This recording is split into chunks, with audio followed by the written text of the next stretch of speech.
twilight stained the sky over Six Kings Road, London, as the last light of the sun faded behind the grand house. The villa was pure English elegance, spacious, bright, and tastefully designed. Ivy climbed the 3-story walls, brown tiles lined the roof, and the lawn and flower beds in the yard were trimmed to perfection. A sleek Bentley rested outside the garage, completing the picture of quiet luxury. On the third-floor balcony, a dark-haired boy stood facing an owl, trying to figure out what made it any different from an ordinary bird. Ivan Mason stared at it, curiosity shining in his brown eyes. The owl itself looked normal, yet clutched in its talons was a thick brown envelope made of heavy parchment. Somehow, Ivan knew that letter was meant for him. The problem was how to get it. The owl seemed to be waiting for a reward before giving it up. "Hello there," Ivan said, feeling a little ridiculous talking to a bird. "Oh." The owl hooted softly, tilting its head as it watched him, wary and alert. "Don't be nervous. I'm not going to hurt you," Ivan said, trying to sound gentle. He slowly reached out his right hand. "I think that letter is for me." Before he could say more, a shout floated up from downstairs. "My BB-che, are you ready? We're already halfway out the door." Footsteps hurried up the stairs. "Oh, that's my mom. I can't let her see you." Ivan snapped back to reality. He stopped trying to coax the owl and instead waved his hand frantically to shoo it away. "Oh." Offended, the owl hopped back. "Sorry, my mom is terrified of birds," Ivan explained quickly. "Big or small, she thinks they're demons. You really have to go." Apparently convinced this strange boy wasn't going to give it anything to eat, the owl finally made its decision.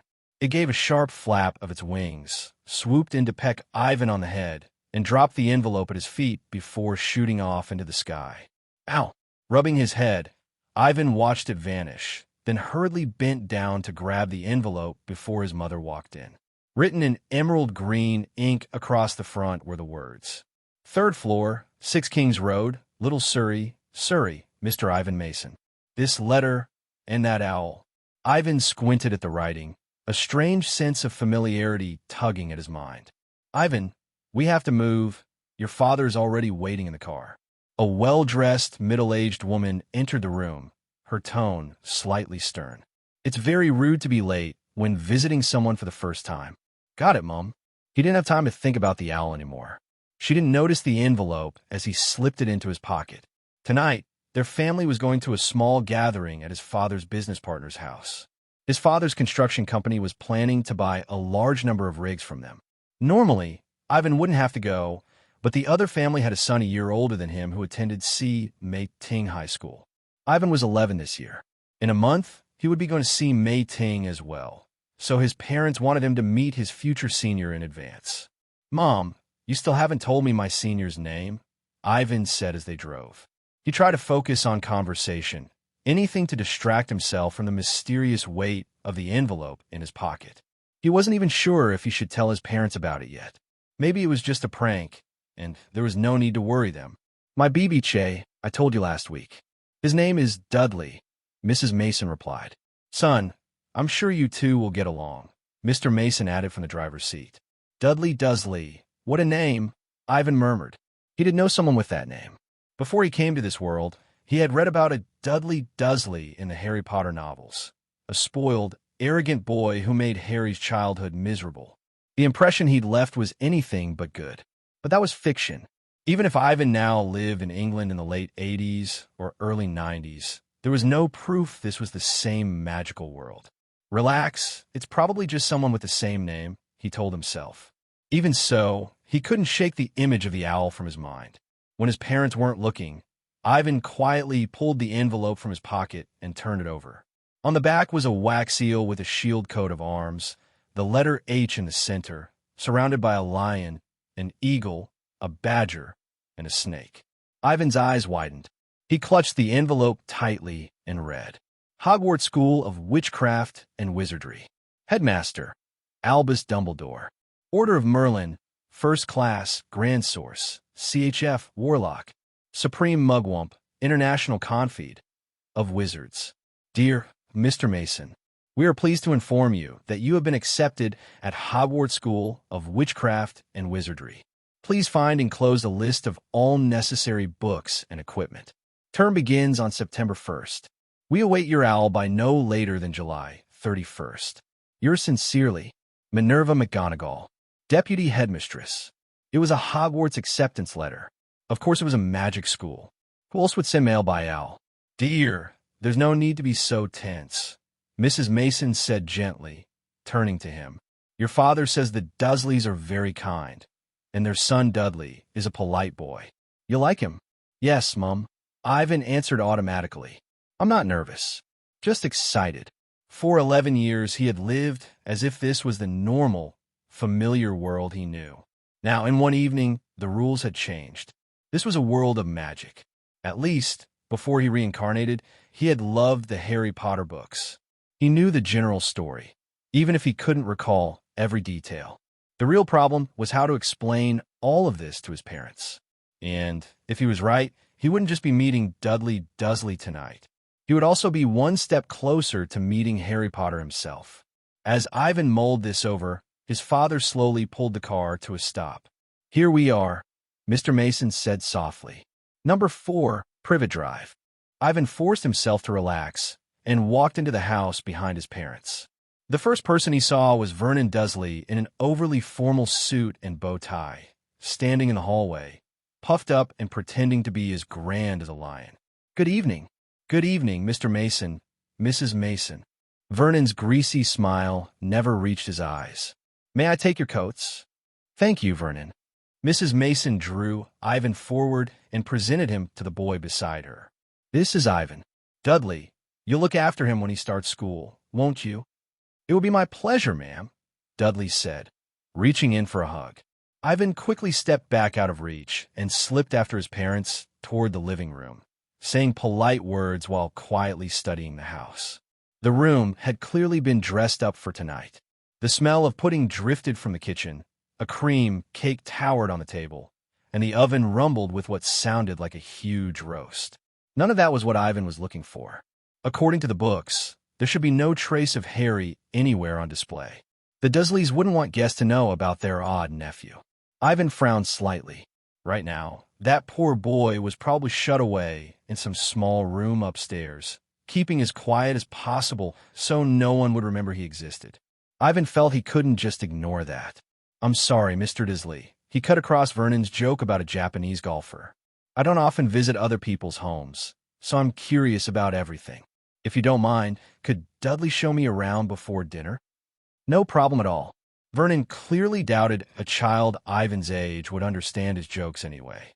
Dudley, take Ivan up to your room and show him your new games console. You can play until dinner. I'll send Petunia up when it's ready. Very unwillingly, Dudley led Ivan out. His original plan had been to stay and shower the Mason couple with fake compliments, not act as a tour guide. He bit back his complaints. For Dudley, that alone was a major effort. They climbed to the second floor. While Dudley bragged about his new console, Ivan's eyes slid to the tiny room at the end of the corridor, its door firmly shut. What's in that room? Ivan asked. That's my cousin's room. He's not home, Dudley said stiffly. His expression twisted. Come on, my room's this way. A loud thump echoed from inside the little room. Before Dudley could stop him, Ivan strode over and turned the handle. Inside, in the dim light, a thin boy stood in front of a wardrobe. He had messy dark hair, bright green eyes, and a thin lightning-shaped scar on his forehead. Harry Potter stared, stunned. He had just been trying to keep Dobby the house elf hidden when the door swung open. Instead of Uncle Vernon, a boy he'd never seen before stood there. Good evening.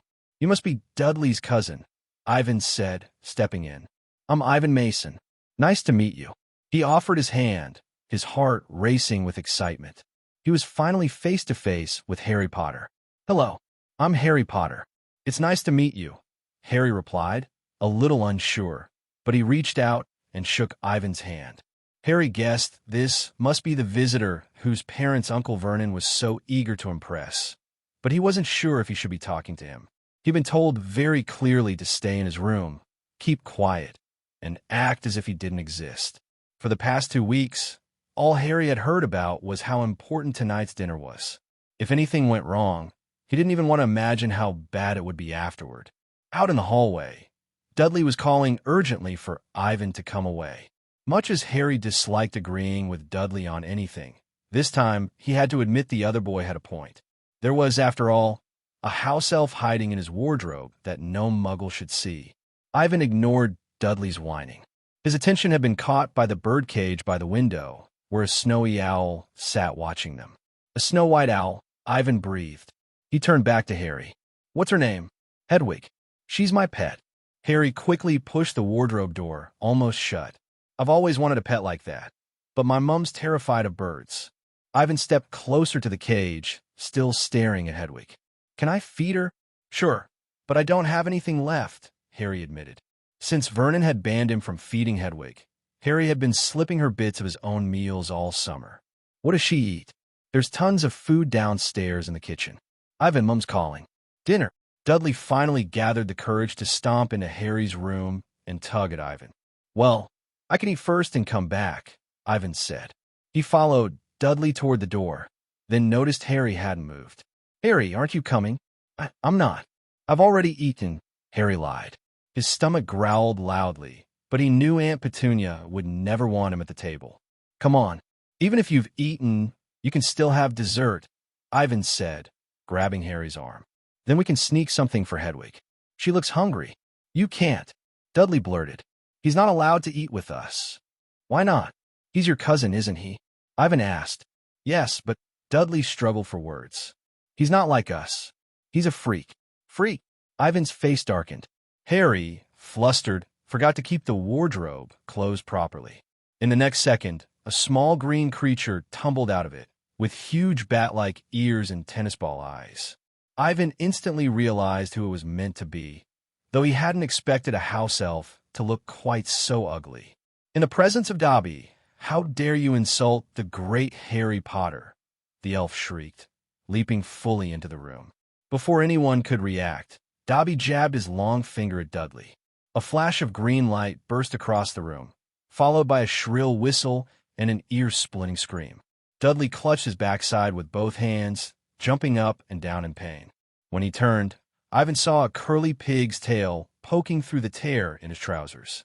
Poor Dudley. After Hagrid had given him a tail last year, he'd managed to earn himself another one. "Mother!" Dudley clutched his, but while howling, stumbling, and running downstairs. Dobby seemed like he was very pleased with his masterpiece. As he bowed towards Harry, he said, "Harry Potter must not return to Hogwarts this year." "Sorry, sir. Dobby has no other choice." As soon as Dobby finished, he snapped his fingers and slowly disappeared, leaving only the two stunned boys in the room. "I'm sorry. I hope it did not scare you," sighed Harry. "What was that?" asked Ivan curiously. "Dobby the house elf," said Harry frustratedly. "I'm done. Uncle Vernon will kill me over this. But you did not do it, and I can testify for you." "It would be no use. They would not believe it," said Harry as he grabbed the wall, trying to support himself. He guessed everything correctly. Moments later, Vernon Dursley ran up the stairs into Harry's room with a sly face, eyes like a demon, and completely ignoring Ivan as he looked at Harry and yelled, "Boy, I warned you to not even think of using magic on Dudley." "I did not," argued Harry. "Read this." He threw a letter from his hand to Harry and said, "Take it, read it." As Ivan looked at Harry's face, he peeked at the letter. It reads, "Dear Mr. Potter, we have received intelligence that a transfiguration was used at your place of residence this evening at 20 minutes past 8. As you know, underage wizards are not permitted to perform spells outside school, and further spell work on your part may lead to expulsion from said school. Decree for the reasonable restriction of underage sorcery, 1875, paragraph C. We would also ask you to remember that any magical activity that risks notice by members of the non-magical community, Muggles, is a serious offense under Section 13 of the International Statute of Wizarding Secrecy. Enjoy your holidays. Yours sincerely, Mafalda Hopkirk. Improper use of magic office. Ministry of Magic. Harry felt speechless as he looked up. "You did not tell us that you couldn't use magic outside of school." There was a twinkle in Vernon's eyes. "Forget it, I guess." Like a vicious dog's grin, he said, "I have good news to tell you, boy. I will lock you up in here, so you can never go back to that school. If you use magic to escape, they will expel you." "Mr. Dursley, you cannot do that," Ivan hurriedly said, trying to stop him. "I can vouch for him and say he did not do anything." "Kid, you do not understand." Vernon gasped for breath as he remembered who Ivan was, thanking himself for not completely losing his mind. "I saw the entire process, which involved the house elf." As Ivan looked up, seeing that everyone was coming to the room, his parents looked worried about him, since Dudley was in Mrs. Dursley's arms, covering his butt and crying loudly. "There's no difference," Vernon murmured. Ivan went up to his parents and whispered something. Harry pitifully stood there thinking of his fate. He knew that Uncle Vernon meant it. Now that they knew that he could not use magic outside of school, he had lost his only weapon and would likely be expelled from school if trapped here. If he tried to escape with magic, then he also faced being expelled. Ron and Hermione may find a way to save him, but Dobby cut off all communications to them. Note, remember that Dobby intercepted his mail to and from his friends. Dobby may have saved him from the terrible catastrophe of Hogwarts, but he has lost the only joy of his life, and he is not sure how the Dursleys will treat him, so he may starve to death here. Unless Ivan can help him. Harry obtained a small glimmer of hope when he heard what the other was saying to his parents. Ivan took out a letter out from his pants pocket and showed it to his parents. The Masons' expressions were first one of astonishment, but then they were persuaded by their son to do something. Then, the Masons and the Dursleys got together and whispered. Suddenly, the atmosphere became a bit weird. Dudley stopped wailing and tried to make out what they were saying. Harry wanted to do the same, but then he saw Ivan turn around to reveal a reassuring smile. Time passed by rather quickly. After a fierce argument, nearly half an hour later, the four adults finally reached an agreement. "Boy, do not ask anything. Get your stuff and get out," yelled Vernon Dursley with his forehead full of veins. "What?" Harry wondered if he had misheard. Uncle Vernon let him out of the house while Aunt Petunia was pouting without any objection. If Harry were not confident. The Mason couple were muggles, he would think they gave the Dursleys a powerful confusion charm. "Come on, what are you doing?" said Ivan as he pulled Harry. "What did you do, and why do I feel something wrong?" said Harry, looking surprised while looking at the smile on Ivan's face. "It's nothing. I'd like to invite you to visit my house for the summer." "Are you sure?" Harry's voice rose sharply, but then dropped again. "Aunt and Uncle will not agree. I cannot go anywhere. They will always shut me up." "Don't worry about it. You heard your uncle just now." Ivan blinked his eyes. "My mother and father would be delighted to have you come to our house until the end of the summer, after my dad promised to order a lot of rigs." "Oh my God. Thank you, Ivan." Harry did not think something like this would happen to him. "I would love to as long as I can leave, but why do you want to help me? We just met for the first time." "Ha ha ha. It's nothing, but I think as my senior you would not mind talking to your friend about Hogwarts." While looking at Harry's surprised expression, Ivan pulled out the letter from his pocket and said, "I want to use Hedwig for a moment. You know, I don't have my own owl to reply to the school." "Ivan, you're actually a freshman at Hogwarts. That's fantastic." Harry was pleased. He never thought he would be so lucky. He felt like today was his lucky day. First, it was unlucky, but now he will not be punished, and he will also get rid of the Dursleys a month ahead of schedule.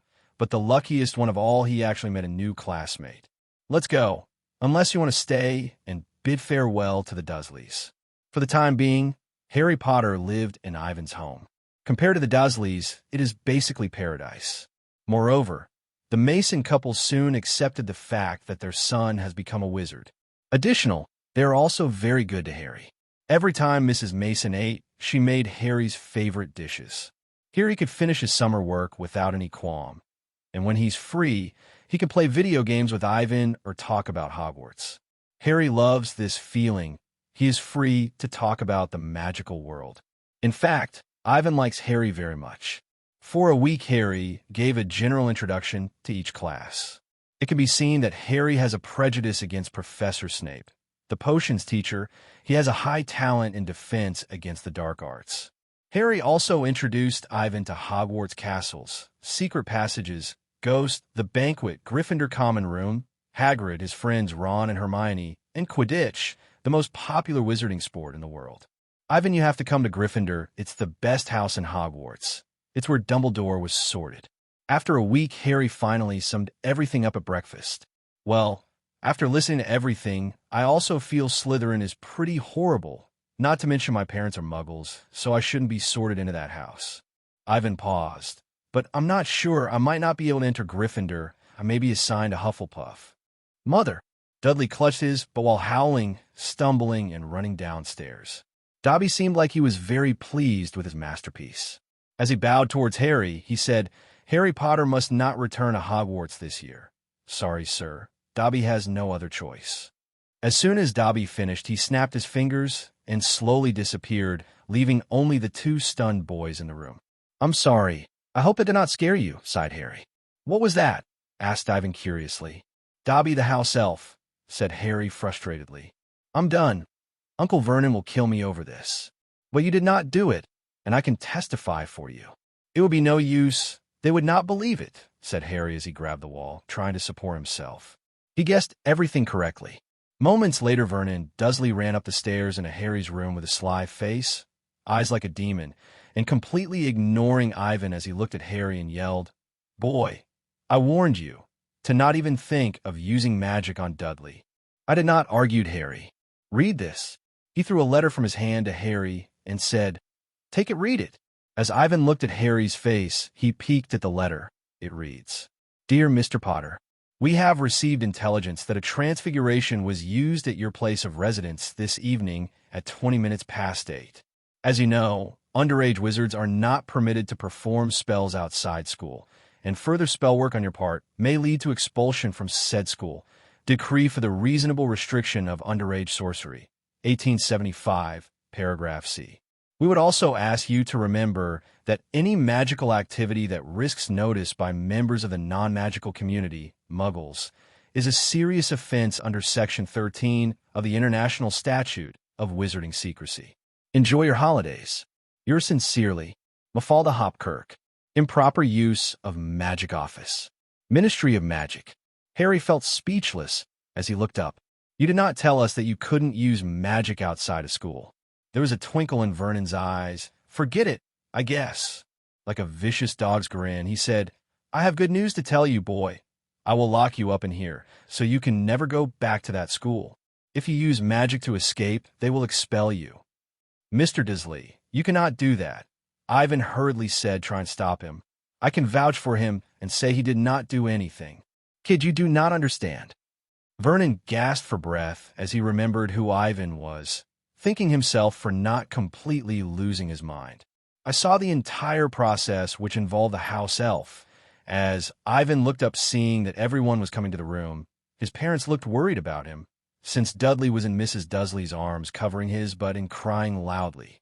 "There's no difference," Vernon murmured. Ivan went up to his parents and whispered something. Harry pitifully stood there thinking of his fate. He knew that Uncle Vernon meant it. Now that they knew that he could not use magic outside of school, he had lost his only weapon and would likely be expelled from school if trapped here. If he tried to escape with magic, then he also faced being expelled. Ron and Hermione may find a way to save him, but Dobby cut off all communications to them. Note, remember that Dobby intercepted his mail to and from his friends. Dobby may have saved him from the terrible catastrophe of Hogwarts, but he has lost the only joy of his life, and he is not sure how the Dursleys will treat him, so he may starve to death here. Unless Ivan can help him. Harry obtained a small glimmer of hope when he heard what the other was saying to his parents. Ivan took out a letter out from his pants pocket and showed it to his parents. The Masons' expressions were first one of astonishment, but then they were persuaded by their son to do something. Then, the Masons and the Dursleys got together and whispered. Suddenly, the atmosphere became a bit weird. Dudley stopped wailing and tried to make out what they were saying. Harry wanted to do the same, but then he saw Ivan turn around to reveal a reassuring smile. Time passed by rather quickly. After a fierce argument, nearly half an hour later, the four adults finally reached an agreement. "Boy, do not ask anything. Get your stuff and get out," yelled Vernon Dursley with his forehead full of veins. "What?"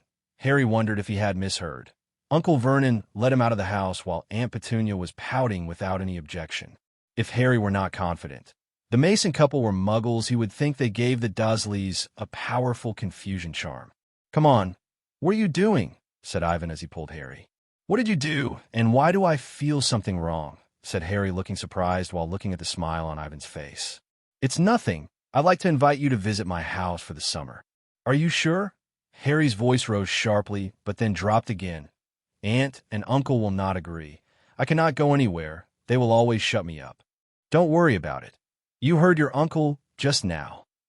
Ivan blinked his eyes. My mother and father would be delighted to have you come to our house until the end of the summer after my dad promised to order a lot of rigs. Oh my God. Thank you, Ivan. Harry did not think something like this would happen to him. I would love to as long as I can leave, but why do you want to help me? We just met for the first time. Ha ha ha. It's nothing, but I think as my senior you would not mind talking to your friend about Hogwarts.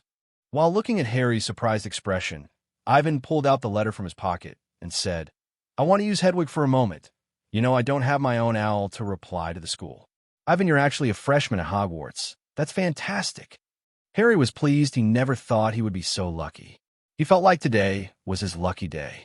First, it was unlucky, but now he will not be punished, and he will also get rid of the Dursleys a month ahead of schedule, but the luckiest one of all, he actually met a new classmate. Let's go, unless you want to stay and bid farewell to the Dursleys. For the time being, Harry Potter lived in Ivan's home. Compared to the Dursleys, it is basically paradise. Moreover, the Mason couple soon accepted the fact that their son has become a wizard. Additional, they are also very good to Harry. Every time Mrs. Mason ate, she made Harry's favorite dishes. Here he could finish his summer work without any qualm. And when he's free, he can play video games with Ivan or talk about Hogwarts. Harry loves this feeling. He is free to talk about the magical world. In fact, Ivan likes Harry very much. For a week, Harry gave a general introduction to each class. It can be seen that Harry has a prejudice against Professor Snape. The potions teacher, he has a high talent in defense against the dark arts. Harry also introduced Ivan to Hogwarts castles, secret passages, ghosts, the banquet, Gryffindor common room, Hagrid, his friends Ron and Hermione, and Quidditch, the most popular wizarding sport in the world. Ivan, you have to come to Gryffindor. It's the best house in Hogwarts. It's where Dumbledore was sorted. After a week, Harry finally summed everything up at breakfast. Well, after listening to everything, I also feel Slytherin is pretty horrible. Not to mention my parents are muggles, so I shouldn't be sorted into that house. Ivan paused. But I'm not sure. I might not be able to enter Gryffindor. I may be assigned to Hufflepuff. Be at ease, the level of fresh wizards are all about the same. Besides Hermione, I have never seen anyone learn as fast as you. Harry was honest, and when Ivan heard about Professor Snape embarrassing his students in the class, he spent a week or so going over the material for potions class. It's incredible because the only textbook for potion class was the O.W.L.S. ordinary wizarding level exam book. Harry also started on his homework, but he even stopped to ask Ivan's advice. Just as Harry was about to ask him something, two owls flew in through Ivan's balcony, one after the other. It was Hedwig and another owl with beautiful brown feathers that he had never seen before. If my mother saw them, she would faint, joked Ivan. I hope Mrs. Mason doesn't see them, said Harry. From his short stay, he found out that Mrs. Mason had an extreme fear of birds, so he had to let Hedwig stay at Ron's house. Ivan, take care of Hedwig for me. Harry turned to look at the other owl. This is a school owl, which brings the supply lists. Ivan fed some food to Hedwig, and Ivan looked together with Harry at the list, which read, Second-year students will require the Standard Book of Spells, Grade 2 by Miranda Goshawk, Break with a Banshee by Gilderoy Lockhart, term of 92 to 93 only. Gaddying with Ghouls by Gilderoy Lockhart, term of 92 to 93 only. Holidays with Hags by Gilderoy Lockhart, term of 92 to 93 only. Travels with Trolls by Gilderoy Lockhart, term of 92 to 93 only. Voyages with Vampires by Gilderoy Lockhart, term of 92 to 93 only. Wanderings with Werewolves by Gilderoy Lockhart, term of 92 to 93 only. Year with the Yeti by Gilderoy Lockhart, term of 92 to 93 only. These are the textbooks needed for defense against the dark arts class, which were also required for the first year too. I bet the new teacher is a Lockhart admirer. They seem like novels instead of magic textbooks. Harry remembered Quirrell and what happened last year. He had Voldemort on the back of his head, but he luckily stopped his conspiracy. It is said that the defense against the dark art class was cursed by Voldemort, and no one could teach for more than a year. Just think of something happy and see what the letter that Hedwig brought says. It's Ron's reply. Harry finally smiled. Ron and Hermione are going to buy textbooks from Diagon Alley next Wednesday and are asking if we should go together that day too. I have no objection. Ivan could not wait to see the streets of Diagon Alley and saw that Harry was a little hesitant. Ivan said in a somewhat strange way, "What did he say in the letter?" Ron asked me if I wanted to stay at his house for a while. Harry was a little embarrassed and obviously concerned about how the Mason family would feel. "Really? That's great. I would like to see what a wizard's home would look like," said Ivan. "Don't worry about my mother. I'll convince her." In no time, it was already next Wednesday. Mrs. Mason woke both of them up early. The two packed their bags, and after a hasty meal, Mr. Mason drove them to the Leaky Cauldron. "Here it is," Harry said, pointing to dirty, narrow bar. "This is the entrance to the Leaky Cauldron and Diagon Alley. I never thought there would be a place like this in this city. It looks like a building from last century." Mrs. Mason sighed, and with Harry's advice, she seemed to notice a small bar sandwiched between a big bookstore and a record store. "Mom, the Leaky Cauldron is a very famous place. There are a protection spell and Muggle deportation curse. It cannot be marked on a map. Muggles that don't know the address cannot see it," Ivan said while trying to recall what he saw in the magical theory book. "Well, my dear little wizard, I think it's not the best idea for us to stand on the street and discuss a dirty pub." Mr. Mason stopped Ivan and pushed him and Harry into the bar. "But for a famous place, it is too dark and dirty." With the dim candlelight, Ivan saw a few strange dresses, like an old medieval-looking witch sitting in a corner drinking a small glass of sherry. Sitting at the edge of the bar was a sneaky-looking man with bandages. In front of him, a little dish of raw liver. "Welcome, Mr. Potter." The bartender was a hunchback old man who quietly appeared in front of them. "Hello." It wasn't just the Mason family, but even Harry seemed cautious of him because when he was here last year, Hagrid was with him. They quickly returned to their usual selves. They were out of their element. Harry! Hermione quickly ran from the other side of the bar to greet them. Not far behind her was the Granger couple standing there with a bizarre expression. "Harry, I heard that you would come today and wait here very early. Thankfully, you look good. Ron said that you have been to the Ministry of Magic because of use of Transfiguration magic. I was anxious. I hope they didn't mistreat you." "Thank you, Hermione, I'm fine." "This is Ivan Mason, the New Year's freshman, and thanks to his help, I escaped from the Dursleys this summer." Harry smiled, pointing to Ivan. "Ivan, this is Hermione Granger. I told you about her a while back." Looking at the girl with the bushy brown head of hair in front of him, Ivan knew that she was the brain of the three-man group. "Nice to meet you, Miss Granger." Ivan stretched out his right hand. "I heard Harry say that you placed first in the final exam last year. It was nothing but a little cleverness from being a bookworm," Miss Granger said with her face blushing. Then Miss Granger shook his hand and said, "You can call me Hermione. So can I call you Ivan?" "No problem, Hermione. Actually, I've been flipping through Harry's textbooks for a while, and I have a lot of questions for you." Harry had a headache from listening to the topic of these two people gradually change into textbook trivia. Fortunately, it did not last long. Ron soon arrived to save him. The fireplace flashed green fire, with the Weasley family coming out of the fireplace. I have to admit the Weasleys are a lovely family. Mr. Weasley, who has extensive experience dealing with Muggles, after being introduced to Ivan and Hermione, eased the anxiety of both couples. But he did occasionally show his obsession with Muggle items. As for Mrs. Weasley, the first thing she did once out of the fireplace was to give hugs to a few children, including Ivan, whose hug was even longer than Harry. She also repeatedly thanked him for helping Harry. Ivan was a bit embarrassed, though. As for the Weasleys' few children, Percy Weasley courteously gave Ivan and Hermione a meticulous gesture reminding Ivan of an aristocrat. Behind Percy are Fred and George. The interesting pair of twins, except for the occasional prank, they are really hard to hate. As for Harry's best friend, freckled and clumsy in appearance, he intended to drive a car a week ago to save Harry. with Hermione's strong dissatisfaction. Ginny, who is staying with Mrs. Weasley, is the same age as Ivan, a beautiful girl with a head of red hair, but she's too shy to say a word around Harry. After a brief introduction, they prepare to go to Gringotts Wizarding Bank to exchange their money.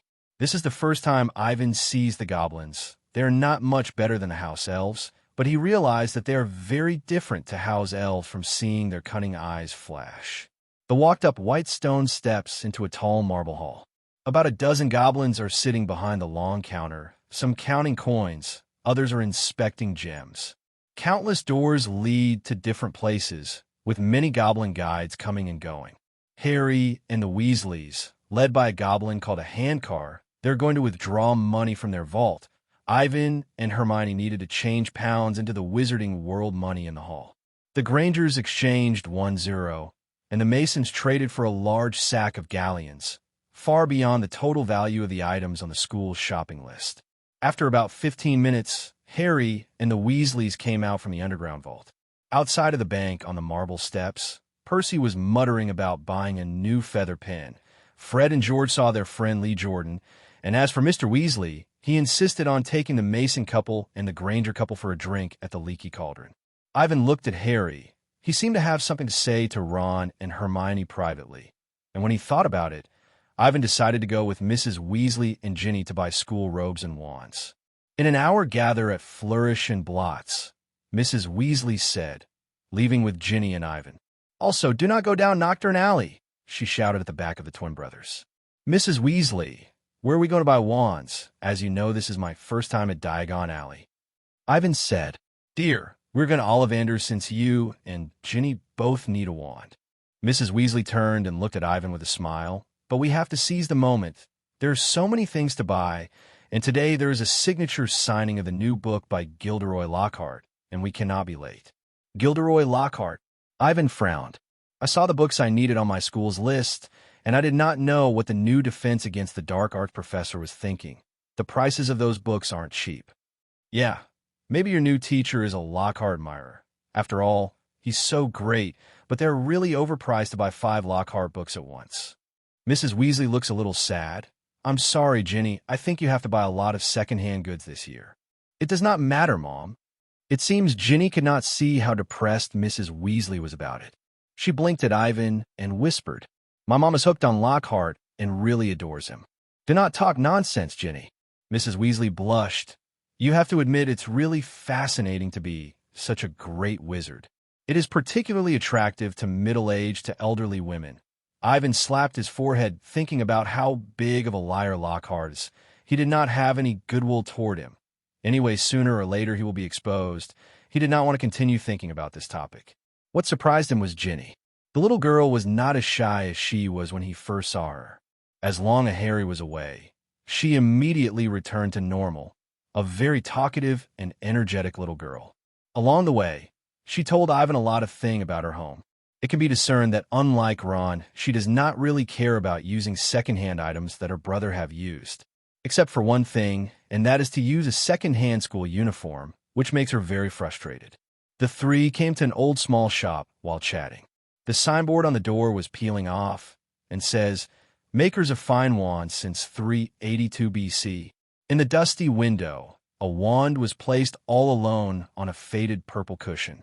When they entered the shop, a chime came from the back of the room. Ivan looked around. The shop is tiny. There was only a bench in front of the counter. Not far away were almost 1,000 small cardboard boxes nearly reaching the ceiling. There were all kinds of wands in them, and somehow Ivan felt that the dust and silence of the place seemed to hold mysterious magic. Mrs. Weasley led them to sit on the bench, and shortly afterward, a gentle voice came from the shop. Good morning. A pale old man stood in front of them. I'm happy to see you, Mrs. Molly. If I remember correctly, your wand is cherry and 12 inches long. It's strong and good at magic. Yes, Mr. Ollivander, I love the wand. Ginny, hurry up and stand up and say hello. This is Ivan Mason and my daughter, Ginny Weasley. They're both freshmen at Hogwarts this year and need a new wand. Of course, of course. Mr. Ollivander's gaze turned to Ginny and Ivan. The wizard needs a wand to cast spells, but remember the wand chooses the wizard. Ivan swallowed his saliva. unsure how to answer him. Okay, let me have a look. Ollivander, without stopping, pulled out a long strip of silver tape from his pocket and came to Ginny. Ladies first. Ms. Weasley, which hand do you use? My right hand, Ginny whispered. Please raise your arm. Ollivander measured her arm, starting with her shoulder to her fingertips, and then from wrist to elbow, knee to her armpit, and finally her height. He explains to both of them. Each Ollivander wand has a strong magic core, which is its essence. I usually use unicorn hair, phoenix tail feather, and dragon nerves. Each and every Ollivander wand is unique because there are no two identical unicorns. Dragons or phoenixes, of course. If you use a wand belongs to other wizards, the spells will never be as good.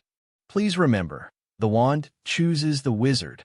Soon Ollivander disappeared into the packed shelves, and before Ivan had time to relax, he saw Ollivander come out with a box.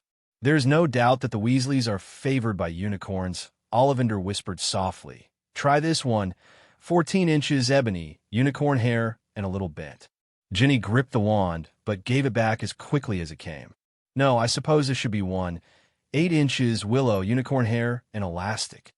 Translator's note. I'm aware that in the book her wands is you and not willow. Ginny took it, and red sparks came out of the wand like fireworks. Extraordinary combination, very suitable for manipulation of magic spells. Your spells will surely be splendid. Then Ollivander turned to Ivan and whispered, Mr. Mason, I think it's your turn now.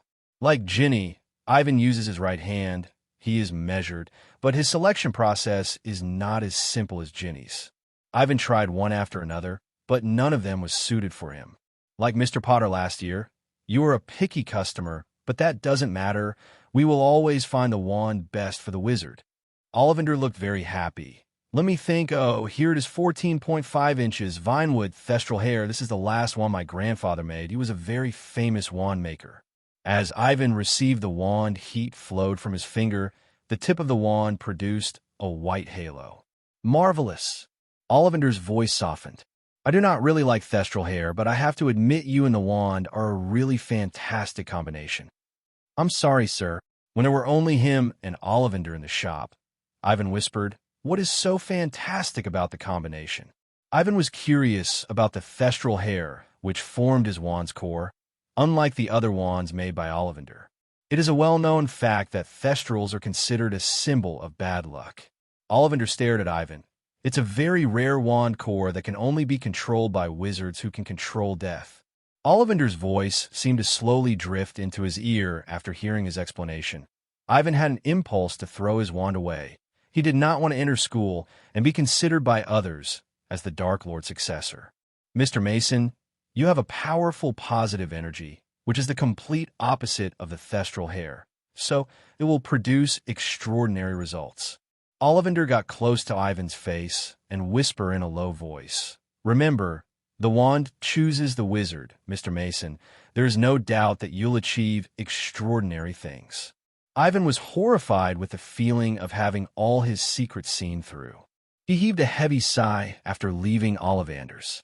Next, Mrs. Weasley led Ivan and Ginny to Madame Malkin's robes for all occasions. But compared to earlier, Ginny's spirits were low because she would have to choose from the second-hand robes. Ivan felt he was cruel now, especially as he got his measurement down while looking at Ginny being depressed not far from him. He felt like a sinner. Mrs. Weasley, thank you for inviting me to your home. Dear Ivan, you do not have to be so polite. You and Harry are both good children, and Arthur and I welcome you to our home. Mrs. Weasley came over to Ivan and rubbed his head with a happy look. Thank you. I would like to give you a gift. Ivan said somewhat awkwardly. If you don't mind, I would like to give Ginny a new gown. No, it's too expensive, said Mrs. Weasley with an expression of dismay, while Ginny looked happy about it. It seems that Mrs. Weasley wants to refuse. Ivan quickly said, You can think of it as a Christmas present for Ginny. After all, we are friends. After more than 10 minutes later, with Ivan's insistence, Ginny's gaze, and Madame Malkin giving a good discount, Mrs. Weasley finally promised to take the gift. In the next second, Ginny gave Ivan a hug. Looking at Ginny's red face, as well as Mrs. Malkin's smile, Ivan felt embarrassed for a while. Because it takes a while to make a new robe, Mrs. Weasley agreed to let them go ahead and buy other items on the school supply list. Then together they went to Flourish and Blots. Of course, it was primarily Ivan buying stuff. Ginny had a lot of hand-me-downs from her brother. Percy Weasley obtained top grades in all 12 of his OWLs. So Mrs. Weasley bought him new school supplies and gave Ginny his old thing. Ivan, thank you, this is the best Christmas present I've ever received. Ginny blushed while thanking Ivan. Don't be silly. It was just an excuse to make Mrs. Weasley agree. I'll give you something else for Christmas. I think I'll give you a red diary. Ivan was thinking of what will happen to Ginny this year.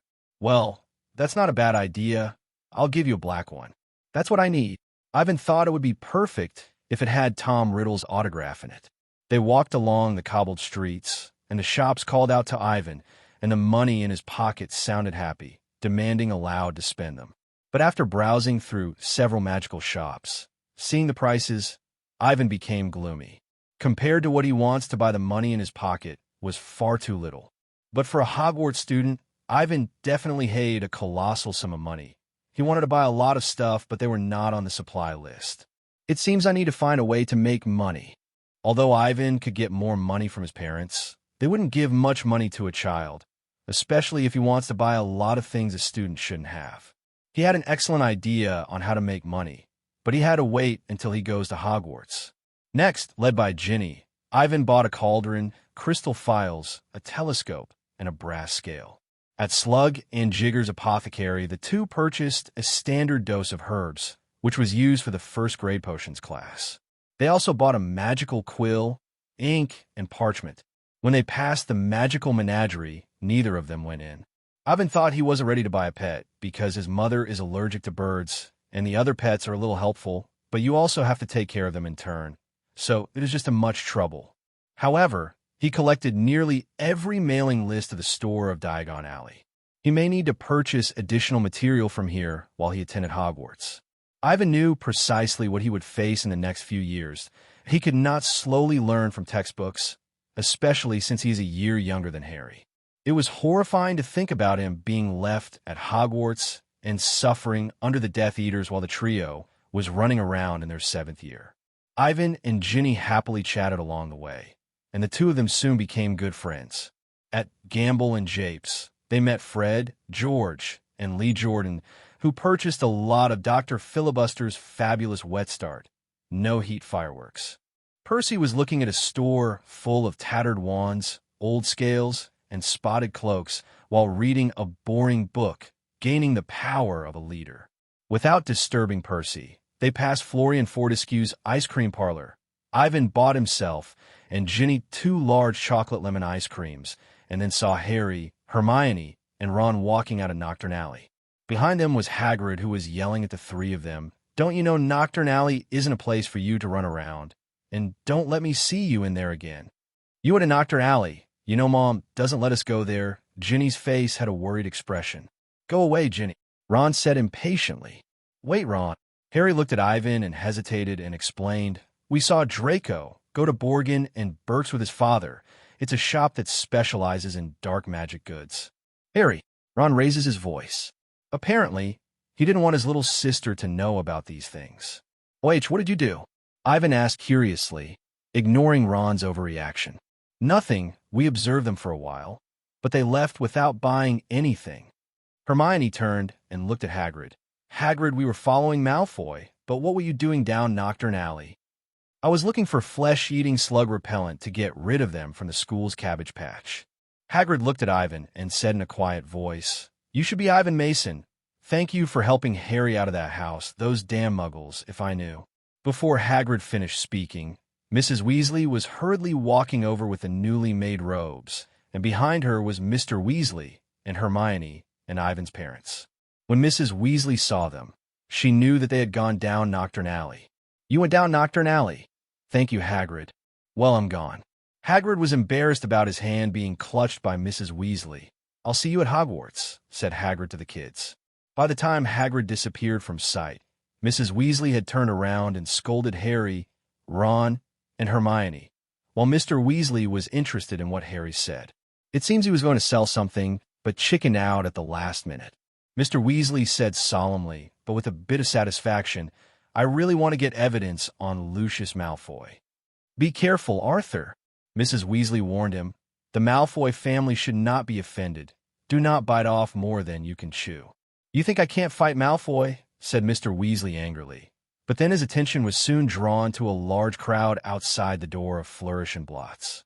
Most of them were the same age as Mrs. Weasley, all huddled in the doorway, trying to get in, and through the crowd they saw Gilderoy Lockhart in blue wizard robes, sitting in the middle of the shop, signing books. Around him, there were large photographs of him everywhere, and all the face in the pictures winked at the crowd while flashing bright white teeth. While Lockhart was an idiot when it came to magic, Ivan had to admit he was a successful writer. It goes without saying that Harry was spotted by Lockhart, and then he was dragged into a photo with Lockhart while he announces that he will be teaching at Hogwarts. By the time Harry came back, Mr. Weasley and Lucius Malfoy were fighting, while Lockhart stood beside them, not interfering, but the two were separated by the sudden appearance of Hagrid. "Little girl, are those the best things your dad can give you?" Lucius Malfoy broke away from Hagrid's arm, waved to Draco to follow him, and stormed out of the store. "You shouldn't associate with him, Arthur." Hagrid reached out and fixed Mr. Weasley's robes, but almost most lifted him up when he did. "That guy is bad news, his who family is, and everyone knows it. The Malfoy family is not worth listening to." Everyone's attention was focused on Mr. Weasley, while Ivan was observing Ginny's cauldron, which held a broken copy of A Beginner's Guide to Transfiguration, and if everything goes like it should, there should be a black diary in it too. After Lucius left the shop, Ivan put the fight to the back of his mind as soon as he looked at the impressive collection of books. "Ivan, what are you doing? Are you trying to buy the whole bookstore?" Ron stared at Ivan's list of books in his hands. Flourish and Blots probably has over 8,000 books. "That wouldn't be possible. I'm not that rich. I'm choosing what I need." Ivan couldn't buy all of them at once, so he's going to pick out the books he needs first and then slowly buy the rest. "Oh, that's a lot. Learning more is not a bad thing, Ron." "You sound like Hermione," Ron said, seeing Ivan pick up an advanced potion making by Libacious Borage. "I heard it is an NEWT-level textbook used in potions class. Students who achieved an outstanding or an exceeds expectation on their ordinary wizarding level. Advance to NEWT, get the chance to study advanced potion making, and by extension this book. I think Ivan is right, and it's never bad to learn more." Hermione looked at Ivan's list and was happy to add some magic books to her list as well. Hermione said, "Ivan, I think we should check the list in a minute so we can avoid duplicates." "Of course, Hermione," said Ivan. "Harry, the two of them are crazy." "You're right, Ron." Harry hesitated for a moment before he picked up A Compendium of Common Curses and Their Counteractions, which he wanted to buy last year, but Hagrid didn't let him buy it. However, learning more is necessary, especially when dealing with someone like Malfoy, is it not? Ivan could not buy a lot since there would be no way to carry all of it. So he placed orders at the shops until all his money was spent. It would be delivered to Hogwarts once he starts. By the time they made it back to the fireplace in the leaky cauldron, it was close to dusk.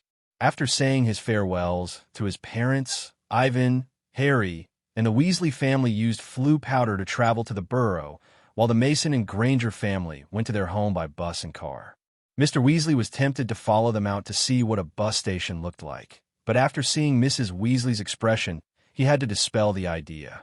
Because it was Ivan's first time using Floo powder, he choked on the ashes. Then he felt dizzy once he arrived at the Burrow. Ivan saw Harry's face and knew both of them felt the same. Once Ivan climbed out of the fireplace, he looked around curiously. It was finally his first visit to a wizard home.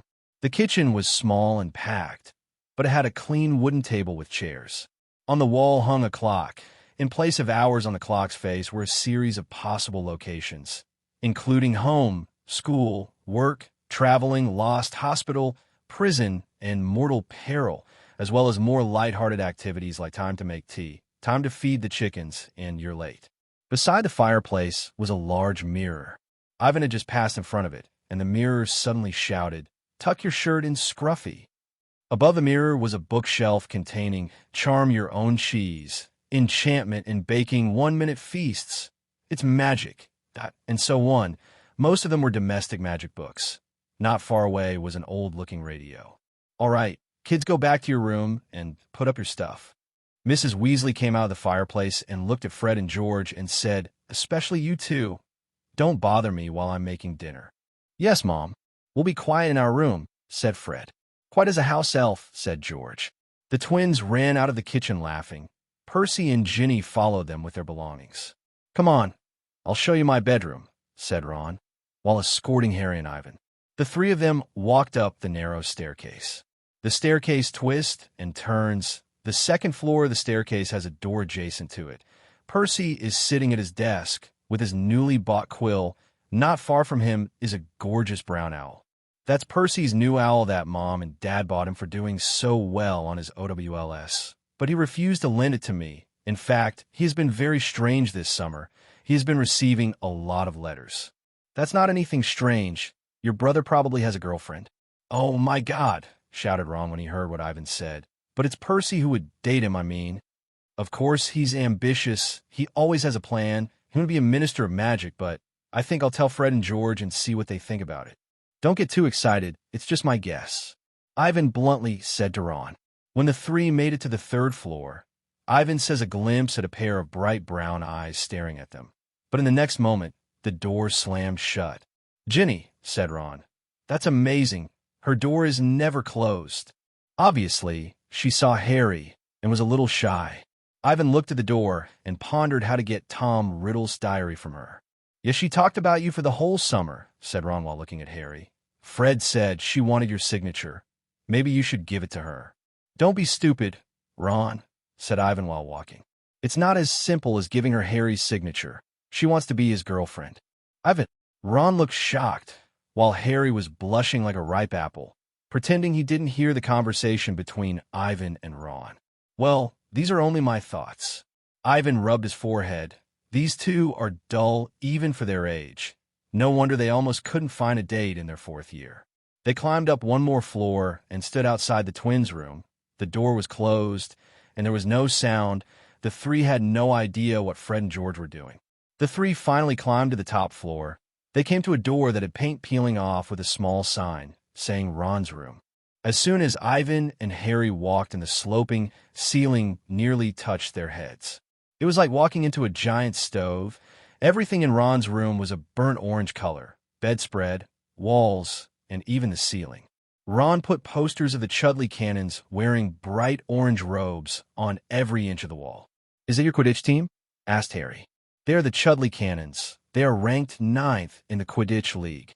Ron's bedspread was oranges and printed with 2 large letter C's and a speeding cannonball. Harry and Ron continued to talk about Quidditch while Ivan looked at a fat brown rat lying in the corner of the room. While ignoring Ivan's gaze, he continued to snore. Ivan observes it for a while without noticing anything strange about it. If he didn't know it was an animagus, he would think it was just a pet rat with a missing toe. Then a sound of pipes being banged on from above startled Ivan. "Don't worry, it's just the ghoul in the attic. It always bangs on the pipes. I wanted to get rid of it, but Dad likes it," explained Ron.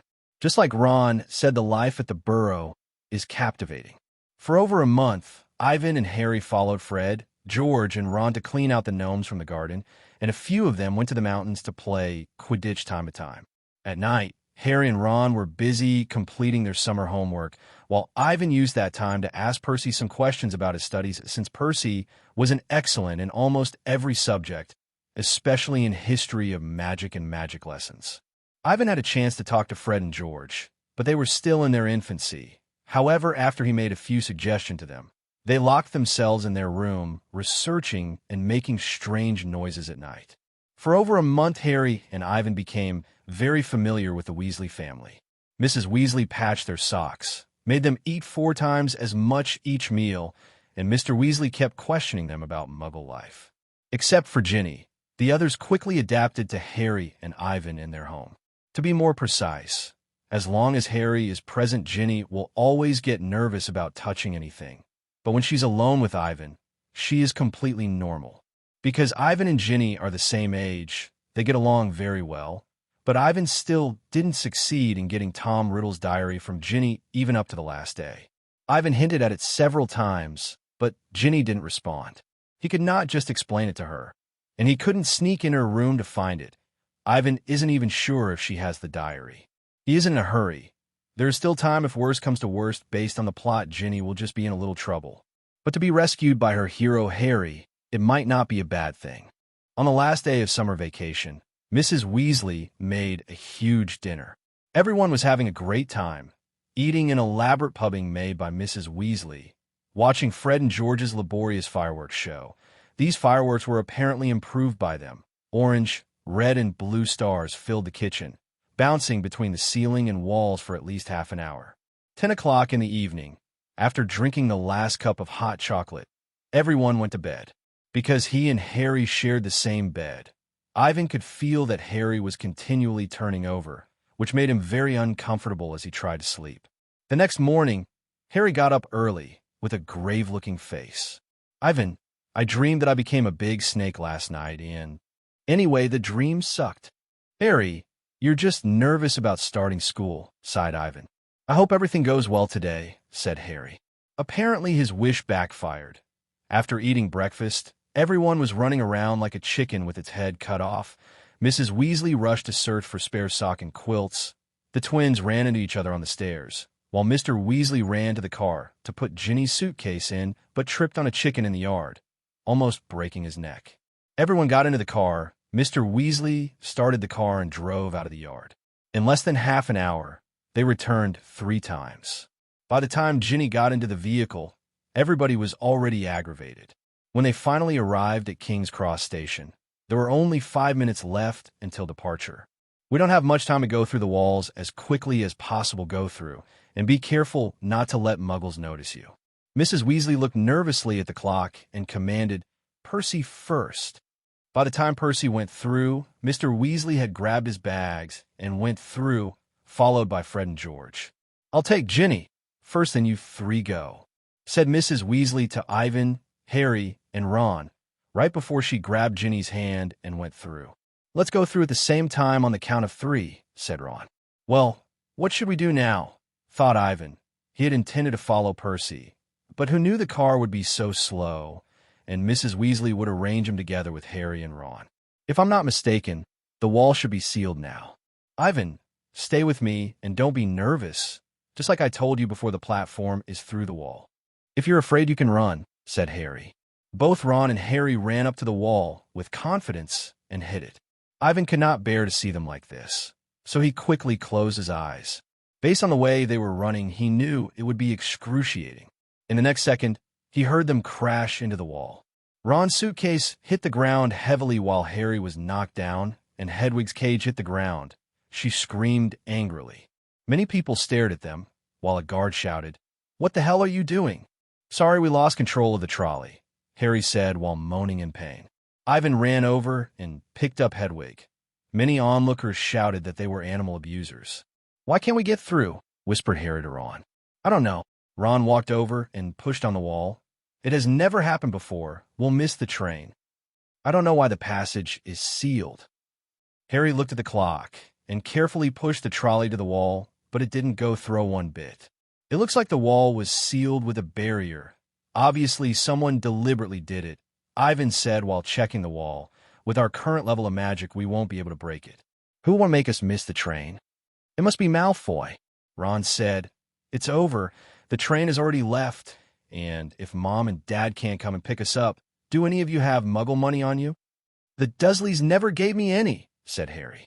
"I exchanged all of mine to Wizarding World money and spent it at Diagon Alley." Ivan dug in his pocket, and no knew he should have saved a little. "I don't know how long it will take for Mom and Dad to come back and find us, so what do we do now?" Ron looked around nervously, and as Hedwig screamed, many people stared at them. "I think we should write a letter to the school to explain what happened," Ivan suggested. "Ivan is right, but before we do that, we should go back to the car," said Harry while trying to calm down Hedwig. "Harry," Ron's eyes lit up, "we can drive the car to Hogwarts. It has been modified by my father, so it can fly." "Ron, this is not a good idea. We can't use magic outside school." Ivan shook his head in a hurry, trying to persuade the other to dismiss the idea. "Come on, Ivan." Ron's eyes were shining brightly. "We're trapped, right? We have to get to school, don't we?" Even underage wizards are allowed to use magic if it's a real emergency. Section 19, or something of the restriction of thingy. Can you drive? After hearing Ron's explanation, Harry turned from panic to excitement. No problem. I've seen Fred and George drive countless times. Ron said, we'll be able to catch up to the Hogwarts Express in no time. Ivan, you especially need to be on time this year. You're going to be sorted into a house, so we can't be late. Yeah, Ivan, Harry agreed. It's terrifying to ride in a flying car to school. Looking at the two people that had a look of excitement, Ivan powerlessly followed. After they made up their minds, Ivan had no choice but to cooperate. And at his moment, Ivan missed Hermione because if she were here, she would be able to stop these two. Ivan also wanted to see the flying car, but after thinking about the outcome, he wasn't happy. They will be seen by muggles, and Mr. Weasley may lose his job. And for a freshman who hasn't even been sorted into a house yet, he wasn't sure what will happen to him. I think we shout. Ivan was trying to make one last effort. Ivan, come on. Ron didn't wait for him to finish. Harry, make sure no one is watching. There's no one on the street. Harry stretched out his arm and pulled Ivan into the car. The next second, Ron pressed a small silver button on the dashboard. The three of them and the car disappeared. Ivan felt the seat shake. He could hear the engine roar, and in the next moment, they were floating above the street where the car had been parked. Let's go, Ron shouted. The ground and building on both sides shrank as the car climbed higher and higher. A few seconds later, they could see the entire city of London beneath them. If Ivan had to evaluate the trip in one word, it would be bad. Especially considering when they got to Hogwarts, the car was losing power and ended up crashing into the Whomping Willow, making it a disastrous trip. The branches pounded the car. Ivan closed his eyes from the fear while hearing Ron and Harry scream. The car was severely damaged, and glass shards cut the boys' faces. Ivan tried to pull out his wand, but was unsuccessful. The car was shaking vigorously, making Harry and Ron bump into him. Outside, a branch that was as big as the car was pounding the roof of the car, making the roof cave in. Run! Ron shouted and pushed the door open with all his might, but was beaten back by another branch. We're done. If the branch hits the roof once more, it was certain that the roof will collapse completely. Just as the three gave up hope, the car suddenly started and drove them out of the tree's reach. Before Ivan had a chance to breathe a sigh of relief, he was thrown out of the car, and beside him was Harry, Ron, and the baggage of the three people. Then he saw the car drive off into the distance. Can you believe our bad luck? So many trees, but we hit the one that can hit back, said Ron angrily as he looked at his wand that broke on landing that only had a few pieces of wood holding it together. He looked back at the tree that threateningly swung its branches. Let's go, said Harry tiredly. We need to make it to the castle quickly, since Ivan needs to be sorted into a house. This wasn't how Ron and Harry thought they would arrive at school. The three boys were cold and in pain. They grabbed their trunks and began dragging them towards the two oak doors. Look, it has already begun, said Ron while pointing at a window. We better hurry up. I saw Professor McGonagall take out the hat. Harry and Ivan looked through the window, which Ron pointed at. In the great hall, countless candles floated in midair. Below were for long tables full of people, glittering with golden plates and goblets, matching the stars on the ceiling. Based on what Ivan read in Hogwarts: A History, the ceiling was enchanted to mirror the outside sky. Ivan saw a long line of freshmen, and among them was Ginny, who was looking around for them. Soon after, Professor McGonagall put the Hogwarts sorting hat on a stool in front of the freshmen. Professor McGonagall began to announce names, and a skinny blonde boy was called and put on the sorting hat. From the corridor to the Great Hall will take 5 minutes. I hope Peeves doesn't bother us. Wait, said Harry in a low voice. There's an empty set at the teacher's table. Where is Snape? Who knows? Maybe he's ill, said Ron hopefully. Maybe he resigned since he wasn't able to become a defense against the dark arts teacher, said Harry excitedly. Maybe he was fired since a lot of people hated him, said Ron with excitement. Perhaps he is standing outside the gate, waiting to hear us explain why we didn't take the train to school, sighed Ivan. He saw a thin man with sallow skin, a large, hooked nose, and yellow, uneven teeth standing outside the castle gates, looking at them coldly. The smile on Snape's face told the three that they were in a lot of trouble. Look who I met, the famous Harry Potter, and two of his companions. Ivan felt Snape's disgusting gaze sweep over him. You must be tired of the school train and decided to have a little fun. Sir, we couldn't go through the barrier at King's Cross and— Silence, Snape said coldly. Come with me. Harry, Ivan, and Ron followed Snape up the steps into the vast, echoing entrance hall, which was lit with flaming torches. A delicious smell of food was wafting from the great hall, but Snape led them away from the warmth and light, down a narrow stone staircase that led into the dungeons. Sir, we have to go to the great hall, said Harry, summoning his courage. Silence. Snape interrupted Harry again. In, he said, opening a door halfway down the cold passageway and pointing. Under Snape's gaze, the three boys trembled into his office. The shadowy walls were lined with shelves of large glass jars, in which floated all manner of revolting things. The fireplace was dark and empty. Snape closed the door and turned around and looked at them. The serpent watched his prey for a while before he coldly asked, What did you do with the car? What? Yelled Ron. He wondered how Snape knew about the car and whether the other could read minds. Weasley, though I know your head is empty, I can't read minds, said Snape as he threw out the Daily Prophet. You were seen. He showed them the title of the paper, Flying Forward Anglia Mystifies Muggles. He began to read aloud. Two Muggles in London, convinced they saw an old car flying over the post office tower. At noon in Norfolk, Mrs. Hetty Bayliss, while hanging out her washing. Mr. Angus Fleet, of Peebles, reported to police. 6 or 7 Muggles in all. I believe your father works in the misuse of Muggle artifacts office, he said, looking up at Ron and smiling still more nastily.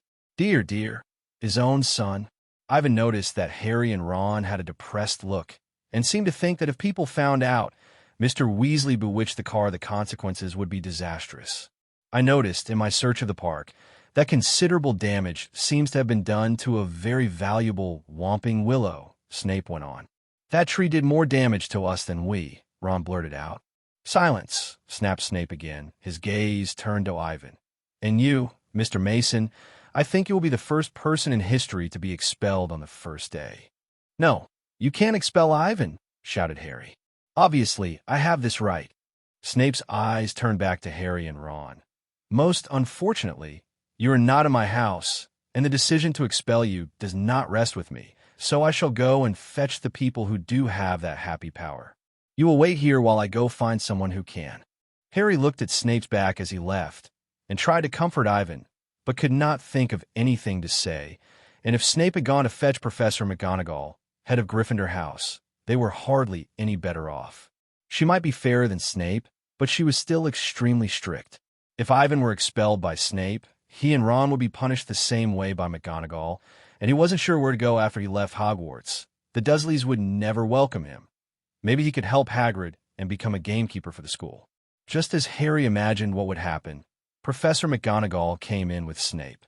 Professor McGonagall's lips were so thin. As soon as she entered, she raised her wand, making all 3 boys flinch, but she merely pointed it at the empty fireplace, where flames suddenly erupted. Ivan wasn't worried about being expelled. This is the benefit of knowing the plot. Unless it changes, he didn't have to worry about a thing. When he saw Snape's face, he knew Snape's hatred was at its peak, which was a pity. He was interested in Professor Snape and potions class. But from the current situation, he knew if he kept hanging around Harry, he would be despised by Snap. When he was trying to think of how to get Snape to not despise him, Professor Dumbledore came in. Ivan curiously looked at the wizarding world's current greatest wizard. He was an old man with a silvery white beard. He has to admit Dumbledore has a very imposing temperament. Dumbledore's gaze was unusually serious. He looked down at them with a pair of eyes filled with silent reproach. Please explain why you did this. In the face of Dumbledore's gaze, both Harry and Ron turned pale, as if they had been beaten to an inch of their life. Harry looked at his knees with his head lowered while describing everything that happened. He was very detailed, but didn't mention that it was Mr. Weasley's car. He made it seem like that they were on a London street, and just so happened to find a flying car. Ivan was positive that Dumbledore would see through this. Ivan watched Dumbledore's expression, but then Ivan saw Dumbledore suddenly wink at him. Ivan didn't act like a kid who was in trouble. "Professor, you can't expel Ivan. He wanted to send a message to the school with Hedwig. It's all my fault. I pulled him into the car," said Harry depressingly. "And I started the car. Ivan had nothing to do with this." "We'll take the blame," said Ron. "We're talking about Weasley," shouted Professor McGonagall. "We are being expelled, are we not?" said Ron. "Not today, Mr. Weasley," said Dumbledore. "But I must make you realize how serious your actions were, so I will write to your parents tonight, and I will also warn you that if you do this again, I will have to expel you." Snape's face looked like a child that was told Christmas was canceled. Snape cleared his throat and said, "Professor Dumbledore, these students disregarded the rules and used magic outside of school and caused serious damage to the Whomping Willow. So these students' behavior should be punished." "Not exactly." After hearing Harry's story, it is obvious that Mr. Mason had nothing to do with this. As for the other two, Dumbledore calmly said, "Let McGonagall decide on their punishment. They are her house's students. She is responsible. I must go back to the party." He turned to Professor McGonagall and said, "Mr. Mason needs to be sorted into a house, and I have to announce several things." "But, Professor," said Snape.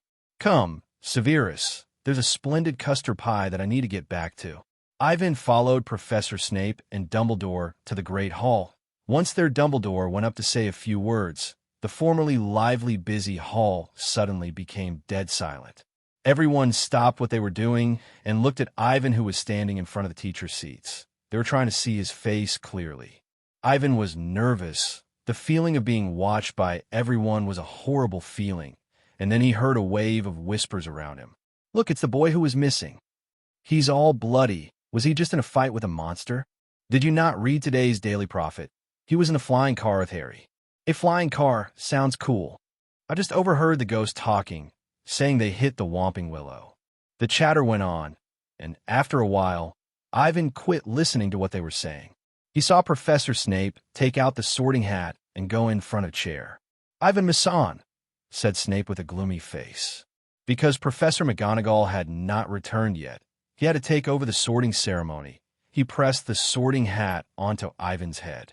In the next second, the Great Hall turned silent.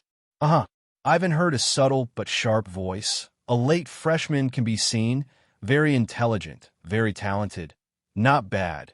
You should go to Ravenclaw, where a ready mind, where those of wit and learning will always find their kind." Ivan nodded. Ravenclaw was a good choice. It said that Ravenclaw has its own library. There are many non-published books inside, which can help you learn faster. And Rowena Ravenclaw was very knowledgeable about soul magic. She left notes behind, which should be helpful in fighting Voldemort. "But I just heard about you." The cap continued to twist around on Ivan's head. "For all the years I've been here, I have not seen any freshman enroll in such an impressive way. Courage. I think Gryffindor may be more suitable for you." Without waiting for Ivan's opinion, the sorting cap screamed loudly, "Gryffindor!" Snape took off the sorting hat and fiercely stared at Ivan. He didn't remember how he had got to Gryffindor's table after he heard the thunderous applause. It was like he had become a hero. "Great," said a boy as he stood up and shook his hand. Ivan recognized him as the twins' friend Lee Jordan. "What a wonderful way to get to school. People will talk about this for years to come. To school in a flying car and hit the Whomping Willow." The Gryffindor table was very festive, and a lot of seniors that he had never heard of came up to Ivan to shake hands with him. A few seconds later, Fred and George squeezed in and asked, "Why not call us back to go with you?" Ivan didn't know how to answer, but luckily they were pushed out of the way by a blonde-headed little boy holding a camera. "Hello, Ivan.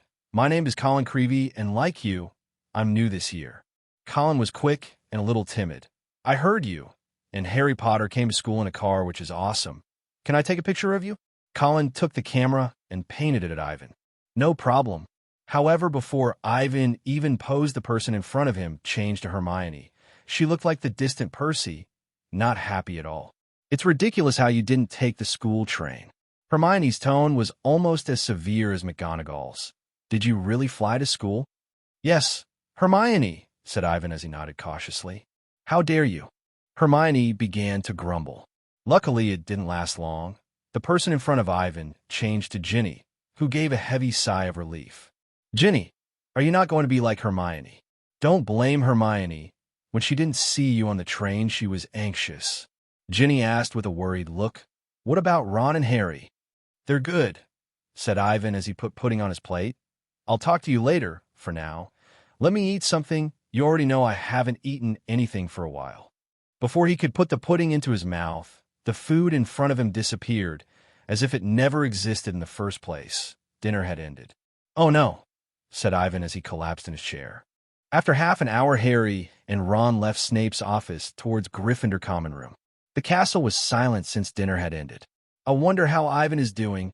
I wish we could have gone to dinner. Professor McGonagall doesn't want us to show off. She didn't want anyone to think that it is a good idea to drive a car to school, said Ron. Yes, but at least she could let us know what house Ivan is in. He has to be in Gryffindor like Ginny, said Harry. Since he's so smart, he might be put in Ravenclaw. Harry looked a little worried. He likes Ivan and wants him to be in Gryffindor. As long as it is not Slytherin, Ravenclaw is a good choice too. The two of them walked along and chatted until they came to Gryffindor's entrance, which was hidden behind an oil painting of a fat lady in a pink dress. Password, said the fat lady as they approached. Oh, Harry couldn't answer. They hadn't met a Gryffindor, so they didn't know the password for the school year, but soon their savior appeared. It was Hermione who was running towards them. Hermione, do you know which house Ivan was sorted in? Gryffindor. You took him to school with a flying car and risked being expelled, Hermione said impatiently. Don't lecture us. We've been lectured all night. Tell us the password quickly, said Ron. The password is Wattlebird. Hermione did not give up. She waited outside to lecture them and try to make them realize their mistake before they enter the common room. As the entrance to the common room opened, her words were immediately interrupted by applause, and Harry and Ron were dragged in. The Gryffindor students were still awake, all huddled around the common room. Harry and Ron became the new topic. Ivan was delighted to see them come in. He was finally free, so he quietly snuck away from the center of the crowd. Ivan saw Hermione's solemn face seated opposite of himself, and in a pitiful voice said, Let me go, Hermione, and lecture me tomorrow. I'm starving. Hermione zipped her mouth, but she didn't go anywhere. She took a chunk of chocolate out of her pocket. Ivan ate it, making him feel much better. With Percy's nagging, the Gryffindor celebration didn't last long, so everyone went back to their bedrooms to sleep. Congratulations on being sorted into Gryffindor. I know I shouldn't be the one proud, but, said Ron, as he walked to Ivan's side. He saw Hermione looking at him with a horrifying face. How come I didn't see Fred and George? Harry said awkwardly. I asked them to go to the kitchen and get me something to eat, answered Ivan. Oh. Ron rubbed his belly and looked at Hermione cautiously. Never mind, Harry, and I've already eaten in Snape's office, so we're going upstairs now. We're a little tired. After a few minutes, only two people were left in the common room, him and Hermione. The fire was silently burning, and the atmosphere was somewhat bizarre. Ivan saw Hermione was going over her schedule while circling Lockhart's classes. Hermione, you know I bought a lot of stuff in Diagon Alley. And I think they should arrive tonight, said Ivan. Yes, I remember. You promised to lend me some of the books, remember? Said Hermione with a curt tone while raising her head. Of course, you can read whatever you want. Ivan could see that Hermione was still dissatisfied with the way they came to school. As soon as his words were said, he could see several owls appearing outside Gryffindor Tower's window. So Ivan hurriedly opened the window. Around 50 magic books appeared in front of the two people. Hermione's attention shifted to the books that Ivan bought. There were many types of books, even complete series. Next, the topic of the two people shifted to knowledge of magic. They were chatting merrily. Hermione had now become as friendly as before. While they were chatting, the doors of the common room were opened. Fred and George came in with plates filled with food. It seems we came back too soon. Our hero Ivan is dating Hermione, said Fred.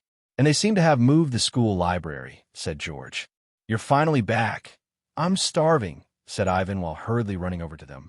Of course, our dear Mr. Mason.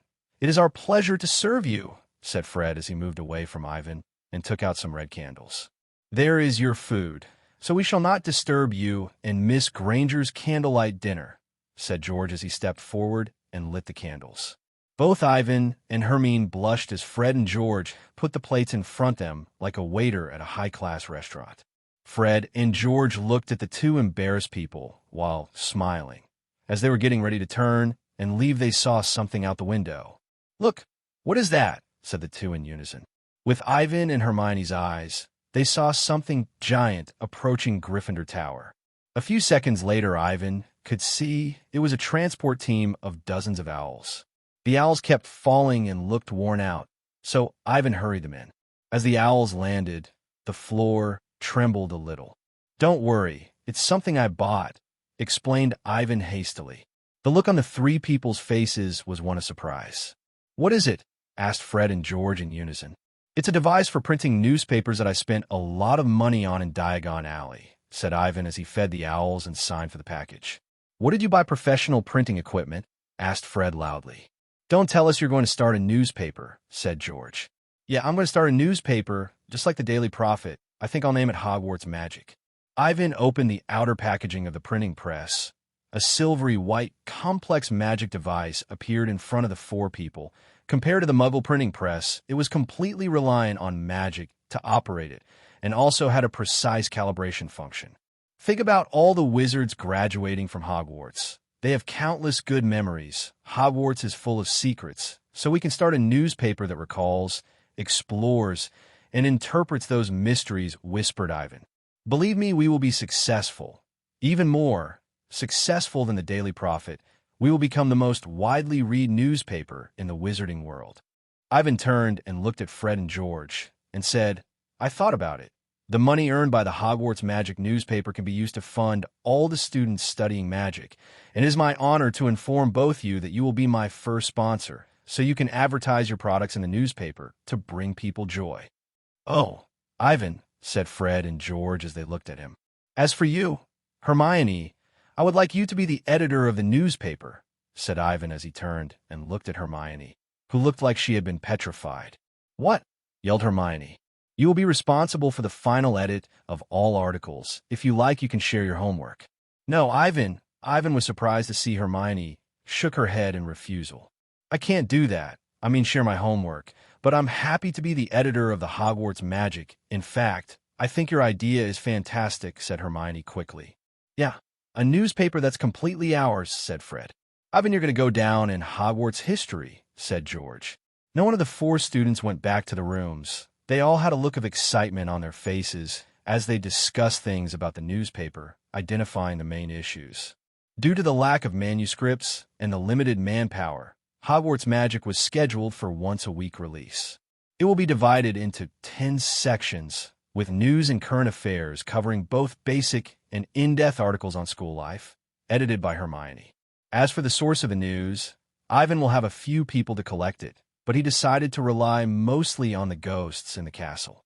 The mystery section was given to Fred and George, who wanted to introduce various places, passages, and the secrets of the castle. The magical creatures of the Forbidden Forest section can be given to Hagrid. As for the Quidditch section, it can be given to Harry and Ron, while the Hogwarts a History section can be assigned to himself. As for the entertainment section, Ivan decided on Lockhart as the primary target of the school year. He believed that Lockhart should be popular with girls until he is exposed. As for the novel and academic exchange section, it will be open to school teachers and students. And as for the advertising section, it will be handled by Ivan. Besides Fred and George advertising their magical fireworks, Ivan intends to make a trip to Hogsmeade. Ivan believes businesses will be happy to advertise in the newspaper, but first, he has to ensure that Hogwarts Magic sells well. "Hermione, you will be responsible for editing the manuscripts. And if you need help, ask Ginny. I will be responsible for communication with others. And finally, Fred and George will be responsible for advertising the paper. So if all goes well, a week later we will be able to print our first issue," concluded Ivan. By the time Ivan returned to his bedroom, it was nearly 2 o'clock. Inside the circular room, there were 5 poster beds decorated with red velvet, surrounded by tall windows. Ivan noticed that his box had been moved when he was getting on his bed, but then he saw a boy named Colin in the bed next to his. He now had a great idea to use Colin as a photographer for the newspaper, and after he thought of some new ideas, he quickly fell asleep. The next morning, when Ivan entered the Great Hall, he saw Harry and Ron sitting at the Gryffindor's table next to Hermione. They were looking down at a piece of paper. "Hermione, you've written an article to condemn us," said Ron with a surprised tone. "Morning," said Ivan. Ivan sat across of the three. In front of him was a bowl of porridge, a plate of pickled herring, a small hill of bread, and a saucer of eggs and bacon. "Ivan, look what Hermione wrote. It's an article condemning our drive to school, citing several rules of the protection of underage wizards. She's suggesting that the school should impose severe punishment on several of us. She is even asking to can the school Quidditch match," said Ron to Ivan. "Shut up, Ron," Hermione stiffly said. "It's just an article I'm going to submit to the Hogwarts Magic, calling attention to the safety of underage wizards." "Excuse me, what newspaper?" asked Harry. "It's the Hogwarts Magic," explained Ivan. "I'm going to finish writing," said Hermione as she went back to work. The truth is, Ivan had just finished explaining to Harry and Ron about the newspaper, and they didn't have time to comment before they heard a commotion above their heads. Hundreds of owls came encircling the Great Hall, delivering letters and packages. A big gray owl suddenly landed into Hermione's kettle. Suddenly milk and feathers splashed all over them. "Errol!" shouted Ron as he pulled the owl out of the kettle. "This is the Weasley family owl." Ivan saw the owl lying on the table with a wet red envelope in his mouth. He immediately knew what it was, a howler. Ron hesitated for a moment before stretching out his trembling hand to open the envelope. The next second, Mrs. Weasley's voice rang out, shouting 100 times louder than usual. Everyone in the Great Hall turned to see who received a howler, and Ron sank into his chair. "When we received the letter from Dumbledore last night, I thought your father would die of shame. We didn't bring you up to behave like this. You, Ivan, and Harry could have died. Stealing the car, I wouldn't have been surprised if they'd expelled you. You wait till I get hold of you. I don't suppose you stopped to think what your father and I went through when we saw it was gone." When Ivan heard his name, he pretended not to hear as he ate his eggs like they were the best thing in the world. "I'm absolutely disgusted. Your father's facing an inquiry at work. It's entirely your fault, and if you put another toe out of line, we'll bring you straight back home." Soon the roar of Mrs. Weasley ceased. The red envelope fell from Ron's hand to the ground. It burned and curled up into ashes. Ivan looked up and saw Harry and Ron sitting in the same place, as if they had been petrified. In the Great Hall, several people smiled, and voices began to sound out once more. After the sorting ceremony yesterday, Ivan became famous throughout Hogwarts. Almost every Hogwarts student knew who he was. At least the first-year students did. Ivan has become a new celebrity, enjoying the same treatment as Harry whenever there is a crowd. The most enthusiastic roommate was Colin Creevey. After breakfast, Colin invited Ivan to walk to class with him. But Ivan suspected that his purpose in doing so was Harry. He saw Colin sneakily trying to take pictures of Harry. "Colin, if you want, I can introduce you to Harry." "You look like you worship him," said Ivan. "Yes, please do, Ivan." Colin responded eagerly. "I know everything about Harry Potter. Everyone has told me how he survived the one that must not be named, how the one who must not be named disappeared, and how he got his lightning-shaped scar. Can you ask him to show it to me?" "It's not polite to ask, Colin." Ivan had a headache talking to this guy, but I think he'll agree. "Really?" Colin looked like he received an early Christmas present. Colin said excitedly, "You know, before I heard from Hogwarts, I never knew what I would do. My father is a milkman, and he can't believe that me and my brother are wizards, so I'm going to take a bunch of pictures and send them to him. Did you know you just need to use the right developing potion to make the photos move?" After Colin finished talking about photos, Ivan invited him to be the photographer for the Hogwarts Magic. Ivan worried that Colin would refuse, but is worried for nothing because Colin seemed happy, so happy that he looked like he would run around in celebration. By the time they arrived to class, everyone was already seated. Professor Flitwick was standing on a stack of books behind the desk, holding up the student roster. So Ivan and Colin quietly slipped in and sat by Ginny. Gryffindor and Hufflepuff were together for the lesson. Professor Flitwick taught the students on how to use a wand for about an hour. Before it was time for the lesson to end, he asked everyone to take out their wands and practice some wand gestures. These things were simple for Ivan, but at the sight of Colin and Ginny seriously practicing, he decided to pretend to do so as well. The next class was the history of magic, which was taught by a ghost named Professor Binns. Many Gryffindors thought that Professor Binns would be as entertaining as nearly headless Nick, but they were soon disappointed. In class, Professor Binns talked in a monotone voice while writing down several names and dates, which confused some of the students. When Ivan arrived at the Great Hall for lunch, he met Harry at the door. Ron looked ill, as if he hadn't recovered from this morning's howler, while Harry and Hermione whispered to each other, seemingly discussing Hogwarts magic. Ivan went up to say hello to Harry while introducing Colin to him. After meeting each other, Colin begged Harry to take a picture with him. "Maybe I should stand next to you while Ivan takes the picture, and then can you sign it for me?" Harry looked at Colin a little embarrassed, and then looked at Ivan, but before Ivan could say anything, they heard someone mocking them from afar. "Signing photos, Potter." Draco Malfoy walked behind Colin with his two henchmen Crabbe and Goyle. "Everybody line up. Harry Potter is signing photos," shouted Draco. "I'm not," said Harry angrily while clenching his fist. Ivan noticed that Ron and Hermione were getting nervous and getting ready to fight. "Shut up, Malfoy," shouted Ron. "You're jealous," said Colin with a sharp voice. "Jealous," said Malfoy as he squinted his eyes. He didn't need to shout again, as everyone in the auditorium was listening. "Jealous of what an ugly scar? No, thank you. I don't think that cutting your head will make you special."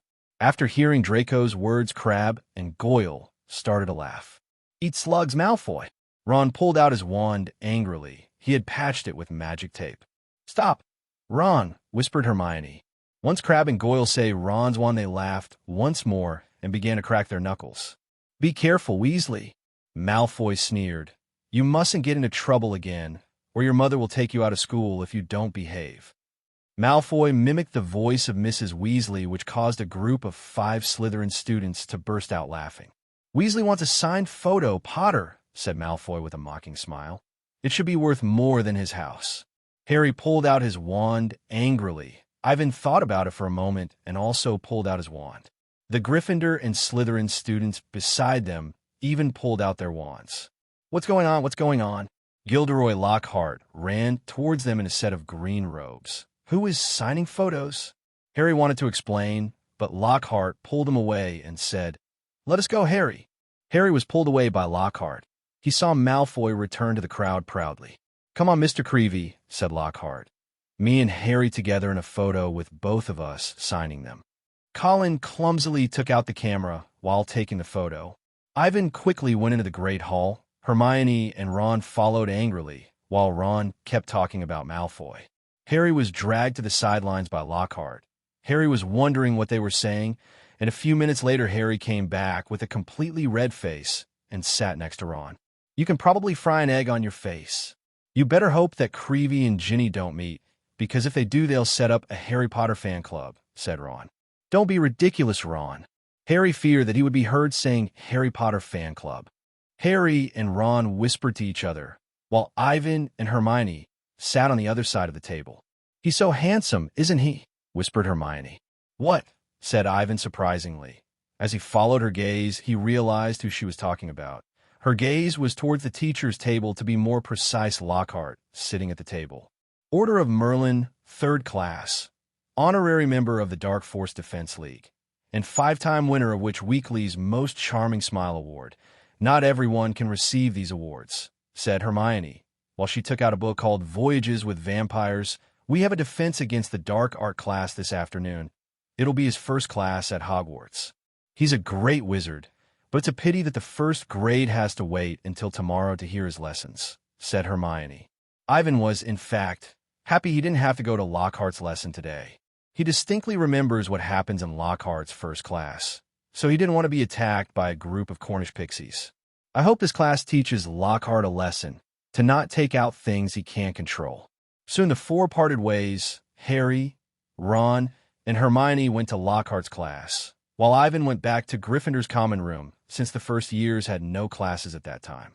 In the Gryffindor common room, Ivan worked together with Fred and George to finalize the poster for the newspaper. Slogans were written in bold text, with information on postings, requests, royalties, ordering methods, and prices.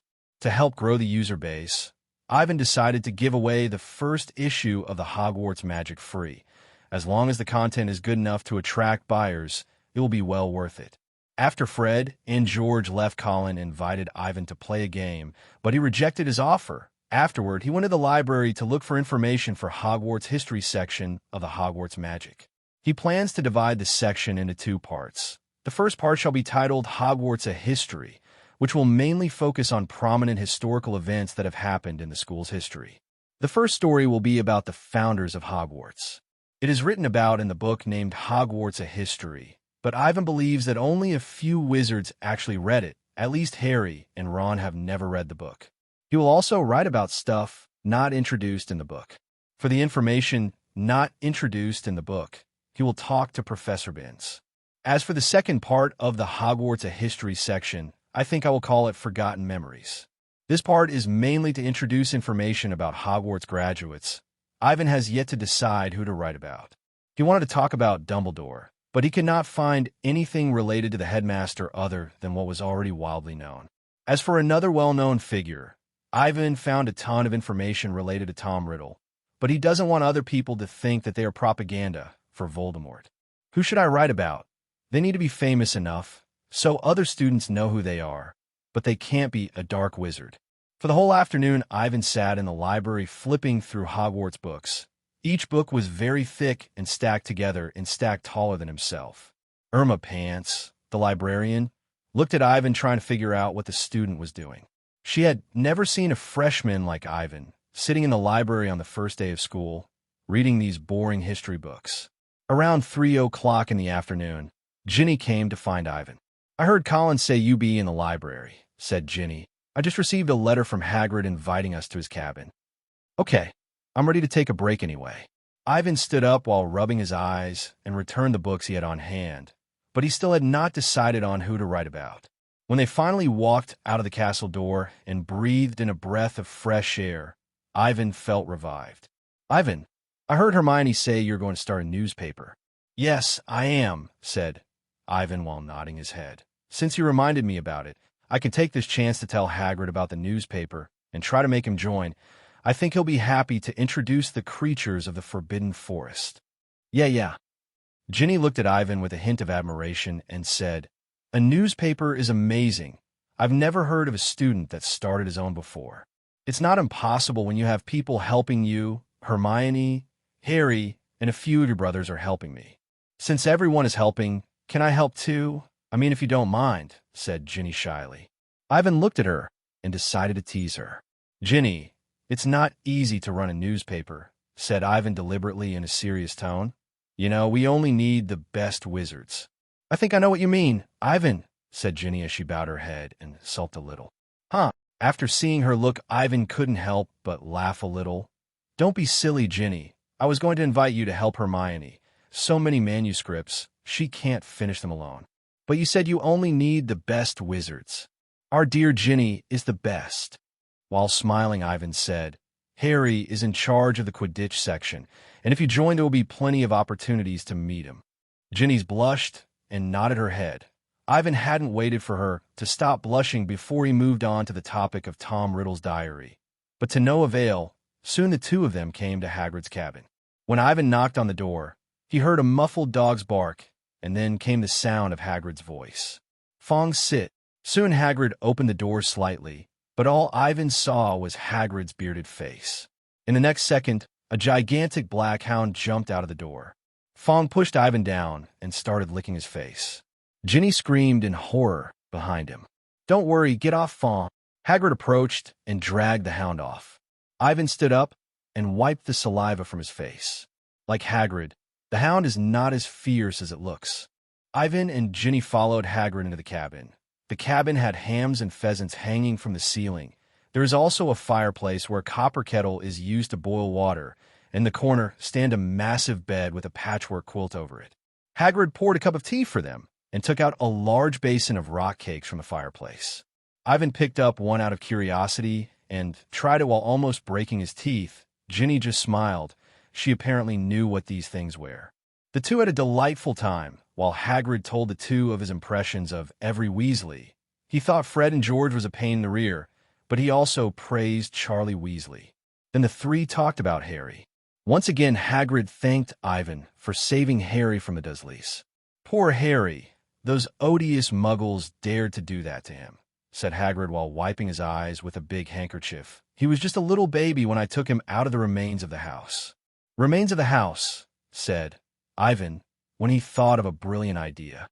"Yeah, it was his home in Godric's Hollow, where Lily was killed by the one who should not be named," said Hagrid with his eyes filling with tears. Ivan and Ginny took turns to hug Hagrid, who had a rich mixture of emotions and kindness compared to other hybrid giants. Thanks to Hagrid, Ivan finally found out who to write about, and it will be Harry's mother, Lily, about her life before she died. She is well documented and was part of the most famous magical event of modern times. As one of the key figures, there should be plenty of people who wish to know more about here. Ivan also knows that Snape had feelings for Lily, so if he plays it right, it could help get people from Slytherin to read the newspaper. After Hagrid calmed down enough a few minutes later, Ivan told him about the Hogwarts magic and invited him to join and write about the magical creatures of the Forbidden Forest. "I don't know, Ivan," said Hagrid. "I don't know if I can handle the job." "Rest assured, Hagrid, no one can compare to you when it comes to taking care of magical creatures," said Ivan, "and no one in Hogwarts knows more about them than you either." In fact, no one needed this job more than Hagrid. After so many years of working with magical creatures, Hagrid desperately wanted to convey his experiences he had, and Ivan's newspaper provided a way. Given that Hagrid's sense of cuteness is not the same as ordinary people, Ivan advised him to start with unicorns as the first creature. Otherwise, Hagrid would probably start with a three-headed giant dog, a giant spider, or something worse. The next thing was a lot easier. It was to find a magical creature. So Hagrid was in charge of finding the unicorns. And later Ivan will take people to take pictures of it later and write about Hagrid's experience with the creature. When Ivan and Ginny returned to the castle, they saw people talking about the announcement of the newspaper. Fred and George had already posted posters on the school's bulletin boards. Everyone was talking about things related to the Hogwarts magic newspaper. "This is awesome, Ivan, a newspaper that belongs to Hogwarts students," said a third year, Hufflepuff, while patting Ivan on the shoulder. From the gate to the Great Hall, some people constantly came up to greet him, most of whom Ivan had never seen before, but they seemed to know him. At Gryffinder's table, Fred and George were together with a gigantic grin on their faces. "The response and effect is excellent," said Fred. "We've already begun to receive orders," said George. In fact, the success of the poster made several people feel happy but also a little pressured. At night, in Gryffindor's common room, all the students of the Hogwarts magic newspaper held their first meeting, chaired by Hermione. "So far, we have received a total of 168 orders. Most of them are from Gryffindor," said Hermione, while looking at a piece of parchment, "but no one is contributing any manuscripts." "Relax, Hermione," said Ivan while comforting her. "We still have time. But there are only 5 days left, and a few of you haven't given me your articles you're responsible for," said Hermione. "Besides the manuscripts, we lack the photos, and I wonder if we can get everything done by next week." Once Hermione said something about photos, it made Colin shrink back. He was responsible for the preparation of photos, but he spent the afternoon in the lounge with his roommate playing chess. While Hermione continually nagged them, Ivan remained silent, and when he looked over to Harry and Ron sitting opposite of him, Harry winked at him, and Ron nodded, telling him that it was the right choice to remain silent. When Hermione shows interest in something, try to pay attention, and if you have a different opinion, it is best to be silent. In this way, everyone remained silent except for Hermione, and a while later the meeting ended. Harry and Ron were taken away to interview Gryffindor's Quidditch captain and write an article about the Quidditch team. "She's terrible, just like our mother," said Fred. "We have to make a good article," said George. "Or she will kill us," said the twins in unison. Then they pulled their little sister Ginny to a corner of the common room to help them write something about the grand staircase of Hogwarts. Colin went to mail an order for Developer's Potion while Ivan sat in front of the fireplace and began to write a letter to Bathilda Bagshot, a famous historian and Dumbledore's friend who lived in Godric's Hollow and a neighbor to the Potters. She was there until the night when Lord Voldemort attacked, so she knew a lot of details. Half an hour later, Ivan finished the letter. He is satisfied with what he wrote. In the letter, he gave his purpose of wanting to know the information in a tone of admiration from the younger generation, hoping to get her help so wizards could know more about Lily and sincerely invite her to become the Hogwarts magic newspaper history consultant. He went to Ollery and sent the letter. He watched the owl fade into the night with a smile on his lips and believed that it would not be long before Professor Dumbledore knew about this from his old friend. Ivan was confident that, with Dumbledore's help, Mrs. Bagshot would be happy to tell him everything that happened. The next day, first years had the defense against the dark arts class. Lockhart class became a joke after yesterday, but that doesn't prevent him being loved by the girls. For example, Hermione is stubborn and says that Lockhart deliberately let the Cornish pixies out to give the students practical experience. When Ivan got to class, he didn't feel surprised that all the girls were sitting in the front row of class. After everyone was seated, Lockhart walked into the classroom and acted like he was the most brilliant person in the world. "Hello, everyone. I think all of you should know who I am," said Lockhart, revealing a charming smile. "Gilderoy Lockhart, Order of Merlin, 3rd class, honorary member of the Dark Force Defense League, and 5-time winner of Witch Weekly's Most Charming Smile Award. But I never talk about this. I didn't get rid of the Bandan Banshee by smiling at him." So cliché, thought Ivan. "I see everyone bought my books, so I think I'll give a little quiz today. You all probably have some answers from your seniors, but I regret to inform you that today's exam is quite different from yesterday's," said Lockhart, while giving everyone test papers. "You have 30 minutes. Start now." Ivan looked at his test paper. It asked, what is Lockhart's favorite food? What is Lockhart's greatest desire? And so on. There were more than 50 questions like this. Ivan had a headache from looking at so many stupid questions. Ivan didn't know the answer to a single question since he didn't buy Lockhart's books. But it didn't matter. He took his quill and thought about it for a while and began to write on the paper. He told Lockhart about the Hogwarts magic newspaper and invited him to join, and of course, Ivan asked it in a tone of absolute worship. Ivan tried to portray himself as an absolute admirer. Although Ivan was not even an admirer, it was effortless because many people around him actually admire him, so he can just reference how they speak of him. He tried to imitate Hermione's tone, and in his description, he said the newspaper was dedicated to Lockhart himself, and Ivan intended to pass the paper around at Hogwarts to expand Lockhart's influence. Ivan spent a lot of time describing the benefits of Lockhart joining, and by the time he finished the parchment full of exaggerated compliments, 30 minutes were already over. Then Lockhart took up the papers and looked at them. "I'm a bit disappointed that there's no one in the first years like Miss Grangerform the second year, who answered all the question. If you read through the books carefully, everyone would have got everything right. For example, in the book Year with the Yeti, you would know my favorite food, and I also made it very clear in Chapter 4 of Gaddying with Ghouls." Lockhart quickly flipped through the text papers until he saw Ivan's. "Here's an interesting test paper," whispered Lockhart, while looking intently at the paper. "Yes, that's something I've always wanted to do, further expand my influence, and become the most admired wizard. It's written very well." All the students looked at Lockhart curiously. People were wondering what Lockhart was muttering about. Vicky Frobisher, who was one of Ivan's roommates, tried to see the content of the paper. "Yes, I will," said Lockhart while putting the test paper down. 100%. "Where is Mr. Ivan Mason?" Ivan quickly stood up, and as soon as he did, everyone's gaze turned to him. "Great, Ivan. I would love to share my stories with my most loyal fan," said Lockhart with a smile. "Very good. Points to Gryffindor." When Ivan sat down, Colin whispered to him, "Ivan, what did you write?" "Nothing much. I just invited him to pose for a few photos. Get your camera ready," said Ian while smiling. "We don't have long to take pictures after class." After the lesson, the rest of the time is relatively dull. The defense against the dark arts class has almost become a reading class. Lockhart asked the students to stand up and read his books in order making the class boring. All the students left the classroom in a hurry, except for Ivan, who dragged Colin to the podium. Lockhart praised Ivan and told him that if anything went wrong during the newspaper's preparation, he would help. Knowing that the novel section had yet to receive any manuscripts, Lockhart expressed his willingness to give some manuscripts he didn't publish. Afterwards, Lockhart did a variety of poses for Colin to shoot. Ivan was surprised that no matter what angle, Lockhart revealed a charming smile.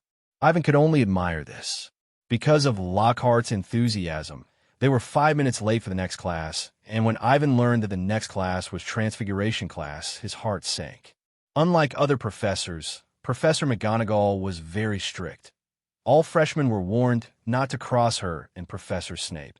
And if you do, you will be miserable.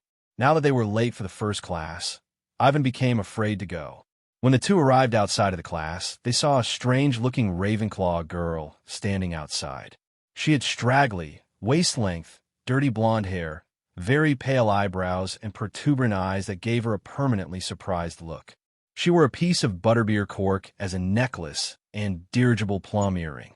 "What are you doing? It's time for class," asked Colin. "I'm looking for traces of a Nargle," said the girl in a daze. Her gaze was resting on the classroom door. "Sorry, what are you looking for?" "A Nargle," said the girl as she fixed her eyes on Ivan.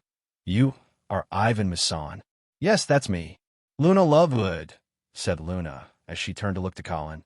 "But I don't know who you are." Before Colin could introduce himself, the classroom door was opened from the inside by Professor McGonagall, who looked at them with eyes that could kill. "Mr. Mason, Mr. Creevey, and Mrs. Lovegood, you're late." She had a very tight mouth. "If you're not going to come in, never come again." Ivan and Colin hurried into the classroom, and Luna sat next to them. "What a bummer." "We met Luna," whispered Colin. "She's a Ravenclaw freshman. Everyone calls her crazy. I heard that she believes that Nargles and Crumplehorn Snorkack actually exist." "But they do exist," interrupted Luna. "How can they? They are just imaginary." "Quiet down, Colin," said Ivan. "Don't comment on things you don't know anything about." "Very wise choice," said Luna in a very low-sing tone. "Wit beyond measure is a man's greatest treasure." Colin tried to say something, but he saw that Professor McGonagall was glaring at him, so he hastily closed his mouth. Transfiguration is one of the most complex and dangerous spells you will learn at Hogwarts. Anyone messing around in my class will leave and not come back. You have been warned. After that, Professor McGonagall turned her desk into a pig and back again to demonstrate transfiguration. The students were all amazed and started learning immediately, but they soon realized that it would take a long time to achieve a feat such as turning furniture into an animal. After a lot of complicated notes were written down, Professor McGonagall gave each of them a match and began to make them try to transfigure it into a needle. It's challenging for a new student to achieve it, though. By the end of class, Ivan turned the match head into a needle tip. He was the fastest student in the class. Ivan noticed that Professor McGonagall's mouth loosened slightly. All the Gryffindor students think that Potions class is worse than Transfiguration. Potions class was in the basement. The classroom had a faint smell of herds, with different specimens in jars that makes one shiver. The worst part of Potions class is Professor Snape. As long as he stood there, no one dared to even whisper. In the first lesson, after mocking everyone, Snape turned to Ivan and prepared to embarrass him. But Ivan was prepared and answered all the questions correctly. "Another one like Mrs. Granger, Mr. Perfect," said Professor Snape contemptuously. Mr. Perfect was another nickname that he received from Snape after the last one Potter's follower, matching Hermione's Miss Perfect. After Snape asked about almost everything from 1,000 magical herbs and fungi and magical drafts and potions, Snape decided to change his strategy, but Snape still deducted a point from Gryffindor on the basis of his uniform was not neatly worn. He decided to treat Ivan like he treats Hermione, that is, with indifference. This was a lot easier for Ivan, but it was hard to be happy when Snape was still looking for any reason to deduct a point from Gryffindor students. But Ivan had to admit that Snape was competent. For example, Snape wrote a simple potion recipe for the treatment of scabies on the blackboard. It differed slightly to the one written in the book. It was a small change, but it was superior to the book's recipe. Everyone except for Ivan hadn't practiced this potion before, so he knew how superior the quality was. Snape acted like it wasn't a big deal, but Ivan knew that it was. Each potion was refined and documented by countless potions masters over the years, so to improve the recipe, just a little would require countless hours of research by numerous potions masters. But for Snape, it was a simple feat. Even improving the most basic of basic potions should prove to people he was one of the best, if not the best potions masters. Snape is terrible, just like everyone told me, said Colin, who looked like he still had not recovered from potions class. He seemed to be haunted by what might have happened. If Ivan had not stopped him from putting the wrong ingredient in the potions, Colin would have been spending the night in the hospital wing. But then again, if Snape didn't stare at Colin, he might not have messed up. For Colin's mistake, he was deducted 2 points and got the grade of troll from Snape. Colin, cheer up. Even if people seem to mean, that doesn't mean they aren't still good people, said Ivan, trying to comfort him. When Ron, who just sat down, heard his remark, he immediately stood up and said, "Oh my God, you are praising Snape." "I'm just honest," said Ivan. He decided not to respond to Ron and eat his pie. "Hello, Harry," said Colin when he saw Harry come along while hurrying to his feet. "Hello, Colin," replied Harry reluctantly. Colin has told him hello 6 or 7 times today so far. Harry may be getting tired of it, but Colin still enjoys it, as if it was the most exciting thing in the world. Harry looked like he wanted to ask for help, but Ivan could do nothing about this. He can't stop Colin or Ginny from worshipping Harry, even if he tried, just as he can't stop Hermione from worshipping Lockhart. Ivan turned to Hermione and said, "Professor Lockhart has agreed to help us. He invited me to come to his office after dinner and promised to put some of his unpublished manuscripts in the newspaper." "Really, Ivan?" said Hermione with a look of pure joy. "Can I go with you? I think there shouldn't be a problem, but I have something to write tonight, so I will not be able to go, so you can go with Colin and remember to take some pictures." "I thought you realized after yesterday's class what that guy's nature was." "Hermione," said Ron. "He's a fraud," muttered Ron. "Nonsense," yelled Hermione while glaring at him. "You've all read his books and all the amazing things he's done. Only he said he had done anything." After dinner, Hermione and Colin went to Lockhart's office while Harry and Ron went to find nearly headless Nick and asked him to contact the other ghosts to discuss the newspaper. Ivan had intended to go with them, but he received a reply from Bathilda Bagshot, detailing the life and death of Lily Potter the day Voldemort was defeated, including a lot of small details. These were things that had never appeared in any other book. Ivan didn't even tell Harry about what he was writing about. He returned to Gryffindor Common Room quickly, and after reading the letter several times, he started to write. "The Guardian of Love, the greatest mother, Lily Potter." Ivan briefly introduced the life of Lily first, including her excellent performance at Hogwarts, and how she escaped Voldemort 3 times before. Then wrote about the last days of Lily with a slightly pompous and rigorous tone, as if he had seen all these things happen, and added countless details from Bathilda's reply. At the end, he wrote how James was killed by Voldemort, and how Lily fought to protect Harry, causing the article to reach its climax. Ivan highlighted how great a mother Lily was, her love for Harry, and the tragic battle scene. He believed that as long as one was not a Death Eater, they couldn't help but shed a tear. Ivan omitted the magic that Lily had last used. He didn't know what it was, and he was not sure whether Dumbledore wanted people to know because Bathilda's reply didn't mention it. As the rumor went, Voldemort killed Lily and tried to kill Harry, but failed, whether it was a spell rebound or something else. People never knew. The truth couldn't be told, but that didn't stop him from conceiving a few details. In his description, he stated, after the death of Lily, as she slowly fell to the ground, her hands still gripping Voldemort's robe, stopping his march towards Harry. In her hands was a locket, on one side a family photo of the Potters, on the back her childhood friend, a black-haired youth. And the text stands. Ivan wrote what the youth looked like, and if anyone could guess who it was, it would be their problem. "Well, that's my revenge on Snape," thought Ivan maliciously. "Since you dare deduct points from me, I have to let you suffer a little." The fire burned quietly as Ivan wrote, and when the others came back, he had finished the article, leaving only a few details to be edited. "Ivan," called Hermione as she and Colin entered the common room. She ran in with a happy face. "That was awesome. We took a myriad of photos and got a manuscript from Professor Lockhart." "Well done," said Ivan as he wrote the last letter. "Let me have a look," said Hermione while she took the parchment, and immediately became astonished when she noticed the contents. "Oh my God, this is—" Before she could finish what she was going to say, Harry and Ron walked into the common room. They seemed to be in a horrible mood compared to Hermione and Colin. "Guys, tonight sucks," said Ron in a monotone voice. When we left, we ran and peeved the poltergeist on the second floor who threw a dung bomb, and then we were almost caught by Filch who thought we did it. Wait, what are you doing there? If I remember correctly, there shouldn't be anyone there. Ivan focused on a reason they were on that floor, since it had Moaning Myrtle's bathroom on it. Ivan had tried to talk to Moaning Myrtle before, but before he could, he was caught by Filch's cat, Mrs. Norris, and had to waste a lot of time trying to explain why he was trying to sneak into the girl's bathroom. We thought we saw Ginny pass, but that's beside the point, said Ron as he waved to dismiss it. The point is we managed to escape from Filch and find Nick on the 5th floor. He agreed to convince other ghosts to help us gather news on one condition, and that is to attend his 500th death day party on Halloween, said Harry with a feeble voice. And we have promised to. Think about it. On Halloween in the basement at nearly headless Nick's death day party, said Ron as he took a deep breath.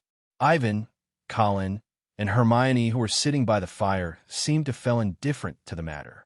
Ivan was thinking about Ginny, while Hermione was utterly engrossed in Ivan's story and didn't hear a single word that Ron was saying. What the hell is going on with the two of you? Are you not surprised? It's a ghost party, said Ron, but before he finished his words, Harry pulled him aside since he noticed Hermione had an unusual expression. Her hands were clasped tightly and her eyes were bloodshot. Ron stopped because he was unsure if he had angered Hermione. Hermione, are you all right? Whispered Harry. I'm okay. Harry, said Hermione, as looked up while wiping her eyes with her hands. In the next second, she suddenly stood up and gave Harry a hug. Hermione, said Harry. He was at a loss for words. Harry, this is the article that Ivan wrote. I think you should read it, said Hermione while shoving the parchment into Harry's hands. Harry shifted his gaze to the parchment, and a moment later, he turned pale after he realized what had been written. Ivan, I know what happened from Bathilda Bagshot. She was your parents' neighbor in Godric's Hollow. She saw what transpired that day, explained Ivan.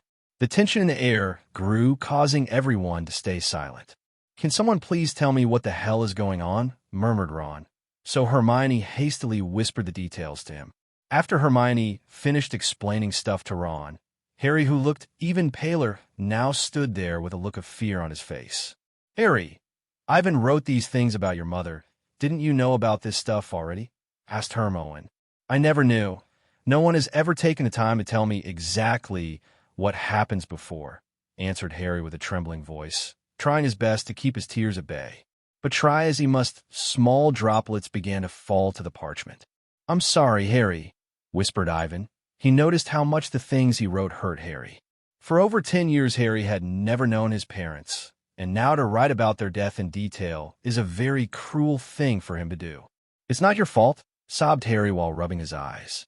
Harry didn't want others to see him cry, so he ran to his bedroom while clutching the parchment tightly.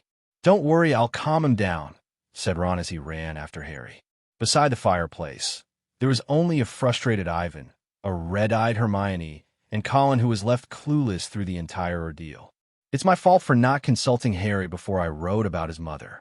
I think you write well, said Hermione as she came over and hugged Ivan.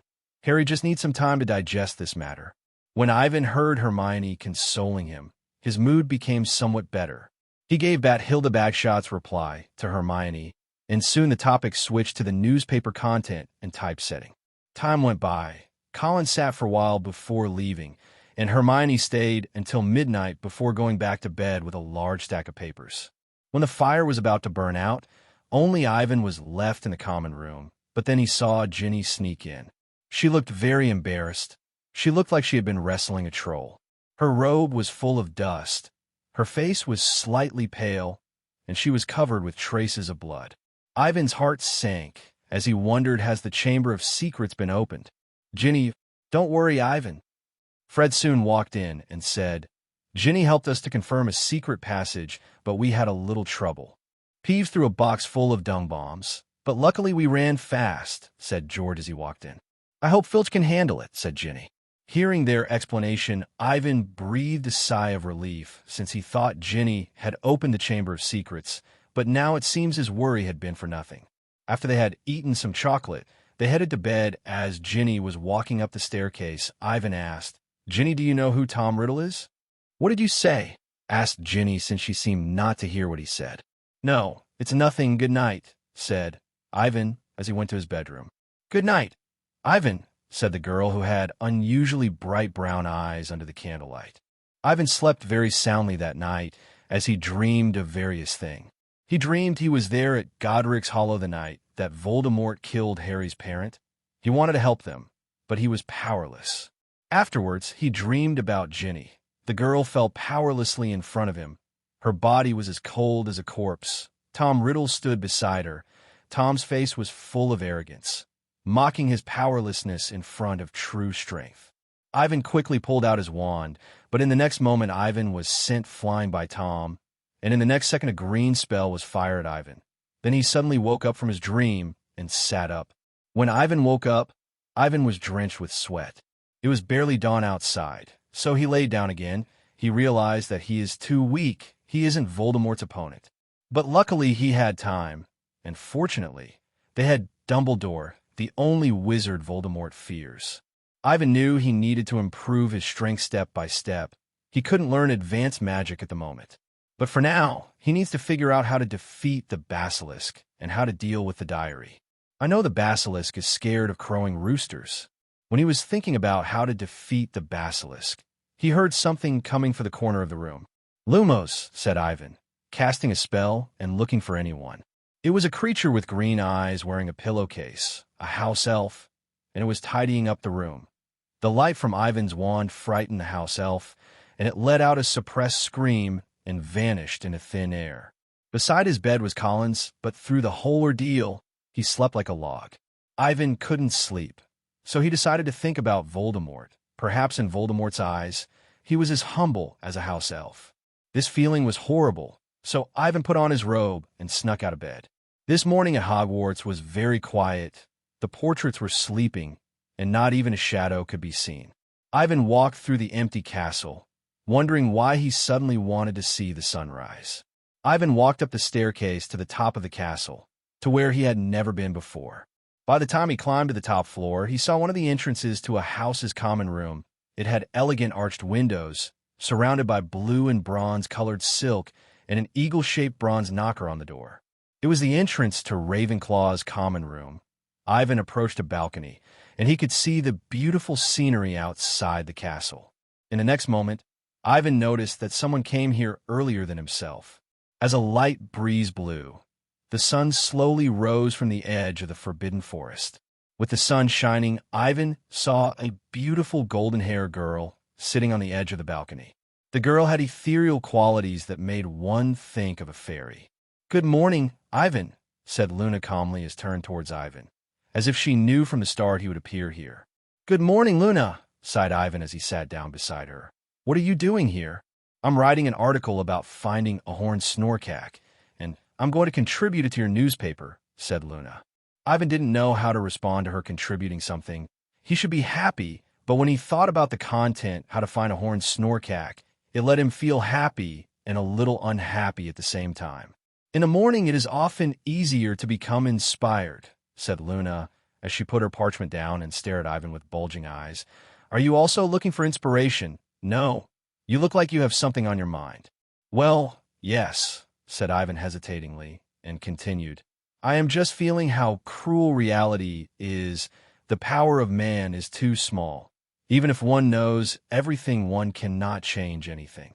Ivan was vague, so he wasn't sure if Luna could understand him.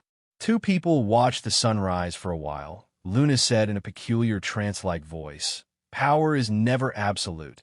People who can face their own cowardice and remain humble is a kind of courage, isn't it?"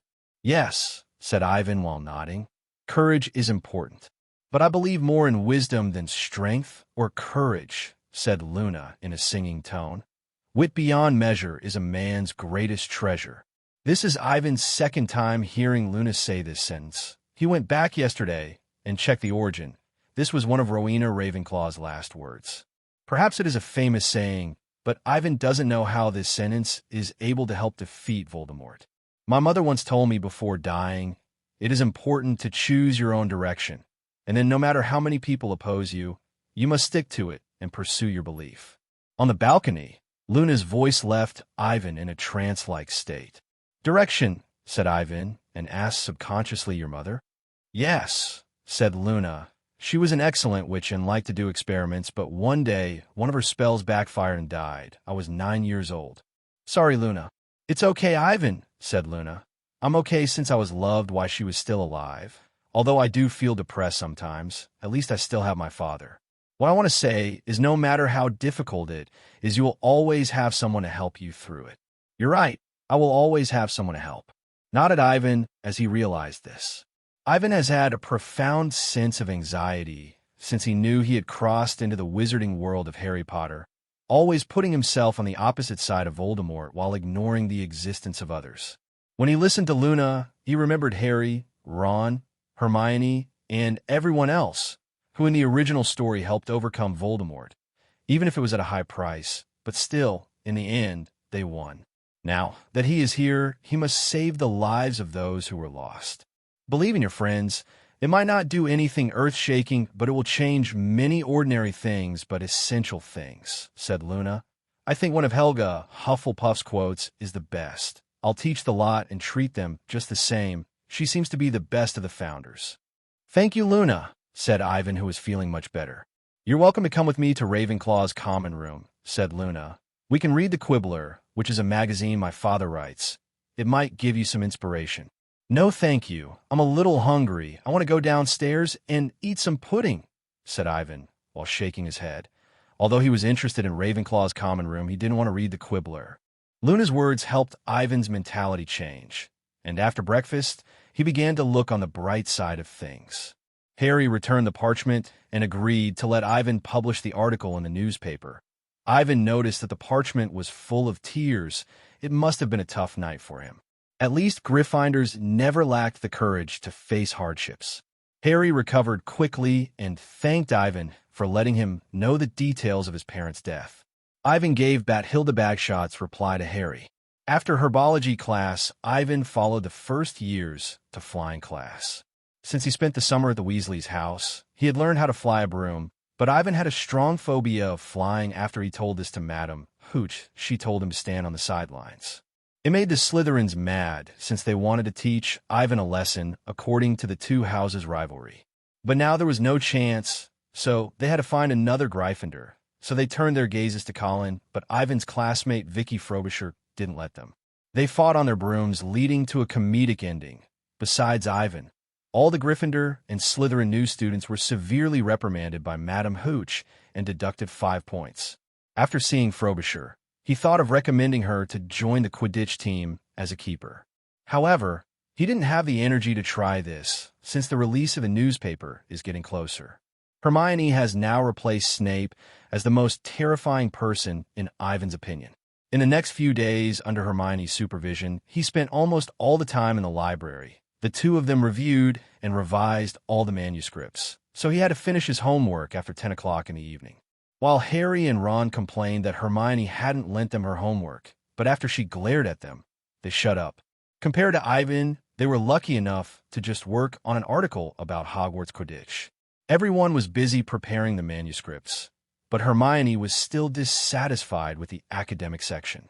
Ivan, we've only received 2 submissions so far, said Hermione, while looking at the 2 manuscripts. One is from Percy, The Present and the History of the Crucible, and the other is How to Find a Crumplehorn Snorkack. If there is no other choice, do Luna's article first, said Ivan as he stopped writing. Her father does a magazine that publishes such articles. I heard the sales are good, so there are people who like to see such things. Okay, said Hermione in a voice full of doubt. The Hogwarts Magic newspaper, which is mostly completed, is in his opinion no better than the Quibbler. It wasn't the same quality as he imagined, since the manuscript quality was too low. Page 3 introduced interesting Hogwarts news of the week, but is limited by the source of the articles, with most of them coming from Gryffindor students. Ivan, Harry, and Ron flying a car to school was the front page. Only a handful of things were related to Ravenclaw and Hufflepuff, and as for Slytherin, there was almost no other news besides Malfoy provoking people on several occasions. Afterwards was an article about the safety of young wizards, which took up 5 pages. It was full of legal terms. Ivan was unsure whether anyone would read it. He believed Hermione's articles would be skipped by most young wizards. As for Fred and George's articles, It covered the grand staircase and the frequently used secret passages, which could help some of the new students and attract some readers. They must have left a lot out, because with these secret passages, it would be impossible to escape Filch, who was familiar with the secret passages. Ginny helped Hagrid with his article about magical creatures. Harry and Ron wrote about Quidditch. In Ivan's opinion, he didn't find any good thing to highlight. In Luna's article for the academic section, how to find a crumple-horned snorkack. So it seems that the story I wrote about Lily will be highlighted. Thought Ivan as he turned the newspaper, and what he saw next was more than 10 pages of photos of Lockhart.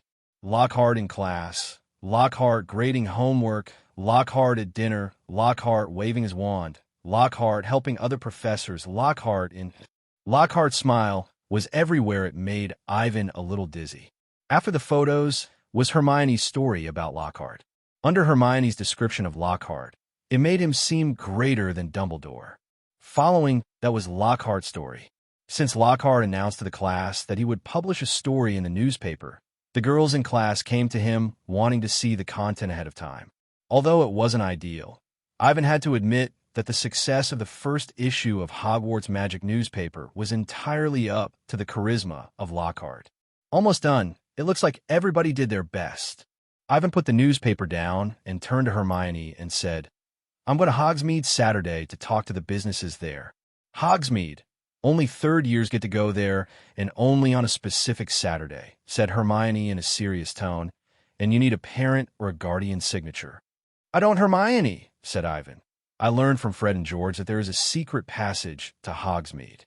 Secret passage, said Hermione as she shook her head. If you are caught, you will be expelled. As long as you don't tell anyone, no one will know. We need advertisements and sponsorships, or we will not have enough money to print one issue of the newspaper. You know, ink and paper aren't cheap. But don't worry, Hermione, laughed Ivan. I remember Saturday is Gryffindor's first Quidditch match. I will be back before it is over to cheer on Harry. Ivan's Hogsmeade trip was not as easy as he expected. Businesses were not keen to spend money on an obscure newspaper that they've never heard of. However, through Ivan's effort to persuade them, there were still some businesses that agreed to sponsor the newspaper. For example, Honeydukes gave him 2 big cans of chocolate cauldrons that they couldn't sell. Zonko's joke shop owner gave him a lot of dung bombs, and the 3 Broomsticks offered him a glass of free lemonade. The owner of the 3 Broomsticks said, "Kids can't drink, so here's some lemonade." Well, nothing is easy in the beginning, but at least it's better than nothing, said Ivan, comforting himself. And after drinking the lemonade, he carried a giant pile of things through the long, narrow secret passage and walked back to Hogwarts.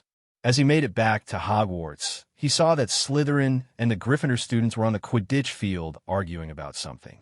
Draco Malfoy was at the center of the crowd. He seemed to have said something nasty to Hermione, and it looked like Fred and George would pounce on him. Ron glared at Malfoy while pointing his broken wand at him. "You will pay for what you said," shouted Ron. In the next second, a large explosion resounded through the field. A green-colored spell shoots out of the back of Ron's wand and hit him in the abdomen, causing him to fall to the ground. Ron, are you okay?" screamed Hermione. Ron opened his mouth to answer, but what came out were not words, but slugs were spat out and fell to the ground. The Slytherin team's players couldn't stop laughing, and their captain Flint turned red from laughing so much. Malfoy fell to the ground, laughing so hard at Ron's blunder. The Gryffindor team surrounded Ron, who continued to spit out slugs. Ivan hurried to the crowd. When Colin saw him, he happily said, "You're back, Ivan." Ron was hit by his own spell. "Harry, can you help him?" Colin excitedly held up the camera and pointed it at Harry. Ivan took out his wand and uttered the spell Silentium at Ron, but the spell didn't work, and Ron spat out a new batch of slugs. "Look at the little smelly mud blood," laughed Malfoy while looking contemptuously at Ivan. "Look at your pathetic magic." "Yes, Malfoy." Ivan looked at Malfoy coldly and pointed his wand at Malfoy that formed a red light on the tip. In an instant, Malfoy was struck by Ivan's spell. "Damn, how dare you!" The smile on the Slytherin students' faces vanished in an instant and looked at Ivan coldly. Several seniors quickly pulled out their wands. Soon more and more Slytherin pointed their wands at Ivan, while the Gryffindor students soon pulled out their wands and glared at each other. The tension was reaching its peak. Note, this is what I imagine, but with a lot more people. Stupid mudblood, I will kill you, shouted Malfoy as he got up from the ground while picking up his wand. Bumbler falls. It seemed to be a signal that made each side nerves stretch to the extreme. Gryffindor and Slytherin read out their own mantra, and then the whole Quidditch stadium turned into a battleground. Students who were originally sitting in the stadium poured into the field, so the situation became even more chaotic. When several students in Hufflepuff saw what was going on, they turned towards the castle and ran. In the field, Ivan was Slytherin's primary target. After escaping from 3 spells, he realized he was too slow to cast a spell of his own, so he decided to throw out all the dung bombs he got earlier. When he threw a dung bomb, it only hit the Slytherin students. This interrupted their spells. The stench was accompanied by Slytherin screams.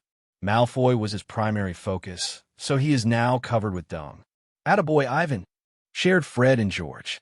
It didn't take much longer before Ivan made the Slytherins abandon their wands and pounce on the nearest enemy in the most primitive way.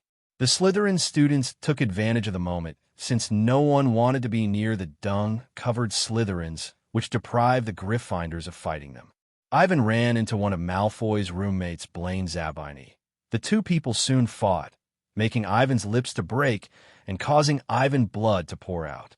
Ivan didn't let the other side get the better of him. He gave Zabini a few punches, and when he was ready to finish the other off, a big hand suddenly separated the two. Ivan raised his head up and noticed it was Hagrid. "My God, what are you all doing?" said Hagrid with a shocked face. Not far away, Harry and Malfoy were in a scuffle. Ron kept spitting slugs up at Goyle. Hermione was fighting here and there, but she was still holding on to her wand. As for Colin and Neville, they were fighting crab together, and the Quidditch player was fighting each other. As for Fred and George, they somehow got more dung bombs and were throwing them at Slytherin students. A few seconds later, a loud noise echoed throughout the Quidditch field. Almost all the professors came out. Dumbledore stood there with his wand raised high. "Group fights. I've been at Hogwarts for so many years, but I've never seen anything like this before," said Professor McGonagall while being a little perplexed. "Gryffindor and Slytherin are deducted 100 points each, and if this happens again, I'll cancel your Quidditch game." "But Professor," the Gryffindor Quidditch captain Oliver Wood quickly argued. "Quiet, Wood. I thought you would be better than this," said Professor McGonagall with an expression of disappointment. "Who started it?" said Professor Snape as he gazed at Harry and Ivan, who was standing beside him. "It was Ivan Masson and Harry Potter," said almost all the Slytherin students while pointing at the two people. "They are lying. Malfoy started it," said the Gryffindor students. "He called Ivan and Hermione mudbloods," said Ron while puking up slugs. "Shut it, Weasley. I can tell who is lying." Snape turned his eyes to Harry and Ivan. "As for you, Severus, I believe they are students of my house, so I'll decide how to punish them," said Professor McGonagall. The punishment for the fight was decided quickly, and everyone involved in the fight was sent to detention. Harry, Ivan, and Hermione helped Lockhart respond to his admirers because Lockhart wanted help, while Ron, Colin, and Neville helped Filch clean the trophies in the trophy room. Malfoy had to clean up Snape's office, while Slytherin and Gryffindor's Quidditch team had to clean up the Quidditch field since Fred and George threw too much dung. At dinner, Harry looked frustrated. He told the others that it was the worst punishment. He preferred to help clean the trophies or clean the Quidditch field. Hermione was even more frustrated than Harry. She said with a sullen face, "Look at everything you've done. There's only a day left before the official release of the newspaper, and everyone is in detention. Ivan, you shouldn't be so impulsive, and Ron, you're still spitting up slugs for Malfoy's sake." Hearing Hermione's complaints, Ron didn't know what to say. Ron whispered to Harry with his head down. When we were fighting, Hermione looked more excited than anyone else. Of course, his voice was shallow, so except for Ivan, who was seated beside Harry, no one else heard him. "Don't get angry, Hermione," said Fred, comforting her. "After all, we won, didn't we?" This was the first time we used dung bombs to attack others. "The effect was amazing," said George while looking at Slytherin's long table with satisfaction. There was stench everywhere, so no one wanted to go near them. "To celebrate this victory, we should have a party," said the two in unison. "I should write and tell your mother about this," said Hermione while looking at them angrily. Let them be. Hermione, said Ivan quickly. They helped us after all. It was Malfoy who called us mudbloods. What does that mean? Asked Harry, of course. He could tell it was something vulgar. It is an offensive remark.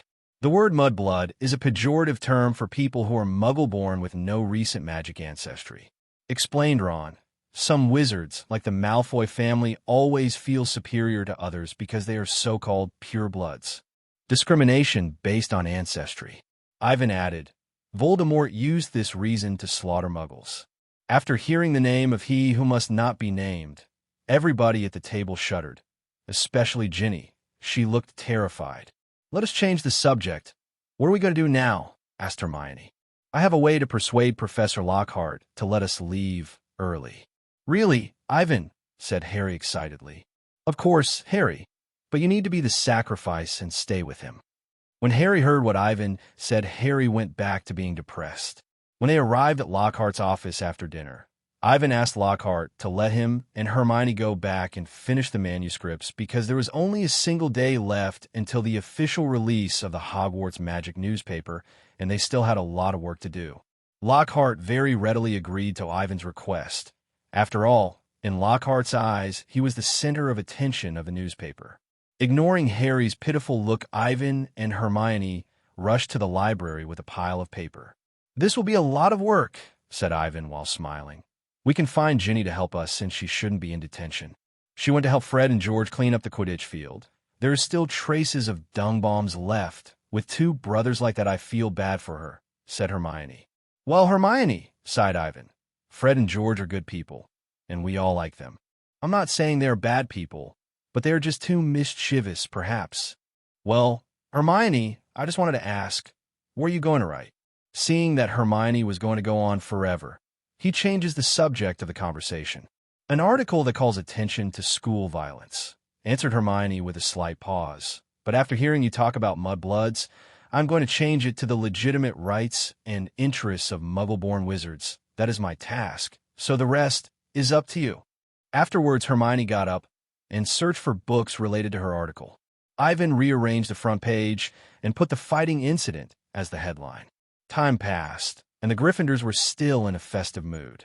A lot of people heard about the fight Saturday. Though the end result was close at the sight of the smelly Slytherin students, people knew that Gryffindor came out on top with a few cheap tricks. The gossip was spreading everywhere, and Ivan was once again the focus of attention. There was gossip about him everywhere. There were at least 10 versions of him taking Malfoy on. Ron was also the subject of discussion since he is spitting out slugs. So everybody is talking about what kind of spell can do this. So a lot of the library's books on charms have been borrowed. The four houses were regretting not seeing the group fight with their eyes. As a result, people were full of anticipation for the upcoming first issue of the Hogwarts magic newspaper because the newspaper had details of the battle and the spell Ron used. On Monday morning, Ivan woke up early and came to the Great Hall with a newly printed newspaper. Following his strategy, the first issue is free. It had all the staff, article author's name, and order method on it. Fred and George made a song, but Professor McGonagall made people stop singing it. But this didn't stop everyone's enthusiasm, except for Slytherin's boycott of the newspaper. All the copies were soon taken by the other houses. Inside the Great Hall, everyone was looking through the newspaper or discussing the articles. The Slytherin long table was out of tune with the other three since they didn't speak, but just ate breakfast with a gloomy face. It was like a funeral at Slytherin's long table. The atmosphere was scary and chilling. Ivan set aside a bunch of newspapers after he printed them for the teachers. He took over 10 thick newspapers and gave them to every professor. Dumbledore happily accepted it, while Professor McGonagall just nodded but looked a little proud of Ivan, and Professor Flitwick and Professor Sprout smiled and picked it up. As for Lockhart, he took it and immediately turned it straight to his pictures and started giggling, and asked Ivan to send him a few copies. The trouble was Snape. He glanced at Ivan with a gloomy face. He seemed to have no intention of talking to him, like the Slytherin students. Ivan pretended to be careless and dropped it where Snape could see the article about Lily, but Snape still showed a disgusted face while looking at it. Unprecedented success. Ivan, this was Fred and George's evaluation of the newspaper. Now, the Hogwarts Magic newspaper is the most popular thing in the entire school. All the students are talking about it. The front page introduced the fight at the Quidditch field, which greatly satisfied everyone's curiosity. Colin even captured a few photos that showcased the handsome side of Ivan. Handsome, intelligent, and the creator of a newspaper, Ivan is now almost as famous as Harry. He is now one of the most popular students. Most people hate a positive evaluation of him, and even the girls were thinking of writing love letters to him. The advantage of the newspaper was that he could change public opinion. So, in his article, he showed that Slytherin was the primary cause of the battle. Of course, it was the truth. Now that everyone knew what happened, they decided to condemn Malfoy, which made Malfoy angry. Malfoy glared at Ivan and Harry from afar, but didn't come up for trouble. Also, Hermione's articles were doing better than he expected, even though most young wizards will not care about this stuff. However, at lunch, Ivan noticed several professors reading the contents of the articles carefully. Introducing secret passages, Quidditch, and magical creature articles were popular with the young wizards. Although most of the stuff was covered in books, many young wizards won't read those books. Some of the articles can help new students integrate into school life quicker. The twins made word games and joked that the seniors like. As for Luna's article, How to Find a Horned Snorkack, wasn't very popular. But Luna was still very happy and gave a recent issue of the Quibbler to Ivan and said her father would like to cooperate with them in depth for a joint publication of Horned Snorkack research results. The most popular articles were Lockhart's pictures and novel. It was mainly popular among girls, and Hermione was not an exception. Even a lot of Slytherin girls secretly got a copy of the Hogwarts Magic newspaper. But what was more surprising was that a few people got a new newspaper from Ivan to mail back to their parents. Most of them were fans of Lockhart. This would increase the number of buyers, but then Ivan had to consider printing them. Someone finally noticed Ivan's story about Lily by breakfast. The descriptive article brought everyone back to Godric's Hollow. As one of the most well-known modern wizarding events, the young wizards knew the basics of what happened, but no one knew the details that Ivan wrote in his article. For a while, this story replaced Lockhart's novel as the primary focus. Today's breakfast was destined to be much longer than usual. As everyone was immersed in this tragic story, no one cared about their food. Besides the Slytherins, the other houses were all quiet while reading the article. This made Slytherins curious, but because of the boycott, they couldn't look. After a while, the Slytherins went back to their house's common room, but the Slytherin students were still looking at them curiously. Ivan had a smirk since he had to stay up late that night and work. Slytherin's boycott was soon almost non-existent. Ivan also noticed that Snape was absent at breakfast that night. It seems that the article had a significant impact on him. In fact, in the following week, Professor Snape's mood was bizarre. Snape was the first to leave the class. He didn't eat in the Great Hall either. Apart from Ivan, no one else knew what was wrong with Snape. Snape wasn't even making a hard on Gryffindor students, which was inconceivable to some students. Everyone now knew how Voldemort failed. People were unaffected by the duel between James and Voldemort, but were touched by the love that Lily showed. As the article said, she had a chance to live, but for Harry's sake she gave it up. Ultimately, the power of love caused Voldemort's magic to rebound and usher in a new era. An hour later, when Ivan and Harry left the Great Hall, all the students applauded Harry. They were paying tribute to Harry and his parting as heroes who saved the wizarding world. That evening, Gryffindor held a party where all the staff of the Hogwarts Magic newspaper became the primary focus. It made Colin excited, which made him slightly concerned about him. Hogwarts Magic newspaper achieved unprecedented success. They originally printed 700 copies, but had to print another 300 copies afterwards since the demand was so high. Even the businesses that advertised in the newspaper benefited, as well as Fred and George's modified magical fireworks, all of which were sold in under a day, so they are creating new ones. After the businesses advertised in the paper, their sales increased around 30%. For example, a lot of ordered lemonade by Owl from the Three Broomsticks, which made Madame Rosmerta wish she let Ivan drink butterbeer. Another example is after Ivan recommended the cockroach clusters, they instantly became the most popular candy at Honeydukes. Note, the other chapter said chocolate cauldrons. but it was supposed to be cockroach clusters. My bad, and I'll change it. This allowed the flume couple to sell a lot more than they usually would, which made them delighted. Of course, when the student bought them, people instantly became nausea and lost their appetite. Ivan also got the terrible title Cockroach Killer. A few days later, the businesses sent a letter to Ivan and invited him to come again that weekend to discuss future cooperation. While the price they were willing to pay was lower than the Daily Prophet, but at least it was a step forward after he got them to sign a long-term contract. As a result, the necessary cost of printing the newspaper was solved. It made him feel relieved that he could afford to pay for the next issue of the Hogwarts Magic newspaper. 3 days later, while Ivan was eating his breakfast and whispering to Hermione about the next issue of the newspaper, he received an unexpected letter. "Look, guys," said Ivan excitedly. "The editor-in-chief of the Daily Prophet wants to buy the rights to reprint Professor Lockhart's pictures and novels, my story about Harry's mother," and Ivan paused, and everyone stared at him nervously. "And Hermione's 2 articles, calling for the Ministry of Magic to focus on the safety of underage witches and the legitimate rights and interests of Muggle-born wizards," said Ivan dryly. "My goodness," said Ron in a surprised tone with mouth wide open. "Is it true, Ivan?" asked Hermione. "Yes," said Ivan as he wrinkled his nose and added, "In fact, Barnabas Cuff thinks your articles are brilliant, and if you want you can sign the contract that came with the letter, and they will mail the reprint costs and royalties tomorrow." "Of course I am willing," said Hermione as she grabbed the contract. "The editor of the Daily Prophet is insane. Why would he want to buy Hermione's articles?" said Ron. "Is it because she wanted the Ministry of Magic to ban the Quidditch game?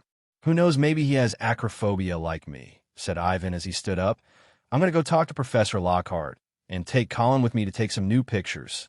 Harry looked at Ivan's back and blinked innocently. He couldn't understand why someone would want to publish the article in the Daily Prophet. Harry agreed to let Ivan put the article in the Daily Prophet. He felt it was necessary to let more people know what she did. He signed the contracts with the Daily Prophet, but Ivan underestimated the influence of the Daily Prophet. When he sat to eat some toast the next morning, he saw a parliament of owls fly into the Great Hall. "Look, I didn't know who shouted when all the students looked up and saw a fantastic scene. Countless owls poured into the Great Hall, covering almost the entire ceiling. Hogwarts Great Hall, Ivan Masson." Ivan saw his name and address on an envelope. He frowned and reached for it, but soon 3, 4, 5 owls flapped their wings to his side. They stepped on the butter, knocked over the salt. Each one wanted to give him their letter first. "What's the matter?" asked Colin curiously. No one answered, and then 7 more owls flew down, but this time they were looking for Harry. "I think I know what's going on, guys. Look at this," said Hermione excitedly. She grabbed a parcel from the owls. But before she could open the parcel, over 10 owls flew in and surrounded her instantly. Ivan opened the parcel Hermione handed over. It contained the latest issue of the Daily Prophet. The article about Harry's mother was placed on the front page with the other articles by the editor and Bathilda Bagshot. Lockhart's photos and novels occupied the entertainment section and the novel section. Hermione's 2 articles occupied a space under Rita Skeeter's article. These are letters from people who read our articles. The letter she held was sent by a witch who was over 50 years old, thanking Hermione for efforts to keep underage wizards safe since she lost her daughter in a flying accident when her daughter was 8. A lot of the letters came from Muggle-born wizards who thanked her for saying what they always wanted to say. Unlike Hermione's thanks she received, Harry received a much more touching thanks. People used some gorgeous but over-the-top statements to express their sorrow over Harry's unfortunate life. As for Ivan, he got more criticism. People complained about some of the things he wrote, such as how Voldemort failed, what Lily's last spell was, and who was the black-haired boy on the pendant. A man said they had the right to know the truth. Ron opened one of Ivan's letters and muttered, "What does he want to know? Why not just ask he who should not be named?" "Look, this woman is suggesting you go to St. Mungo's Hospital for Magical Maladies and Injuries," said Colin. "She might be a follower of he who should not be named." In fact, the professors are more stressed than Ivan. Almost every professor received a large number of letters, including Dumbledore and McGonagall. The readers who read Ivan's article hope that the professors will take better care of Harry. In the face of an endless stream of owls, they were overwhelmed. "Professor Snape, cast a spell causing all the owls to fly away. Unlike Snape, who was angry, Lockhart was extremely excited.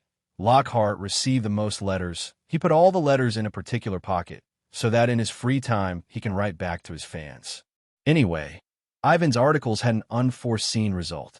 Many older wizards were surprised that young wizards could write so well, but most people think they make a lot of sense, although in some places the wording isn't accurate considering the age of several people. The flaw is negligible. The good news about all this is the editor of the Daily Prophet said he was willing to reprint the articles of Ivan, Hermione, and Lockhart for a while, which will significantly enhance the sales of Hogwarts magic. In addition to the students in school, there are even adult wizards willing to order the newspaper. With the advantage he achieved so far, Ivan successfully printed around 800 follow-up papers per issue. Everything was going right, and the Hogwarts magic newspaper became part of the everyday life of a few wizards. The newspaper received more and more contributions and made some modest profits. Professors and students got accustomed to the countless owls that rained down for breakfast every Wednesday. Because of the small amount of money he earned, Ivan bought a few herbs for himself and bought Hermione a new quill. The rest of the money was spent on Fred and George's research. Under the supply of materials, the twins achieved excellent results. In addition to the magical fireworks, they also developed extendable ears, self-writing quill, nosebleed nougat, and Tung toffee. These things were brilliant, but fraught with danger. Fred and George received a lot of orders, and many young wizards expressed their excitement for their new product. However, Percy and Hermione didn't let them turn other people into their guinea pigs, which led to the twins almost living in the school hospital. The matron of Hogwarts, Madame Poppy Pomfrey, was mad. Even without Fred and George, she was busy every day. Since October, the weather became cold. Ginny and Ivan, who was sick recently, were not spared by Percy, who forced them to drink some of Madame Poppy Pomfrey's pepper potion, which caused steam to come out of their ears for hours. His cold, the revies of the manuscripts, and the increasing class assignments greatly reduced Ivan's focus of the Chamber of Secrets. Thankfully, Ginny had not had any abnormalities. She had gone to the library every night to help Hermione to help edit the manuscripts. So she shouldn't have the time to open the chamber, or she hasn't been controlled by Tom Riddle. Ivan found time to talk to her about the diary, but Ginny said she had never seen a black diary. This surprised Ivan. If Ginny didn't have Tom Riddle's diary, who did? Did Lucius Malfoy not give it to her? Perhaps since crossing over it produced more than a simple ripple from the butterfly effect. Note, translators punches Ivan and says, "No, sh*T Sherlock." But anyway, the plot has changed. Ivan's most significant advantage gone. After worrying about it for a while, Ivan cleared his mind and decided to worry about it some other time. Hopeful Tom Riddle does not appear as for a way to destroy the Horcruxes. Not my problem, so Dumbledore should worry about it. In the face of the unknown, Ivan chose to wait with caution. If the diary was given to someone by Lucius, then the Chamber of Secrets should be opened. Ivan remembers that the first attack was initially on Halloween. On Halloween, he intended to stay with Ginny to monitor her, or to see if anyone else was acting suspicious, but Hermione disagreed. She wanted Ivan to go with them to Nearly Headless Nick's Death Day party. "Hermione, I'm sick, so let me stay in the living world. Besides, I'm going to be doing the article about the Halloween party for next week's headline." "You haven't been sick since Tuesday, Ivan," said Hermione as she shook her head, refusing to let Ivan stay. "The article can be handed over to Colin and Ginny. Nearly Headless Nick has already helped us with gathering news, so we can't be absent tonight." "But Dumbledore booked a troupe of dancing skeletons for the entertainment," said Harry with hesitation, since he nor Ron wanted to attend the Death Day party. Hermione turned her head to remind Harry and said, "You and Ron were the ones that promised Nearly Headless Nick that you would attend his Death Day party." So at 7 o'clock in the evening, the four walked through the door, which led to the Great Hall. There were numerous decorations, candles, and gold plates on the table. It was very tempting, but instead of going to the party, they went towards the dungeons. Even though they go to potions class this way, it's especially scary tonight. Some candles lined the hall, but the effect wasn't great since the thin candles burned a very light blue, which made them feel gloomy. Every step the four took the temperature fell, which made Ivan sneeze and wrap his clothes around himself tighter. He soon heard a sound that was like 1,000 nails scratching on a blackboard. "What that sound?" said the terrified Ron. "I think it's music," whispered Harry. They turned a corner and immediately saw nearly headless Nick, who was standing beside the doorway. "My dear friends," said Nick, "I'm so glad that you came. Welcome, welcome." He took off his hat and bowed slightly while asking them to enter. The sight was unbelievable. The dungeon was packed with hundreds of translucent figures, most of them swinging, dancing on the crowded dance floor. They were waltzing to the terrible sound of the musical saws. The orchestra played on a black-draped raised platform. The chandelier had thousands of candles lit on it, releasing a magnificent glow. Ivan could see his breath. It was like he was in a freezer. "Well, what shall we do now?" "Let's look around first," suggested Harry. "Be careful not to walk through anyone," said Ron nervously. They carefully walked around the edge of the dance floor. They saw a group of gloomy nuns, Ragged Man wearing chains, and Fat Friar. They then came across Bloody Baron, who was a ghost of Slytherin with blank staring eyes, a gaunt face, and robes stained with silver blood. No one dared to go near him, so the other ghosts gave him ample space to be by himself. "Oh no," said Hermione. "Turn around quickly. I don't want to talk to Moaning Myrtle." "Oh," whispered Harry. "She's a ghost that haunts one of the girls' bathrooms," answered Hermione. "Haunts the bathroom?" "Yes, because of that the bathroom is always out of order since she keeps flooding it. As long as we can avoid her, you're good. But if you go to the bathroom, she screams at you. It's really annoying." Hermione's heart sank when she saw Ivan head towards Myrtle. "What is he doing?" "Who knows? Maybe Myrtle is Ivan's type," said Ron with a big grin. "Ha! This is big news." Hermione glared at Ron, and then the three followed Ivan quickly. Since the entrance to the Chamber of Secrets was in the bathroom where Moaning Myrtle is located, Ivan wanted to ask if she has seen anyone strange enter recently. At present, the location of Tom Riddle's diary is unknown, so any clues should not be overlooked. Before Ivan got the chance to speak to Moaning Myrtle, he saw a being with an orange jester's cap, pale skin, black hair, and black eyes appear in front of him. "Little kids, would you like some?" said Peeves while holding out a bowl of moldy peanuts. "No thanks," said Ivan, quickly refusing. "I just heard you talking about poor Moaning Myrtle. That's impolite." Peeves took a deep breath and roared, "Hey, Myrtle! Peeves, please don't tell her what I said. She'll be very sad," said Hermione, who was standing beside Ivan. She whispered in a hurry, "I was just joking." Her words were cut short when she saw Moaning Myrtle float closer and closer. Moaning Myrtle's expression was filled with the most melancholy and gloom that Ivan had ever seen before. "What?" asked Moaning Myrtle with a sullen face. "Hello, Myrtle. It's good to see you outside the bathroom," said Hermione in a charming voice. "Miss Granger was talking about you just now," said Peeves slyly. "We were saying you looked so beautiful tonight," said Hermione as she glared at Peeves. "You were making fun of me." Moaning Myrtle looked at Hermione suspiciously, but then tears suddenly flowed down her glassy eyes. "No, really, didn't I just say that Myrtle looked beautiful?"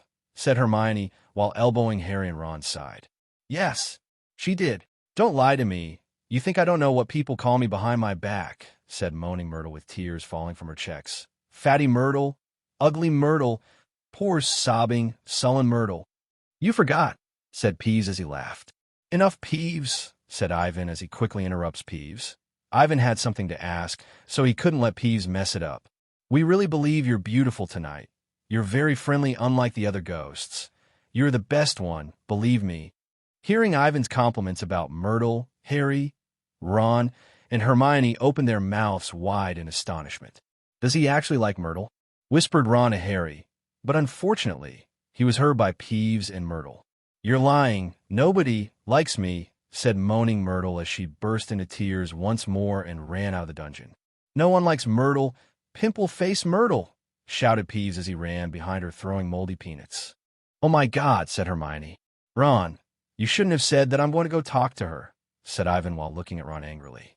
"Okay," said Ron while blushing. "You don't really like Moaning Myrtle, right?" "Ron," said Hermione. "I don't like her, but she is an important source of information," grunted Ivan. "I had something to ask her. but now it's all messed up. You should apologize to her even though I don't really like her, but you shouldn't have said that near Peeves, said Hermione. Apologize? Said Ron while blushing a little. Yes, Ron, said Harry as he elbowed Ron. I think Ivan and Hermione are right. We said things we shouldn't have said. Well, since you all think I should, I will go and apologize to her now, said Ron. After that, he turned around and ran out of the dungeon while the three people looked at him while being a little worried. Let's go. I've looked around, and the food here is not for the living, sighed Ivan, and I do have something to ask Myrtle. The three of them walked towards the door, and nearly headless Nick floated from the crowd. My friends, did you enjoy yourself? We enjoyed ourselves very much, they lied. The number of people who have attended is excellent, said nearly headless Nick proudly. The Wailing Widow came all the way from Kent. Nick told the orchestra to stop playing. He stood at a podium with a blue-colored spotlight shining on him. My late lords, ladies, and gentlemen, I am deeply grieved. Before his words could finish, a sound rang out through the dungeon. The ghosts looked around excitedly, while Nick's expression looked a bit painful. Suddenly, 12 headless ghosts rode in on horses. All the people who attended clapped warmly. The three clapped too, but when they saw nearly headless Nick's face, they stopped. The 12 horsemen went to the center of the dance floor and to mount their horses. The one leading the ghosts was a man that carried his bearded face under his arm. The man took his head and held it high up in the air so he could see the crowd while making everyone laugh. He strode to nearly headless Nick. Nick, said the man, how are you? Is your head still hanging? The man shouted. The man laughed and patted nearly headless Nick's shoulder. Welcome, Sir Patrick, said nearly headless Nick stiffly. Living, sir. Patrick glanced over towards Ivan, Harry, and Hermione. He dropped his head, causing everyone to laugh once more. It's hilarious, said nearly headless Nick. Don't be so gloomy, Nick, shouted Sir Patrick's head from the floor. Nick still has a grudge since we didn't let him join the headless hunt. I think, said Harry, but before he finished his words, he noticed nearly headless Nick's meaningful gaze and remembered his engagement, and hastily said, Nick is terrifying. Uh-huh, Sir Patrick's head shouted. I guess he told you to say so. Then he ignored Harry and started playing a hockey game with his head with the rest of the headless hunt. All the ghosts turned to watch the headless hunt, and no one paid attention to Nick standing at the podium anymore. Seeing nearly headless Nick's pathetic appearance, Ivan sighed and felt like he needed to do something. He stepped to the podium and stood next to Nick. He produced a loud noise using his wand, which brought the attention back to the podium. Good evening, ladies and gentlemen. I would like to share my perspective as a living person, said Ivan. All the ghosts looked at Ivan curiously, wondering what the young wizard was going to say. A living person's speech seemed more interesting than the headless hunt's game. As a ghost, nearly headless Nick may not be as scary as Sir Patrick in appearance, but he is still a very respectable being, even in the living world. There was suddenly a lot of chatter. Many ghosts doubted what Ivan said. To get more people to commemorate his death day, and to thank him for the help he offered me, Ivan continued, I decided to invite Sir Nicholas to become a special correspondent for the Hogwarts Magic newspaper and to publish his life story in the newspaper. The voices of the ghosts grew louder and made everyone curious about the work of a special correspondent. A ghost's life is so dull. Even though they had endless life, there are very few things that one could entertain oneself with. Through the years, their memory fades. Some ghosts even stand in a dark corner, but those ghosts forget who they were all together. This is the horrifying reality for a ghost. All ghosts desperately look for things to do, but the choices are insufficient. This is one of the reasons the headless hunt is so popular. But only a few, ghost head and body, are separate. The vast majority of ghosts are still one being. Ivan's newspaper correspondent job offers them something to do, but they have never heard of the Hogwarts Magic. The Hogwarts Magic newspaper is a newspaper that specializes in things related to Hogwarts wizards. The current sales have reached 800, but the sales are steadily improving.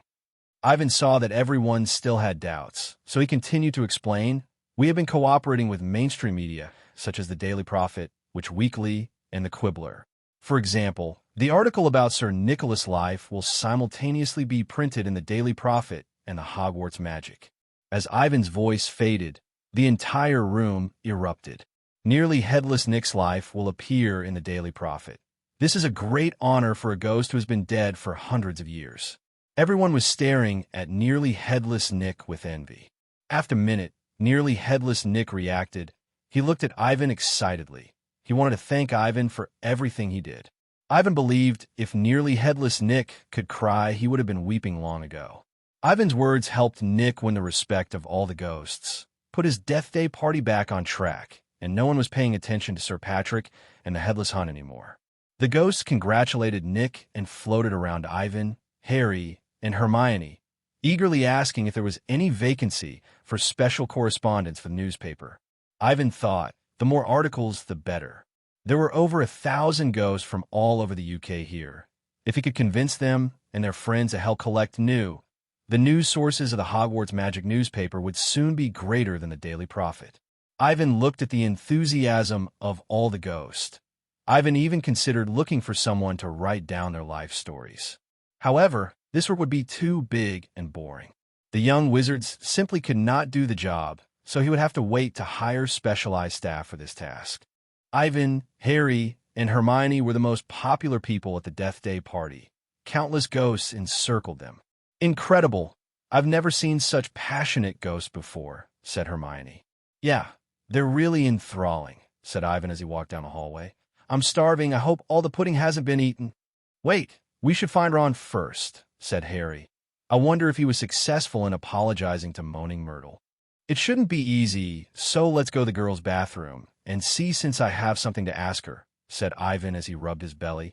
The party will be over soon. Perhaps Colin and Ginny remembered to bring us something back to eat. The three of them walked up the steps, but Harry came to a halt soon. What's wrong, Harry? Did you hear a voice? Said Harry. His face was very unnatural. What voice? Asked Hermione while staring at him. It was a cold, murderous voice. I heard it in Lockhart's office a few days ago, too, said Harry, so hungry, for so long. Damn it, it's the basilisk, thought Ivan as his heart sank. The Chamber of Secrets was opened. Was it Ginny? I smell blood. It's going to kill someone, said Harry while staring at the ceiling. It's moving. Hurry up. Follow me. After that, Harry ran up the stairs. They could hear the echoing laughter of the Halloween party from the Great Hall. Harry, where are we going? Asked Hermione while gasping for breath. Sure. Harry listened. He heard the voice again and again. Harry, let's hurry up. Where is it? Said Ivan eagerly while wiping away the sweat from his face. What are you looking for? I haven't heard anything, said Hermione. She was exhausted and gasping for air. She suddenly pointed to a corridor. Look, something was sparkling on the wall in front of them. They slowly approached the wall. They squinted their eyes in the darkness to try to identify what it was. Between two windows and 1 foot above the ground were a few words flashing under a burning torch. The Chamber of Secrets has been opened. Enemies of the air, beware, read Ivan as he felt like he was going to faint. What's that hanging under the words? Asked Hermione as she grabbed Ivan's shoulder. I don't know. Let's get closer and see. They cautiously approached. There was a big puddle of water on the floor, which almost made Harry slip. The tree moved closer and closer, but when they saw what it was, they jumped back, which caused water to splash. Even though Ivan knew the plot in advance, it still was frightening to see Mrs. Norris hanging on the wall. Her tail was hanging on the torch's bracket, her body as stiff as a plank, eyes wide open as if she was terrified. They suddenly heard someone coming down the corridor, which frightened the 3 kids, making them hurriedly turn around. Their hearts nearly jumped out of their chests. It was Ron who came out of a room at the end of the corridor. He was staring at the 3 people with big eyes and a pale face. Harry, what's going on? Ron was obviously frightened. What did you do to Filch Cat? It wasn't us. We just got here, explained Harry. What are you doing here? Asked Ivan, looking at Ron doubtfully. What else but doing what you said and apologizing to Moaning Myrtle, said Ron while raising his voice. But then I saw you and the cat. Apologizing? Said Ivan when he noticed that Ron was in the bathroom with Moaning Myrtle. So he hurriedly asked, was there anyone else in the bathroom beside you? I don't know. I was in the stall with Myrtle the whole time. She cried so badly, she made water go everywhere. It took a lot of effort to make her listen to me, said Ron as he wrinkled his nose and looked disgusted. This is the stupidest thing that I've ever done, And if Percy ever finds out that I sneaked into the girls' bathroom, I don't know how I should explain it to him that it was to apologize to a crying ghost. Ron, think again. When you were apologizing to Myrtle, was there anything unusual? It's imperative, said Ivan with a severe tone. Well, I think I heard a hissing sound, but I'm not sure, said Ron as he swallowed his saliva. Why do you ask? The girls' toilet is out of order, and beside me, and Myrtle, who else would be in there, or was there someone else? Yes, answered Ivan as he nodded stiffly. But no, Ivan's was even more worried. Someone unlocked the Chamber of Secrets when Ron was in the stall, but he didn't notice anyone, so he wasn't sure who did it. Although Ginny made it clear she had never seen Tom Riddle's diary, she could have been lying. If she were under Tom Riddle's control at the time, Tom Riddle would have become suspicious, which is the worst-case scenario. But at the same time, he was fortunate that Ron had been in the stall, because if he had come out, he probably would have been killed. Ivan, Ron, can you stop going back and forth for a moment? Harry said, we should see if we can still rescue the cat. I don't think that a good idea, said Ron. Since we haven't done anything to the cat, it is better to get out of here, so we don't get blamed. But it was too late. He had just finished speaking when he heard people coming down the corridor. The feast was over. They could hear the sound of hundreds of feet on the stairs and the cheerful laughter of people. The students crowded into the hall. When the people leading the groups saw the cat hanging upside down, they all stopped. The happy chattering soon disappeared as well. Ivan, Harry, Ron, and Hermione stood alone in the middle of the corridor. The students were dead silent. People were trying to see the terrible scene. Ivan saw Ginny and Colin standing in bewilderment. They looked like they wanted to come over, but they didn't dare to approach. Someone suddenly spoke, loudly breaking the silence. Enemies of the air, beware. Your next mudblood. Draco Malfoy was already at the front of the crowd. His cold eyes were sweeping across them, and his usually pale face was rose red. He looked at the hanging cat and looked at Ivan with a gigantic grin. What going on? What happened? Filch was attracted by Malfoy's shout. He pushed his way through the crowd. My cat! My cat! What happened to her? Screamed Filch while almost fainting. It was you. You killed my cat, said Filch as he walked over and grabbed Ivan. I'm going to kill you. Let go of me, said Ivan as he knocked Filch's hand off of himself. I didn't touch a single hair on your cat. No one touched her. When we came, she was already like this. Liar, you are lying. Someone saw you, didn't they? Cried Filch. Filch! Dumbledore arrived at the scene, followed by other teachers. In an instant, he made it to Ivan, Harry, Ron, and Hermione, and took the cat off the torch. Come with me, Filch, told Dumbledore to Filch. And you, Mr. Mason, Mr. Potter, Mr. Weasley, and Miss Granger, said Dumbledore. Lockhart hurriedly said, My office is closest to here. You can use it if you wish. Thank you, Gilderoy, nodded Dumbledore. The silent crowd parted, letting them pass. They were led into Lockhart's dark office, followed by Professor McGonagall and Snape. Ivan saw that Lockhart was quickly cleaning off his photos from a table. Lockhart then lit a candle on a table and retreated to the back. Dumbledore put the cat on the clean table and began to scrutinize her. Dumbledore carefully observed the cat, while Professor McGonagall was so close while observing the cat, she almost touched it. Snape stood behind them, half hidden in the shadows while looking gloomy. His face had a very peculiar look, as if he was trying to restrain himself from laughing. Lockhart wandered around them and kept giving advice. Ivan, Harry, Ron, and Hermione were nervously exchanging glances. They were sitting on some chairs that weren't illuminated by candlelight. Filch stood behind them while staring at Ivan, as if he had already identified him as the murderer. It must have been a curse that killed it. It is likely that it was a spell that deforms and tortures the subject, said Lockhart. I've seen this spell used many times. I'm sorry I was not there, because I happen to know the spell that could have saved her. When Filch heard Lockhart words, it made him twitch a little with grief. Then he suddenly slumped to a chair next to the table, while clutching his face with his hand. He didn't dare to look at Mrs. Norris' miserable state. At that time, Dumbledore whispered a few words and used his wand to lightly knock on Mrs. Norris. But there was no response. Mrs. Norris still lay there stiffly. Headmaster, this cat is dead. I remember a similar event in one of my books, where there was a series of attacks, said Lockhart. At the time, I gave the common people a variety of amulet to solve the problem. Professor, she's not dead. She's just petrified. Ivan felt like he had to say something before Lockhart caused Filch to try to kill him. Nonsense, you killed her, roared Filch. Mr. Mason is right. She's not dead, whispered Dumbledore to Filch. She was petrified by a strong curse. First-year students cannot do this. He did it. You saw the words written on the wall with Mrs. Norris. She has repeatedly prevented him from entering the girls' bathroom on the 3rd floor, said Filch. He must have harbored a grudge. I didn't touch your cat. So what was the famous Mr. Mason doing entering the girls' bathroom? Is there anything that can be posted in your fancy newspaper? I'm looking for ghosts of the castle to help provide me news sources for my newspaper. I think it is necessary to talk to Moaning Myrtle. She is very familiar with Hogwarts, and many girls like her, explained Ivan, but Filch didn't believe his words. I am deeply doubtful about that, said Snape with a hint of ridicule, while turning his eyes towards Harry. The whole thing is filled with holes. Why did you go to the floor above and not attend the Halloween party? Snape raised a series of questions that made Ivan feel like he was old. Luckily, he didn't have to explain since Harry, Ron, and Hermione scrambled to explain they were at the Death Day party. Hundreds of ghosts can prove that we were there. But after this, why didn't you come to the party? Asked Snape with his eyes flashing in the candlelight. Why did you go up the corridor? Since Ron had a little misunderstanding with Moaning Myrtle, we were going to go apologize to her. Going to apologize to a ghost instead of having dinner, said Snape with a proud smile. I don't think the food at a ghost party is suitable for the living.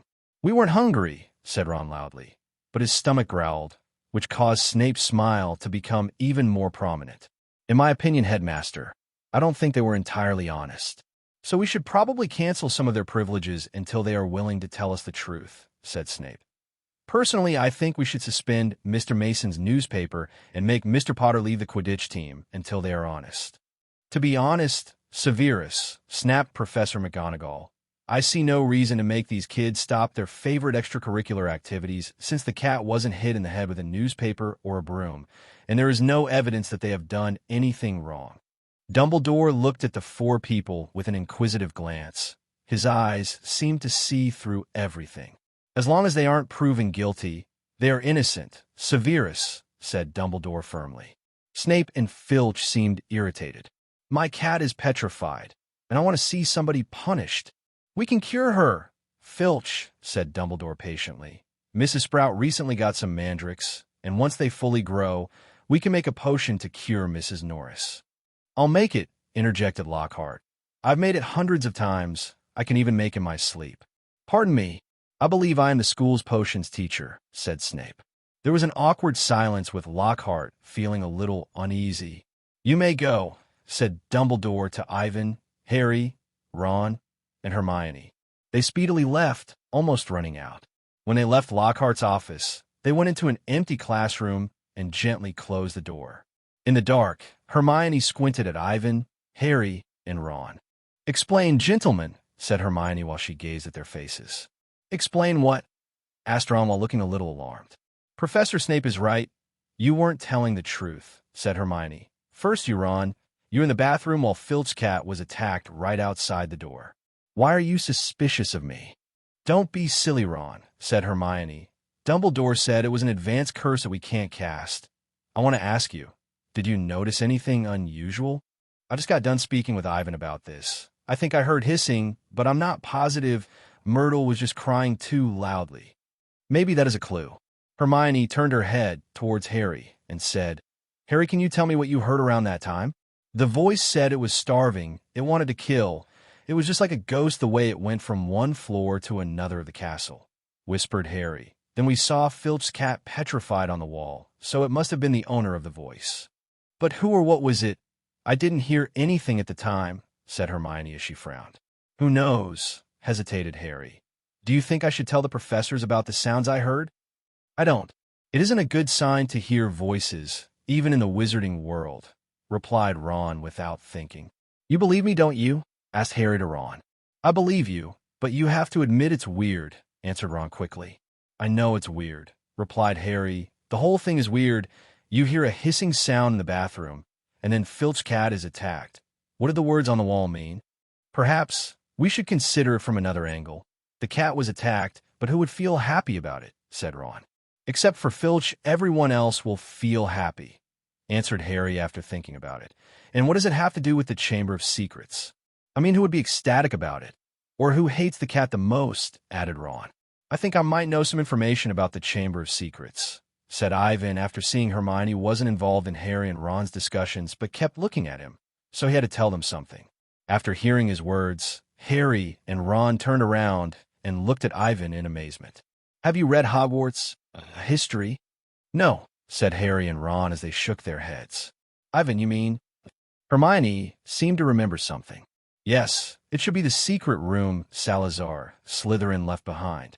It is well known that Hogwarts was created by Godric Gryffindor, Helga Hufflepuff, Rowena Ravenclaw, and Salazar Slytherin. They initially collaborated together, but as time went on, a rift formed between the others and Slytherin. Slytherin wanted to be a bit more selective about the student that came to Hogwarts. He was unwilling to accept Muggle-born students. After a few years, Slytherin and Gryffindor had a quarrel, which caused Slytherin to leave the school. But he left a secret room in the school that the other founders knew nothing about. The Chamber of Secrets? Yes, nodded Ivan. But Slytherin closed the chamber so that no one could open it until his heir came to school. Only the heir may open the Chamber of Secrets, releasing the horror from within, purify the school, and remove all who don't deserve to learn magic. The dark classroom suddenly became eerily silent, and the atmosphere was almost unbearably tense. The three of them, Harry, Ron, and Hermione, who didn't speak, waited for Ivan to go on. The story is over, whispered Ivan after a while. But what is the horror in the Chamber of Secret? Asked Hermione quickly. Don't know, said Ivan. Maybe it's some kind of monster that only Slytherin's heir can control. Well, it's very consistent with Slytherin's style. I already knew Salazar Slytherin was a crazy old lunatic, but know that he came up with this pure-blood nonsense. I wouldn't go to his house even if he paid me to, said Ron. To tell the truth, if the Sorting Hat put me in Slytherin, I would have taken the train home. Wait, Hermione suddenly said something. Think about the words on the wall. The chamber was opened by his heir, and Harry just heard a strange voice and found Filch's cat petrified on the wall. She did not go on anymore. The other three already knew what she meant.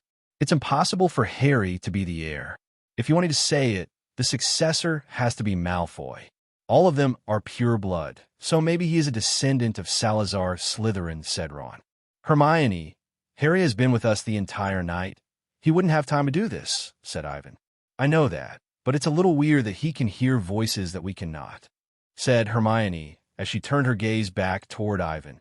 And you haven't explained, why have you been trying to break into Myrtle's bathroom lately? Seeing the way they were looking at him, he didn't want to make them think he was trying to peep in the girls' bathroom, especially the one that Moaning Myrtle was in. Well, to be honest, I have some more information on the Chamber F secrets, said Ivan bitterly. What is it? Asked the three in unison.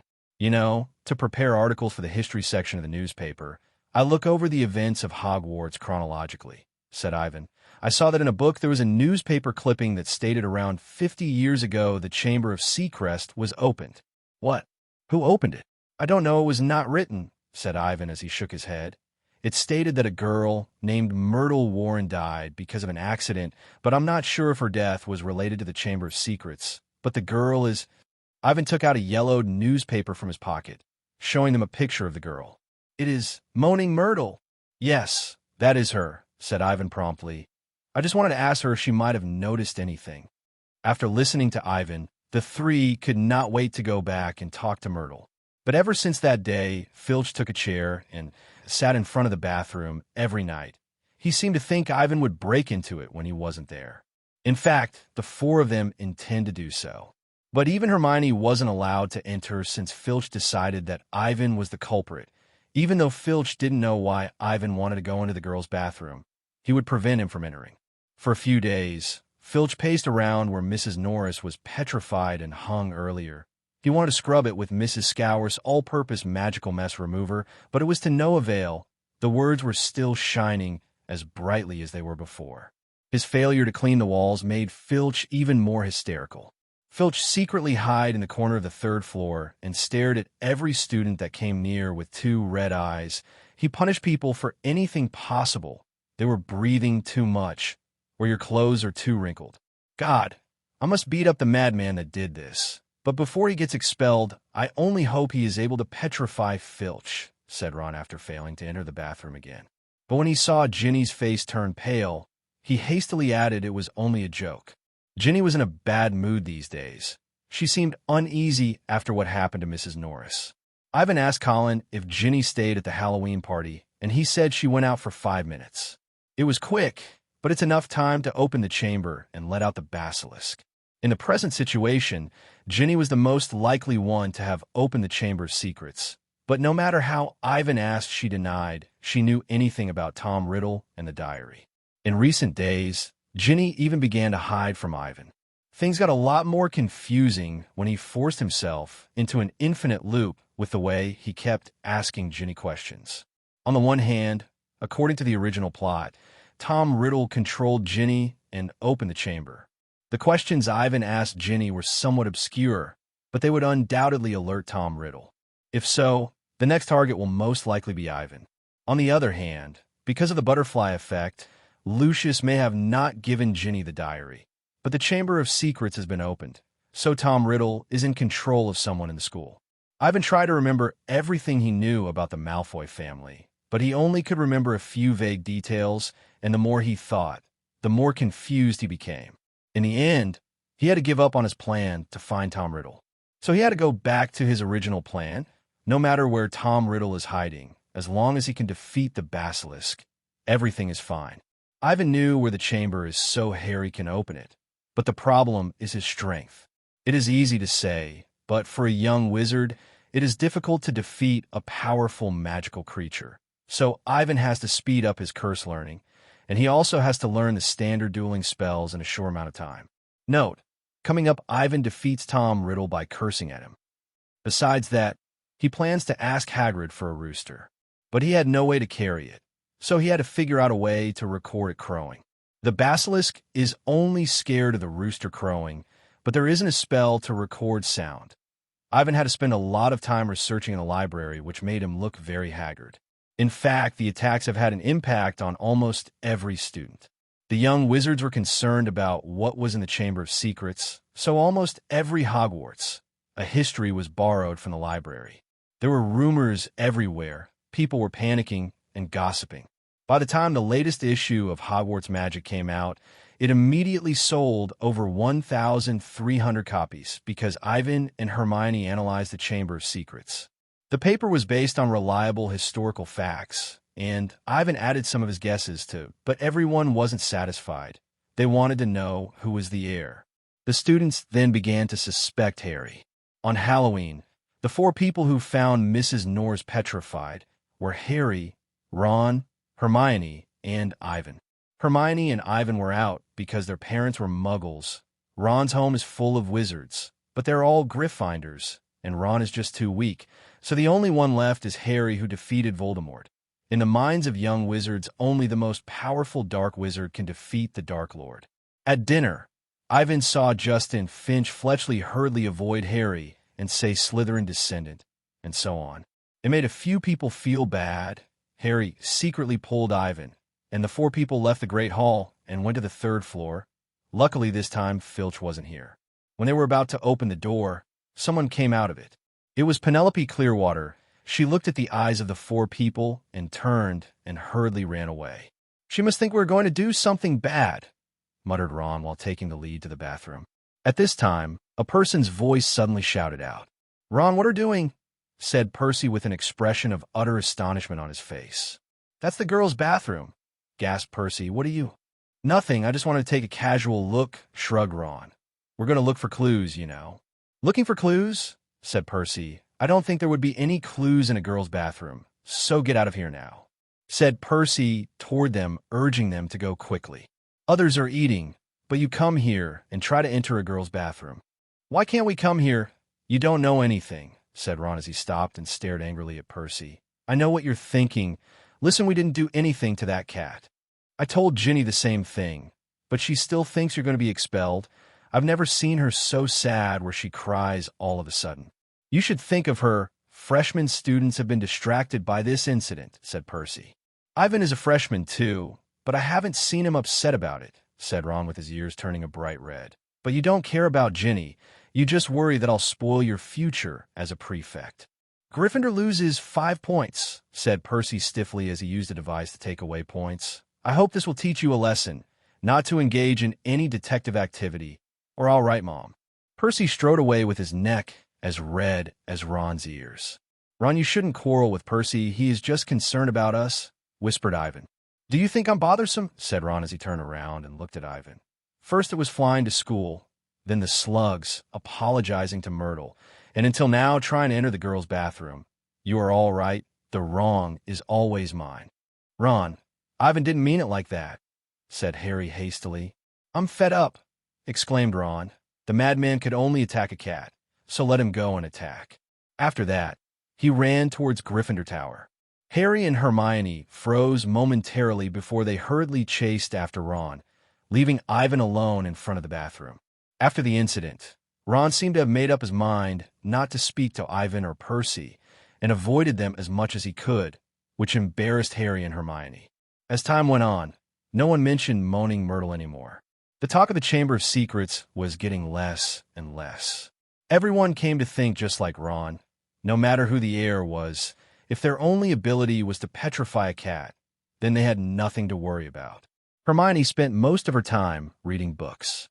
She went through thick books detailing events of Hogwarts to find clues about the Chamber of Secrets.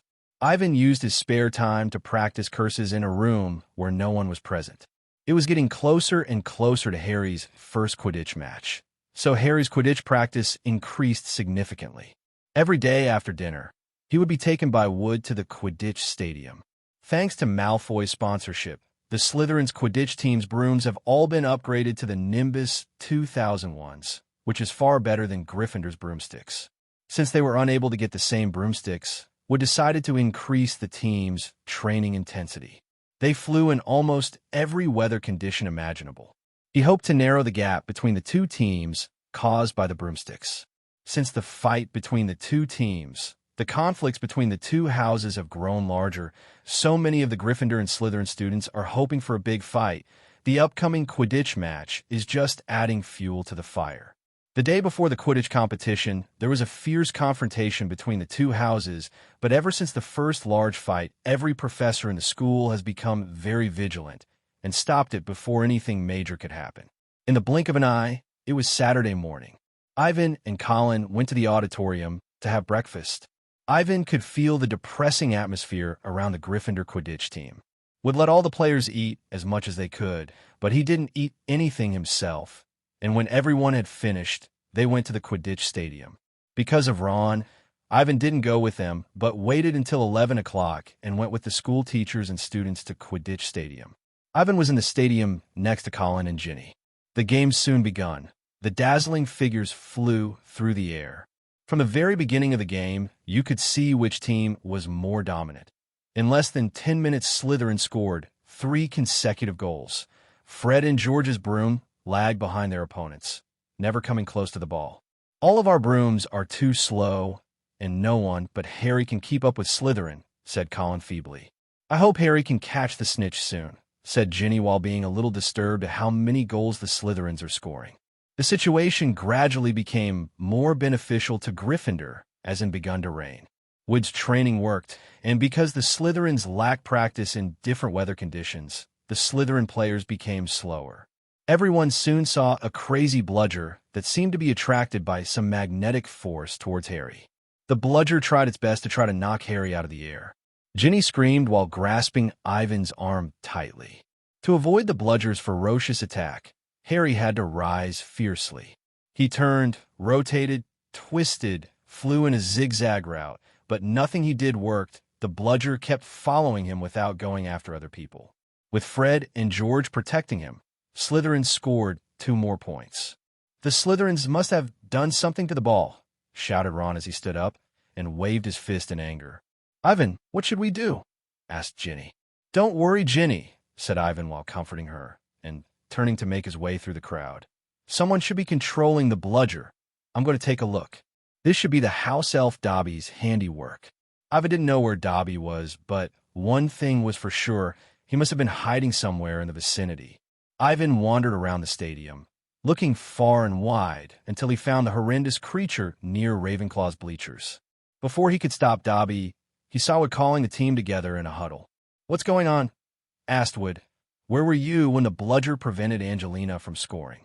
"We were 20 feet above her, preventing another bludger from killing Harry," said George angrily. "Someone has bewitched the ball.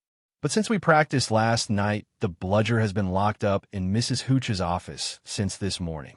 Listen, you can't keep flying around me. I have no chance of catching the snitch unless it comes around me."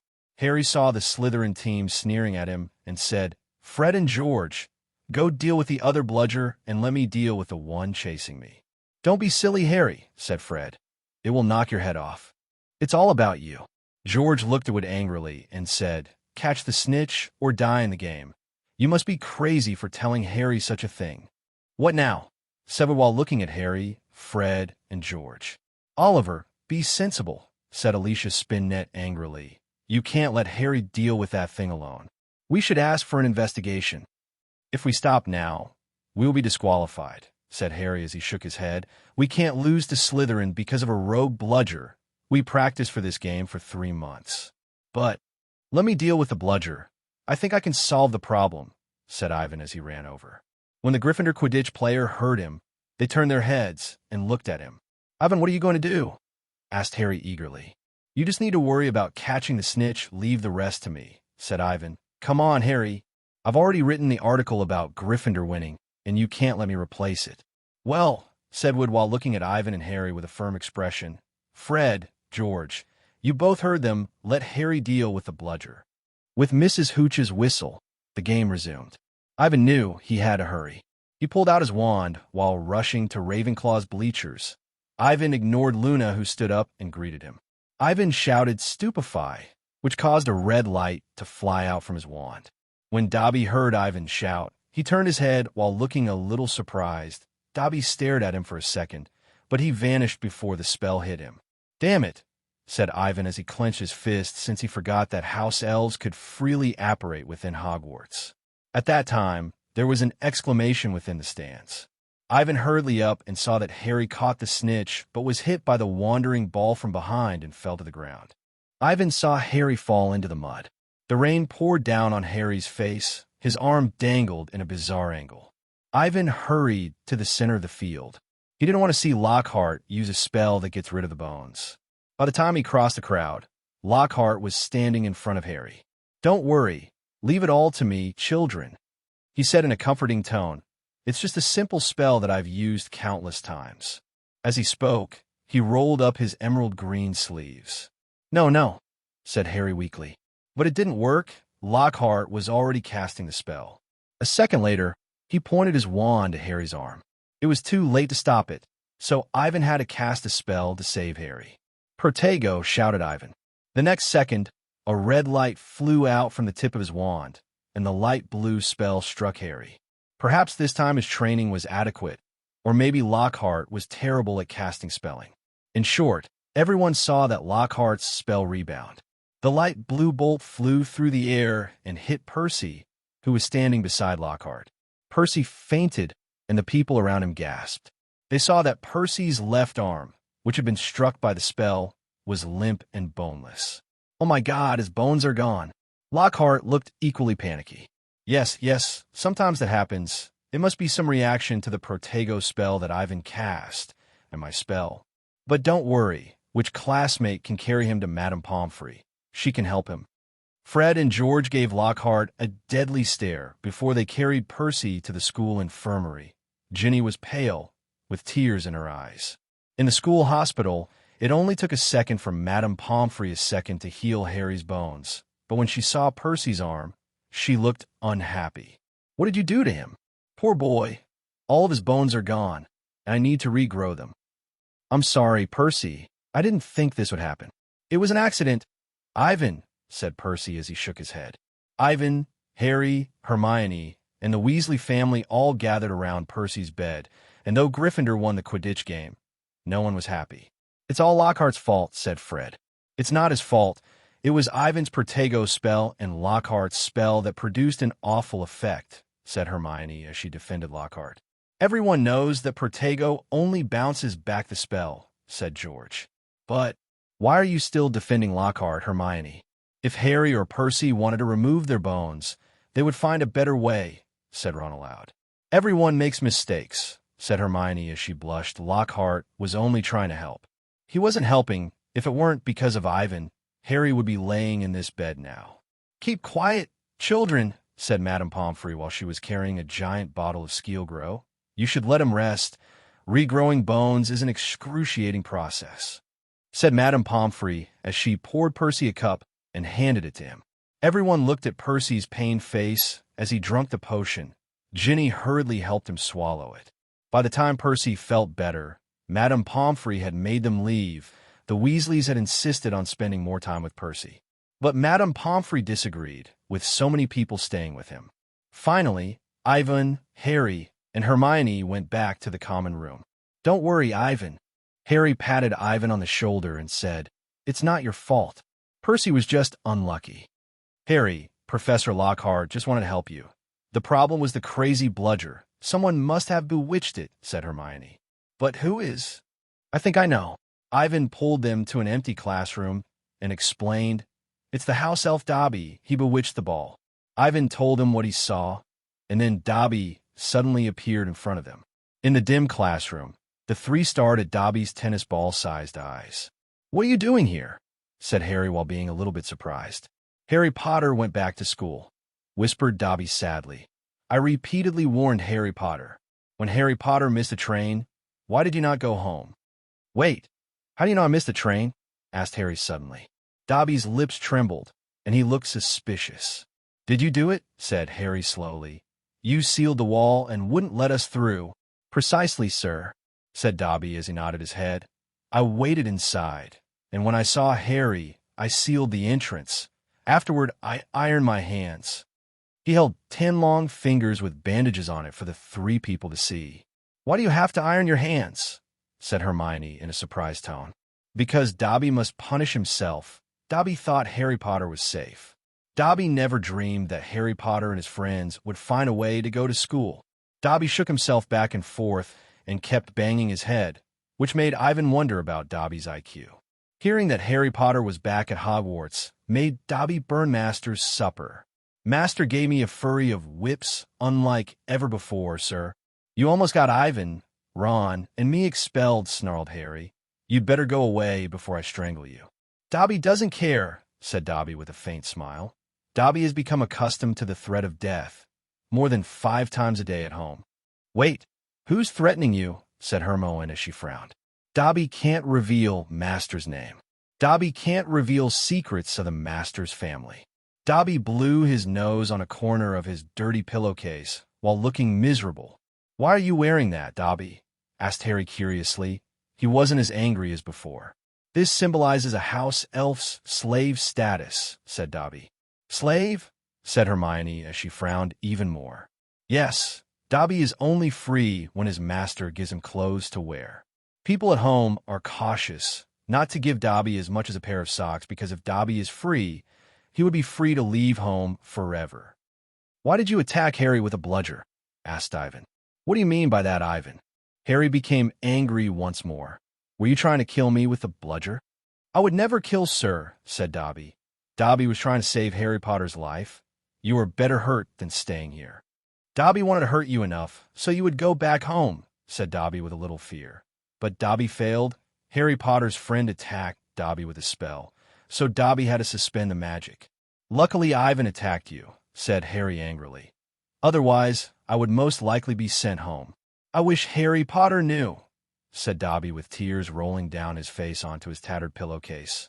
"I wish he knew how much he meant to our humble, enslaved race in the wizarding world. Before the one who must not be named was defeated, we house elves were treated like pests." Ivan listened to Dobby and the tragedy that house elves are. He felt awful. He also saw Hermione's brow become even more wrinkled. "Of course, they still mistreat us," said Dobby as he wiped his tears on his pillowcase. "But on the whole, Our lives have improved greatly since Harry Potter defeated the one who must not be named. This was the light in the dark for the ones who thought the dark days would never end. Harry Potter shines like a beacon of hope within the dark. But is this any way to repay your benefactor? Harry Potter doesn't understand. Terrible things are about to transpire. Dobby can't leave Harry Potter here, because history will repeat itself since the Chamber of Secrets is open once more. You said the Chamber of Secrets? Shouted Harry and Hermione in unison. Then Dobby apparat to a desk and begun fiercely inflicting pain onto himself. But Ivan soon stoked Dobby's self-harm. Bad Dobby, bad Dobby, bad Dobby, very bad Dobby, muttered Dobby. How much do you know about what's in the Chamber of Secrets? Asked Hermione eagerly. Why am I in danger? I'm not Muggle-born, asked Harry. Dobby cannot say any more. Don't ask more. Don't overthink it, stammered Dobby. In short, people are plotting things that will put Harry Potter and his friends in danger. Harry Potter must not stay here. Please go home, Harry Potter. Go home, Harry Potter. You must not meddle in this matters. They are too dangerous. Who opened the Chamber of Secrets? Who's plotting the conspiracy? I cannot say more. I absolutely cannot say more, screamed Dobby loudly. Go home, Harry Potter. Go home, Harry Potter. I can't go. I'll stay here and not go anywhere. Two of my best friends are Muggle-born, Ivan and Hermione, and if the Chamber of Secrets is really open, then they will. Harry Potter is willing to risk his life for his friends. How noble, how brave, cried Dobby with sadness and joy, but he must make Harry and his friends go home. Ivan suddenly had a bad feeling. He saw that Dobby stretched out his finger. Everything in the classroom trembled. What are you doing, Dobby? Said Ivan as he pulled out his wand. Harry Potter and his friends must be sent home, even if Dobby is punished. I do not care, said Dobby as he waved his fingers forward, causing the tables and chairs to shoot out at the three. It was truly spectacular. It was like arrows raining down on them. Harry and Hermione were petrified. They didn't understand how a pitiful and humble little house elf became so terrifying. Poor Tigo. Ivan's wand shot out a red light and hit a table that was flying toward them, causing it to bounce backward and crash. Don't just stand there. This is serious. After hearing Ivan, Harry and Hermione pulled out their wand and started casting spells. But this didn't work. Over 80 chairs and tables were under Dobby's control. They were surrounded by them. The three young wizards casting spells didn't even manage to open a gap, so they could not rush out. A few seconds later, the three people were pushed tightly together, gasping for breath. Casting so many spells were taking its toll on them. They looked like they had just run a marathon. Dobby, stop. You are going to kill us, begged Hermione. Harry Potter must leave Hogwarts, and there is no alternative to this, said Dobby as he stared at them with his big eyes. Promise, sir, promise you will leave, or you will be hurt and sent home. I've never thought Dobby's request would be so lethal. There was no doubt in his mind when Harry refused. The table and chairs would fly over and hit them in the next second. If you get hit, it is not as simple as being hurt. He's crazy. What should we do? This is the defense against the dark arts classroom. Maybe Professor Lockhart will hear the sound and come running to help us, said Hermione with great anticipation. I would rather Snape. Please go home, Harry Potter. You cannot stay at Hogwarts this year because of the plot, said Dobby once more in a shrill voice. Damn it, who orchestrated this plot? Who let this crazy house elf out? Gasped Harry. Ivan had a bright idea and shouted, It's Malfoy. It's Lucius Malfoy who sent you, right? All the tables and chairs fell to the ground with a bang. Ivan's words seemed to have frightened Dobby. Do not mention the name of Master. Dobby revealed the secret of Master's family. Bad Dobby, bad Dobby. Dobby picked up a chair and started to intensely beat himself with it and disappeared from the three's sight. Ivan, Harry, and Hermione looked at each other before they hurriedly ran out of defense of the dark arts classroom before Dobby had the chance to come back. The weather was gloomy, so the dark castle became particularly grim. Ivan, Hermione, and Harry raced to the Gryffindor common rooms. They were disturbed by what just happened. I can't believe it. Malfoy is the one trying to kill us, said Harry while looking pale. I don't think so. Why would Malfoy want to kill us? Ivan shook his head while looking at Harry's expression and said, Well, even if he wanted to, He wouldn't be stupid enough to send a house elf to do so. Then did Dobby. I don't think he was lying. He must have overheard his master talking about opening the Chamber of Secrets, and came to try to save you, Harry. Yes, save me, not letting me get on the train, breaking my arm, and controlling over 80 chairs and tables to attack us, sighed Harry. If he keeps trying to save me like this, I might end up dead. Don't blame him too much. House elves are creatures of immense servility. They can't violate their master's orders. They can't reveal their master's secrets, and if he does, he has to bear server punishments. Serval, grunted Hermione. It's unbelievable that in this day and age that there is still slavery in our country. I don't care about that, said Harry. I wished he would have told us who opened the Chamber of Secrets, or what lies within it. How can no one notice a monster walking around the school? Perhaps it can make itself invisible. Hermione thought for a moment and said, or maybe it can disguise itself into another object. Anyway, this thing has something to do with Malfoy, said Ivan quickly. Lucius Malfoy is plotting something, but his words couldn't go on. When the three turned a corner, they saw a horrible scene. Ivan felt his heart sink, and his face became pale. A Ravenclaw girl was laying on the floor. She was cold and stiff. She had a terrified look on her face. Her eyes were gazing at the ceiling. It was not just her. There was another figure beside her. Ivan had never seen such a strange spectacle before. It was Moaning Myrtle. She was no longer milky white and transparent. Dark smoke filled her. She was lying 6 inches above the ground, with the same expression as the Ravenclaw girl. Haven't we seen this Ravenclaw girl before? What was her name? Harry gasped while looking around the hallway. He saw spiders quickly fleeing. Penelope Clearwater. She is a Ravenclaw student, replied Hermione with a sad tone. Another attack. We should find someone to come and help. Before they could react, they heard a door slam open. It was Peeves. Ah, it is you three. Peeves bounced around while giggling. What are you doing? Why are you sneaking around? He did a somersault, but suddenly stopped when he noticed what was lying on the ground. He quickly straightened up, took a deep breath. Before Ivan was able to stop him, he screamed at the top of his lungs. You did it again. Even ghosts aren't spared. Run for your lives. The whole castle instantly became lively. People quickly flocked to where they were. In the next few minutes, the scene was incredibly chaotic. Penelope was in danger of being squished.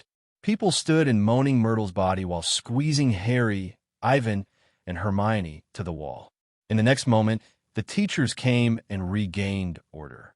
Professor McGonagall hurriedly ran to the scene and cast a spell that produced a tremendous bang, which made everyone quiet down. She ordered everyone to go back to their house's common room. Ivan heard Justin whisper that Harry was the successor as he left. This remark was apparently heard by Peeves. Peeves suddenly opened his mouth, producing a gigantic smile. When the teachers were looking at Penelope and Moaning Myrtle, Peeves sang, oh, Potter, you're a pain. You ruin lives and think it's a hoot. Stop messing around, Peeves, roared Professor McGonagall. Peeves stuck out his tongue and hurriedly ran away. Professor Flitwick, along with several other students, carried Penelope to the school infirmary. They didn't know what to do with Moaning Myrtle. Finally, Professor McGonagall transfigured a big fan and handed it to Ron, who had just arrived, and told him to fan Moaning Myrtle up the stairs. Ron looked at Ivan and the others with worried expression before leaving. Come with me, Mason, Potter, and Granger. Professor McGonagall led them to a gigantic statue of a griffin. McGonagall spoke the words sherbet lemon. As soon as her words finished, the statue jumped aside, revealing a slowly ascending staircase. Ivan and the other two followed Professor McGonagall and heard a bang. The entrance closed once again. The staircase went up higher and higher, making Ivan feel a little dizzy. Ivan then saw a double oak door. On it was a brass knocker in the shape of a griffin. Ivan knew where this was. It was the entrance to Dumbledore's office. He has been secretly looking at it for 4 weeks. He could not help but be amazed at its beauty. Harry and Hermione were worried about their impending fate. It was too coincidental that the three were there for the first attack and the second one as well. If they said they had nothing to do with the Chamber of Secrets, no one would believe them. Dumbledore's office is very interesting. It is a very spacious, beautiful round room, and a few funny little sounds filled it. The spindly tables had a lot of silvery devices. The walls were filled with portraits of the former headmasters, who were softly snoring in their respective frames. On a shelf sat a ragged, wrinkled sorting hat. On a perch behind the door sat an ill-looking bird with red and gold feathers. This should be the phoenix fox. Ivan looked at it curiously. After observing it carefully, Dumbledore came out. "Albus, it was Miss Clearwater and Moaning Myrtle," said Professor McGonagall eagerly. "I know Minerva," replied Dumbledore calmly. "The Chamber of Secrets has indeed been opened again. But Albus, you must know. Who is it?" "The question is not who," said Dumbledore. "The question is how." Ivans was slightly startled. Dumbledore must have noticed something. Then he saw the look on Professor McGonagall's face and knew, like himself, Harry, and Hermione, no one understood what Dumbledore meant. Afterward, the expected inquiry was not born. Dumbledore only asked them about the Phoenix fox and let them go. Ivan turned around, wondering whether if he just imagined it or not, but it felt like Dumbledore's eyes were on himself. Very few people are as wise as Dumbledore. News of Penelope and Moaning Myrtle spread throughout the entire school. Rumors spread, making everyone suspicious. Even the ghosts were a little scared. They wondered what kind of power can actually hurt a ghost. During this time, multiple students bought things to protect themselves. Ivan saw Neville Longbottom buy a gigantic onion, an amethyst, and a rotting salamander tail. As a result, the other boys in Gryffindor told him he was not in danger since he was pure blood, so he shouldn't be attacked. "They started with Filch," said Neville with a face full of fear. "As you know, I was almost a squib." Colin approved of Neville's words. The amethyst that Neville bought, it is said to protect one's self from harm. Percy was acting rather abnormal too. His arm was already fixed, but when he saw the petrified Penelope, he was horrified. He wasn't interested in trying to maintain order in the common room. He just sat in front of the fire alone every night, not knowing what to think. Ginny seemed to be worse off than Percy. She has been distracted lately. Several times she found Ivan while looking rather pale. She seemed to want to say something, but in the end, she did not say anything. It was suspicious after Ivan kept asking what was wrong. She gave in. She told him that she was having nightmares every night. She dreamed of Harry, Ivan, and another Weasley family member being killed by the monster in the chamber, which made her very worried. Ivan comforted her for a while.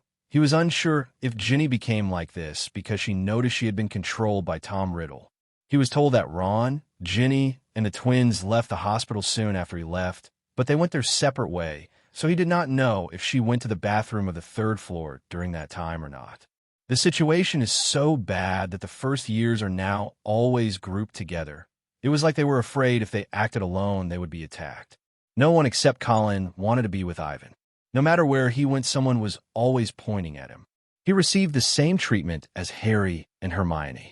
People kept their distance from the three as if they were serial killers. The prime suspect is still Harry. The young wizards even gave a reason. It was that Moaning Myrtle offended Harry at Nick's death day party, and she ran back to the bathroom after talking to Harry. The girls have seen Harry try to break into the bathroom. They suspect that he was caught by Penelope, so he decided to kill her. In the wake of this rumor, the Hogwarts Magic newspaper sold a record low. The latest issue only sold 300 issues. No one wanted to buy a suspected criminal's newspaper until he was proven innocent. All of the young wizards' energy was focused on the Chamber of Secrets. They were no longer interested in the Quidditch games. The only benefit of the attack was that Ron was willing to talk to Ivan again. It may be because Ivan's spell struck Percy and made him think Ivan was on his side, or because the Chamber of Secrets was once again opened and made him realize the importance of these things and think now isn't the time to act like this. They huddled in a corner in the common room for several nights in a row and whispered. Harry, Ron, and Hermione agreed that they had missed the chance to get a key clue. Moaning Myrtle may have known something, but she is now out of the picture. Ivan knew where and how to open the Chamber of Secrets, but he was not ready for the battle, and he also didn't know where Tom Riddle was hiding. There must be something wrong with our thinking. Ron felt a little puzzled. Who do we know that thinks muggles are rubbish? Malfoy. Of course it's him. Look at his ugly face, said Ron, and the house elf that attacked you was theirs. Yes, Dobby did mention the chamber in the plot. But we can't be sure Malfoy is the heir to Slytherin, said Hermione. Come on, Hermione, said Harry. Look at the family. Everyone is in Slytherin. He might as well be the descendant of Slytherin, since his father is evil enough. They might have held the key to the Chamber of Secrets for centuries, said Ron. It was probably passed from generation to generation, father to son. It's possible, said Hermione cautiously. Ivan, what do you think? Malfoy should know something if he is the heir. Ivan had to find Tom's diary and pay attention to Ginny. Asking Draco Malfoy himself is a good way. Lucius probably didn't disclose his plans to Draco, but there might be some clues, like if they were in contact with any other student from Hogwarts other than a Weasley. As long as there's one clue, it will narrow down his search. Ivan is so predictable, but the question is, how can we get Malfoy to tell the truth? Said Harry pessimistically. I have a solution, said Hermione slowly.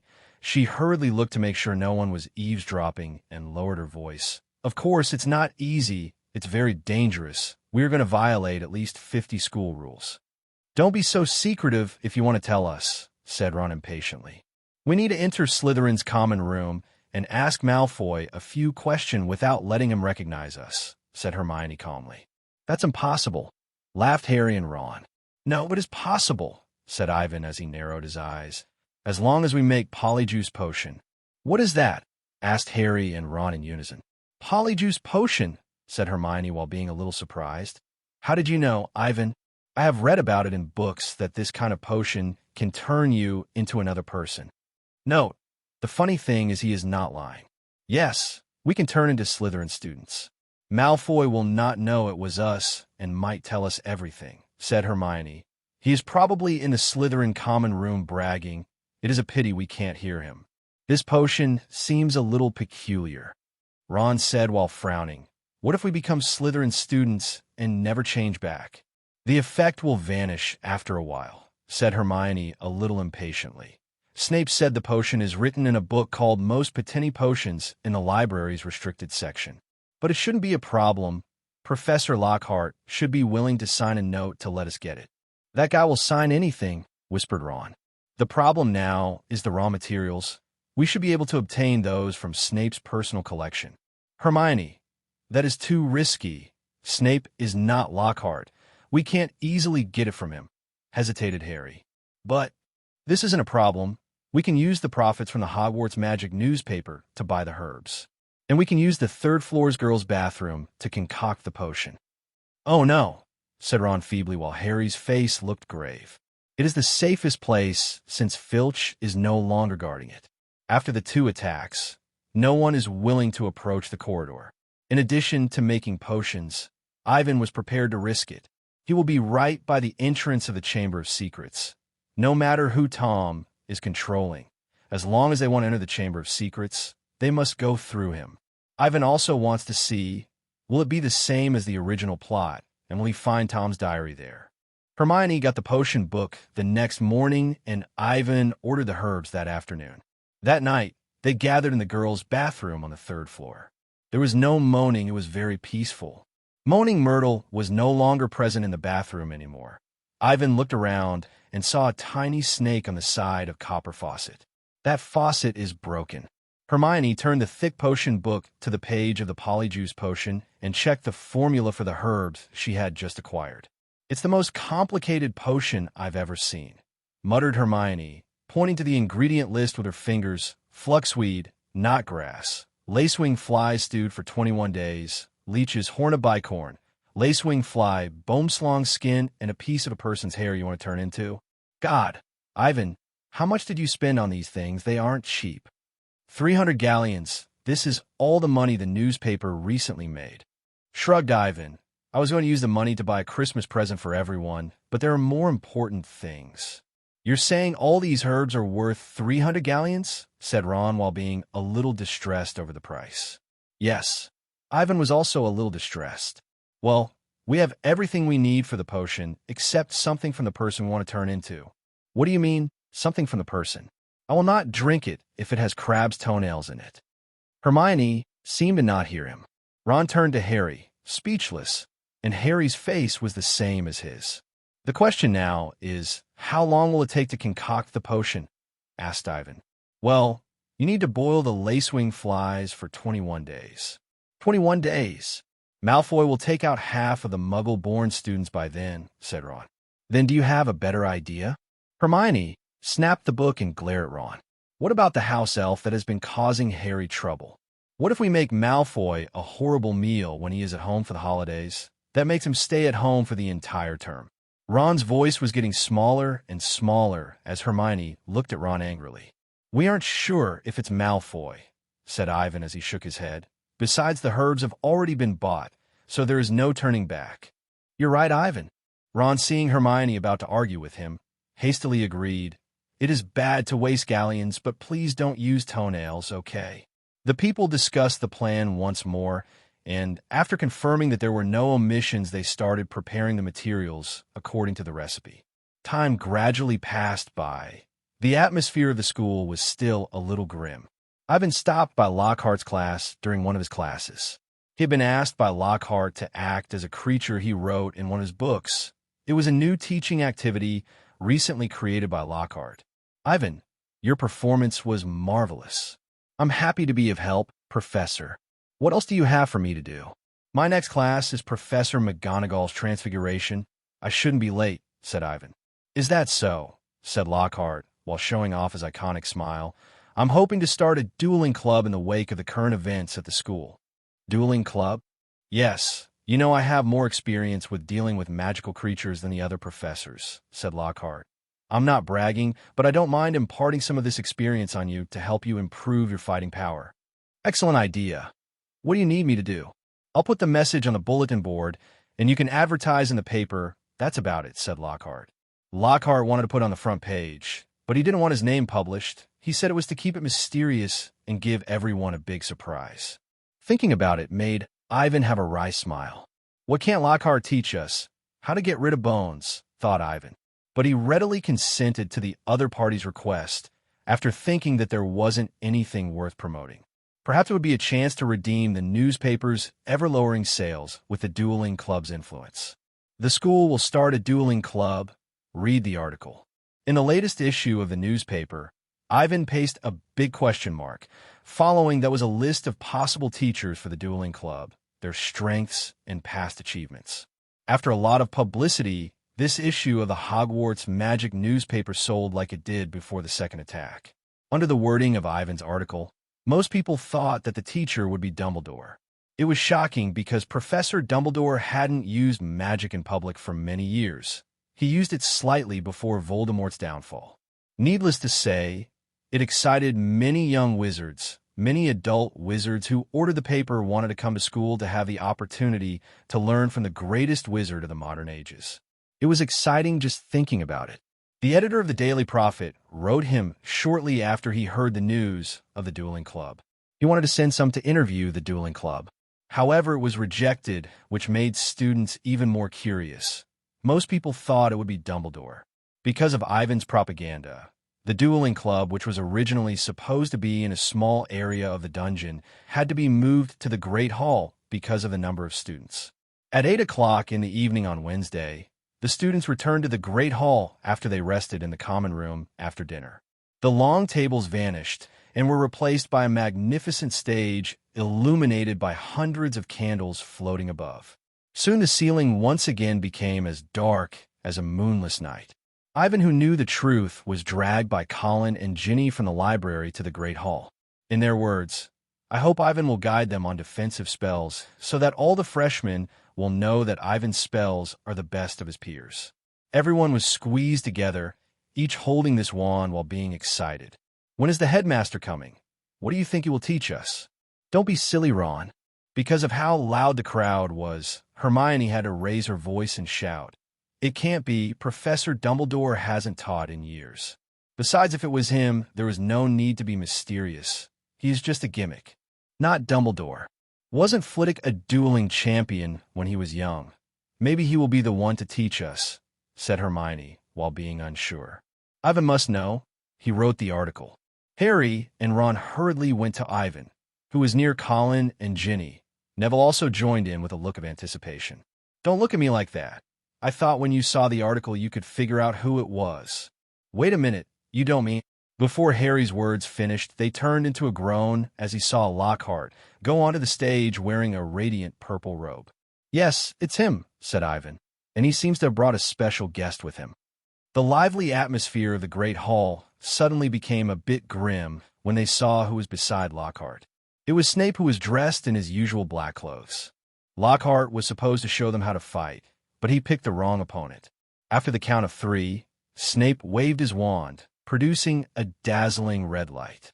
Lockhart was hit and was flung off the stage onto the wall and fell to the floor, curling up into a ball. Ivan breathed in a breath of air and breathed out a heavy sigh. After the girls started screaming, Lockhart staggered to his feet and quickly regained his composure. He jumped onto the stage with a wry smile after thinking what to say. I think everybody saw what happened. It was a disarming charm. As you can see, I have lost my wand. And crashed, shouted the audience. Everyone underestimated Lockhart's mindset. He treated the booing as compliments. Professor Snape, it was an excellent idea to show the students what it is like to receive a disarming charm, but I could have easily deflected it. I think the students should broaden their horizons. Let them... Seeing Snape's murderous face made Lockhart hastily say, "The demonstration is over. Now everyone will form a pair of 2. Professor Snape, you can help me." They walked through the crowd and paired students up. Lockhart made Neville and Justin a pair, and Snape walked towards Harry and Ron. "The dream team should be broken up, I think." Snape sneered and said, "Weasley, you can be a pair with Mason. As for you, Potter." Hearing his words made Harry subconsciously move closer to Hermione. "I don't think so," said Snape with a smirk. "Come here, Malfoy. Let's see what the famous Harry Potter is made of. Miss Granger, you can pair up with Miss Millicent." Malfoy arrogantly walked over with a smirk on his face. He was followed by a tall and strong-looking Slytherin girl. She stretched out her chin in a threatening manner. Hermione reluctantly gave her a slight smile, but the girl ignored her. The next duel was a disaster. Lockhart had finished counting down. Harry and Malfoy were struck by each other's spells. Snape soon walked up to help them. Neville and Justin were both laying on the floor gasping. Hermione and Millicent were still in action. She gripped Hermione's hair, which made Hermione shriek.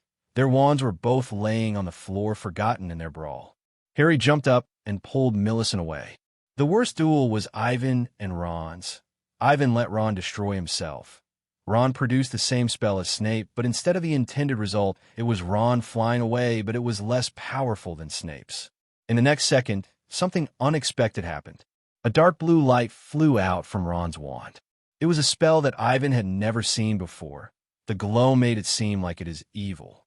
This was not the killing curse, but Ivan felt the fear of death from it. He loudly shouted, "Portigo!" The spell seemed to have worked. The dark blue light couldn't be bounced back by the spell, but it did slow down. It was like the spell was made of acid. Ivan saw that the floor was corroding quickly, which made all of the young wizards gasp. "God, Ron, what did you use?" exclaimed Ivan in fright. "I don't know," said Ron as if he had just awoken. "I just used it, but I didn't know it would." Snape hurried over. He looked at the dark marks on the ground. He then stared at Ron with a peculiar look. "Weasley, did you go and peek at the books in the restricted section?" said Snape. You could tell by his tone it was more of a rhetorical question. No," answered Ron while stuttering and looking suspicious. Ron remembered the potion book they had taken. "It must be your broken wand," said Ivan, seeing Ron's face. Ivan knew if Ron got questioned more, he was going to give away that they were making the polyjuice potion, so he hastily shifted the subject. "Ron, I will never duel with you again until you change your wand." "But the spell is—" "Enough," said Snape. "If you are allowed to duel with that empty head of yours, I will probably bury you tomorrow." "That right, Professor Snape. I think it's best to teach them how to stop unfriendly spells like that," said Lockhart. "How about we have someone come up and demonstrate? How about Longbottom and Finch Fletchley?" "Not the best idea, Professor Lockhart." Snape quickly made it to Lockhart like a serpent. "Longbottom is just like Weasley. We will be sending Finch Fletchley to the hospital wing in a matchbox." This caused Neville to blush with embarrassment. Snape said, "What about Malfoy and Potter? That's wonderful."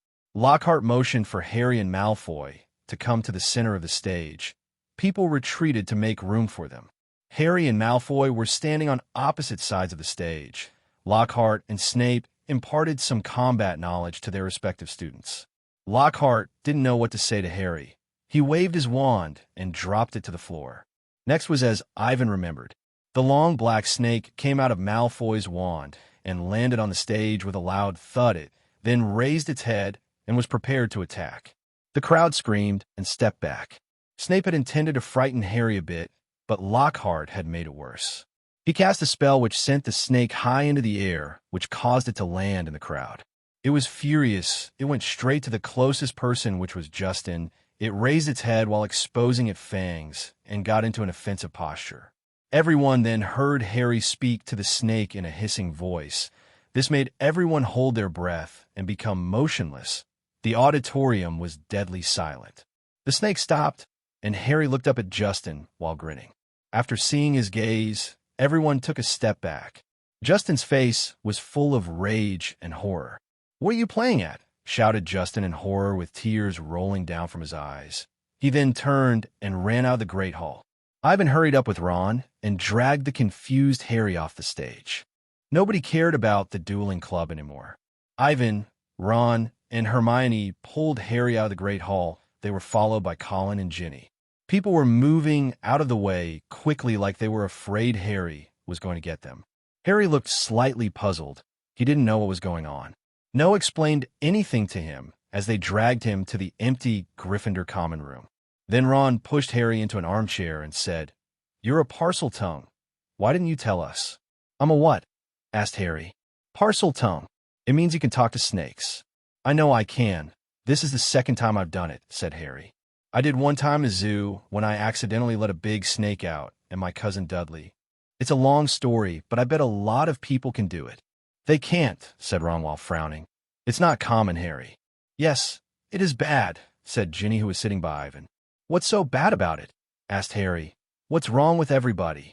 "Look, if I didn't tell the snake not to attack Justin then." "So that's what you said to him?" "Ron, what do you mean you were there? You to Ivan, Hermione, Colin, and Ginny. You were all there. You heard me." "I only heard a hissing sound," stammered Colin. "I don't know what you said." "That's Parseltongue, Colin. It's the language of snakes," explained Ron. "You said I used the language of snakes?" said Harry with his eyes wide open. "Yes. None of us understood you. You could have said anything. No wonder Justin was so terrified, and listening to your voice, it was like you were encouraging the snake." "Yes," nodded Colin and Ginny. Harry stared at them and said, "But I didn't know I could speak another language." Ron shook his head. Colin and Ginny's face had a look of horror on it, and Hermione sat aside and took out a book from the pile. Reading it quickly, while Ivan sank down in thought, Harry wondered what he was thinking. The atmosphere grew heavier and heavier. "Well, would you like to tell me that it is wrong to stop a serpent from killing Justin?" shouted Harry suddenly. "Justin didn't join the ghost, so what does it matter how I did it?" "Great!" Hermione finally spoke. She turned the book to a certain page and showed Harry. "Look here, it says that Slytherin could talk to snakes too. He was the first ever proven Parseltongue. So the symbol of Slytherin House is a snake." Harry opened his mouth in surprise while looking at the book in front of him. "Exactly. Harry, so now the whole school will think you are the heir, especially since the chamber has been opened." "But I'm not. I didn't open the chamber," said Harry in a panicky tone. "I believe you." "Harry," said Ginny with shallow voice. "We all believe you, but it will be hard to prove it to others," said Hermione calmly. "Slytherin lived over 1,000 years ago. For all we know, you could be the heir." "That's absurd. So that's why everyone else was avoiding me," said Harry. Harry stood up and looked at Ivan, who hadn't spoken yet, and said, "Ivan, you don't think I'm the heir to Slytherin or that I opened the Chamber of Secrets, right?" "Of course not. I don't feel very surprised that you are a Parseltongue." "Take it easy, Harry," said Ivan. "Although being a Parseltongue is very rare, it is not unique. There are many wizards who can do it in additions to Slytherin's heirs. I can name a few if you wish." Ivan's words made Harry feel relieved, but he didn't say that the wizards who were Parseltongue were all evil without exception. "This doesn't really matter, but what I want to know is what spell Ron used," said Ivan as his gaze turned towards Ron, who stood beside him. What?" Ron's face turned red. It was just a disarming spell. Maybe my wand made it change. Come on, Ron, said Ivan impatiently. That's just what I said to Snape, so he wouldn't ask more questions. If a broken wand could make a disarming spell mutate into such a dark magic, then dark wizards will be walking around with broken wands. What did you say? Exclaimed Hermione. Dark magic. Yes, the spell was definitely dark magic. That why Snape asked Ron if he had been in the restricted book area. But I haven't, said Ron, alarmed. Who knows, said Ivan as he stared at Ron. Maybe it's not you. I haven't, repeated Ron. Ron then jumped up in fury and confusion. Ivan, what do you mean? Do you think I'm someone else and used Polyjuice Potion to become Ron? Ron gave a harsh laugh. Colin and Ginny were a little scared, and Harry and Hermione looked puzzled. They weren't sure what Ivan really meant. I believe he is really Ron, hesitated Hermione. Ivan, you've probably been too pressured by current events. That's right. This joke isn't funny, said Harry as he shook his head. Today must be April Fool's Day, because I saved Justin, and now I'm considered the heir to Slytherin, and now Ron is suddenly a dark wizard. However, it is a simple task for dark wizards to control a person's mind. What the hell do you mean? Exclaimed Ron loudly. Where were you on Halloween and when the first attack happened? Asked Ivan coldly. I was apologizing to Weeping Myrtle in the damn bathroom. That's one, said Ivan. Where were you when the second attack happened? In the hospital wing with Percy. Because of your spell, my brother's arm bones were gone. No, you weren't there. Ivan shook his head and said, soon after we left the hospital wing you left too, and no one knew where you went. What's the relationship between them and me being gone? Said Ron while looking a little hysterical. If students are attacked, and if no one is with you when it happens, then every student is suspicious because they might be the Slytherin heir. Only you can use a broken wand to leave a corpse, said Ivan as he narrowed his eyes. Isn't that so? After Ron heard what Ivan said, he jumped up and stared at him. You say, I purposely cast a curse that I have never heard of, shouted Ron. That's funny. You've just used a powerful corrosion curse on me, and you're telling me you've never heard of it, said Ivan as he flicked out his wand and pointed it at Ron. Unfortunately, I've seen this spell in a book about dark magic before, and the description is exactly the same as the one you used. Ivan, calm down, said the others quickly as they stood to their feet. Ha, that's hilarious, said Ron as he drew his wand. I finally understand. It must have been that book that gave you the illusion that I was attacking you with dark magic. I'm calm and I know what I'm doing. Ivan calmly said, Give it up, Ron, if I go find Dumbledore. No, I don't know what you're talking about. No matter what, I'm not going with you. I'm going to bed. Everybody saw Ron lower his wand and head to his room. He had just taken 2 steps when he suddenly stopped in place. His wand lightly quivered. The common room suddenly turned gloomy. Ron, are you all right? Asked Harry worriedly. There wasn't an answer. There was just an eerie silence. I don't think Ivan meant anything. He just... Before Ivan's words were finished, Ron turned and pointed his wand at Ivan. It produced an eerie green light.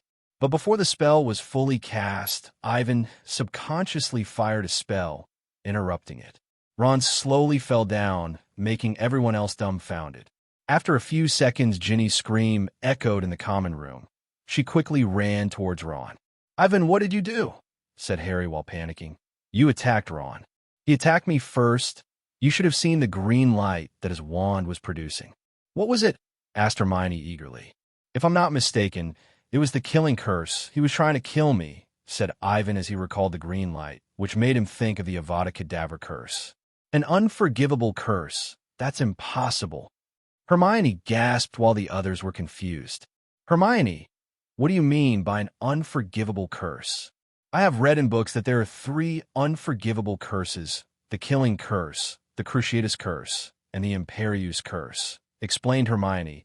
They are extremely evil, dark magic. Once used, you will get a one-way ticket to Azkaban.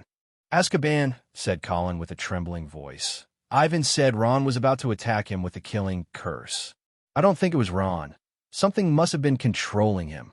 Since being attacked by Ron in the Great Hall with the corrosive spell, Ivan knew that this wasn't a spell that a second year could master, especially one with a broken wand. Was it a coincidence? But even if there was a mutation, there should be a limit. Think of Ron's spells in the past, except for catching a few things on fire or making him vomit slug for a week, he can't do much. When dueling with me, he suddenly produced a powerful dark magic. It's too suspicious. But if Tom Riddle was controlling him, everything can be perfectly explained. As a student, Voldemort must have read countless dark magic books. This also explains why Ginny didn't know anything about the diary. Ivan sighed. If all goes well, the Chamber of Secrets will be settled soon. There won't be any more attacks, and Riddle won't control Ron in front of Dumbledore. When he wakes up, he will know where the diary is hidden. The mandrakes will mature soon. Snape will use them to brew an antidote. But I don't understand who would control Ron, said Harry cautiously. And what is his relationship with the chamber? That doesn't matter. The question is, what do we do now? Hermione was looking at the door with anxiety. Ivan was holding his wand. Ron was laying on the floor like a corpse, and Ginny was crying beside Ron. If someone else saw this, how would they explain it to them? Let's go to Professor McGonagall or Dumbledore. They will know what to do. In the hospital, Dumbledore stood in front of Ron's bed with an unusually serious face. Beside him was Professor McGonagall and Snape, who was bending over examining Ron carefully. Albus Weasley, this is, said Professor McGonagall, worried. A powerful curse is cast on his soul. Poor child, he must have not known what he was doing, said Dumbledore as he gazed at the still resting Ron. Obviously, this is why Weasley with that empty head of his can suddenly cast such a powerful corrosive curse, said Snape as he looked up in disgust. But luckily, he hasn't been cursed long enough to become an idiot who knows nothing. Snape took out a bottle of potion from his bosom and poured it down Ron's throat. At the same time, Ron awoke. He stared at them with a confused expression. Where am I? Then he noticed the professor standing beside him and with a surprised tone said, How are you, professors? Thank goodness you awoke, Weasley, said Professor McGonagall. You were under the Imperius curse. Imperius curse? Yes, it is a very wicked dark magic. The people who are put under this curse lost their free will. It allows one to control the minds of others. But I don't remember anything. What did I do? Asked Ron as he shook his head. You used a corrosive curse on Mason, and afterward you tried to kill him with a killing curse. Snape said with a slight sneer, but you obviously didn't succeed with your poor magic strength. Even if it hit him, I suspect it will only give him a slight nosebleed. But Mr. Weasley, it isn't your fault. Even some powerful wizards are susceptible to the Imperius curse. Dumbledore said with a dignified expression while looking at Ron, and gently said, But I must ask you, do you have anything you wish to tell me? No, said Ron while looking pale. He didn't know what to say, and hesitated for a long time before he softly answered, I don't remember anything, Professor. After the professors left, Ivan, Hermione, Colin, and Ginny hurriedly went to the ward to see Ron. Ron apologized to Ivan and told him that he didn't remember anything. Madame Pomfrey didn't let them stay very long. According to her, Ron needed a rest. The impact of the Imperius curse on the soul isn't easy to recover. Poor Ron probably needs to spend the upcoming Christmas in bed. Ivan was surprised he thought they would find out more. Ivan wanted to tell Dumbledore about Tom Riddle and the diary, but ended up saying nothing. He didn't know how he could explain what he knew about Voldemort and Horcruxes. This information is secretive, and so far even Dumbledore is just guessing. The situation is becoming more and more complicated, so Ivan had to do things himself. It wasn't Ron who opened the Chamber of Secrets. Trying to control a weak-willed wizard is fairly easy, and anyone under Tom's control can use the Imperius curse on Ron. Ron had contact with a lot of people. Ivan can't investigate them one by one, so he's back to square one. Ron, who was under the Imperius curse, used a corrosive curse and the killing spell, which means Tom has become suspicious of him and wants to get rid of him. Ivan shifted his suspicions to everyone around him, but almost everyone was suspicious. In the next few days, the school increased its vigilance. Professors often patrolled the corridors and escorted students. Slytherin's successor was bad enough, but now there is the Imperius curse. The young wizards were unaware of the truth. They were discussing Ron's disappearance. People kept peeking into the hospital wing to see if he had been attacked. Madame Pomfrey had to put a curtain around the bed. Professor McGonagall announced that Ron's wand backfired and was struck by a very bad curse, but no one believed it. People agreed that Ron had been attacked. Rumors spread through the school, and the young wizards were talking about who the heir of Slytherin was. People were certain that Harry was the heir, especially after he exposed he was a Parselmouth at Dueling Club. It made Harry feel horrible. He wanted to talk to Justin about what happened, but he was avoiding Harry. On Friday evening, Ivan and Hermione were in the library preparing the next issue of the Hogwarts Magic when they saw several Hufflepuff students whispering about something. Ivan and Hermione looked at each other and crept closer. "Anyway, I told Justin to hide in his room and not to let Potter find him," said a burly boy. "I mean, if Potter is out for him, he'd better hide for a while." "But why?" "Since Justin accidentally told Harry he was a Muggle-born, Harry will most likely come after him," said a boy. "Yeah," said a few Hufflepuff students while nodding. "But Ernie, are you sure he's Slytherin's descendant?" "You still don't understand. He's a Parselmouth, and everyone knows that is the mark of a dark wizard. Have you ever heard of a good wizard that can speak to snakes?" "But he seems friendly, not like a dark wizard," said a girl with golden hair. "Hannah," said Ernie seriously, "he can speak the language of snakes, and every time an attack happens, he is the first to appear at the scene." After hearing this, they began to whisper. "Do you still remember the words written on the wall?" said Ernie. "The cat didn't allow Potter to enter the girls' bathroom on the 3rd floor. And Penelope had met Potter outside the bathroom, and then she was petrified along with Moaning Myrtle. But why does Potter have to go to a ladies' bathroom? Who knows? Maybe he is practicing evil magic in there, or the entrance to the Chamber of Secrets is in there," said Ernie. Ivan had been eavesdropping and was shocked. Who would have thought that Ernie's nonsense was actually correct? "Come on, Ernie, that doesn't make any sense," hesitated Hannah. "In addition to Potter, Granger, and Ivan could fit the bill too, but they can't be the descendants of Slytherin since their parents are Muggles." When they heard Hannah's words, several girls hurriedly nodded. "They are Potter's helpers," said Ernie. "Ivan isn't in normal first year. He even runs a newspaper in his curses. I would say no first years are his opponents. But I think he is handsome." "Don't be fooled by his appearance, Hannah," said Ernie as he lowered his voice. The Hufflepuffs moved closer together. "Look at Ron, who was recently attacked. He tried to stop them before, but was attacked. But Professor McGonagall said it was caused by his wand. A wand backfiring isn't going to keep people in bed. And one more thing, think about how Harry defeated the one who must not be named." He whispered in a barely audible voice. "No one knows how he survived when he was attacked. You've all seen Ivan's article. He should have died, so only truly powerful dark wizards can escape that spell. That's probably why he who should not be named tried to kill him. Only Hufflepuff is left now, and I dare say the next attack." Hermione couldn't stand it anymore.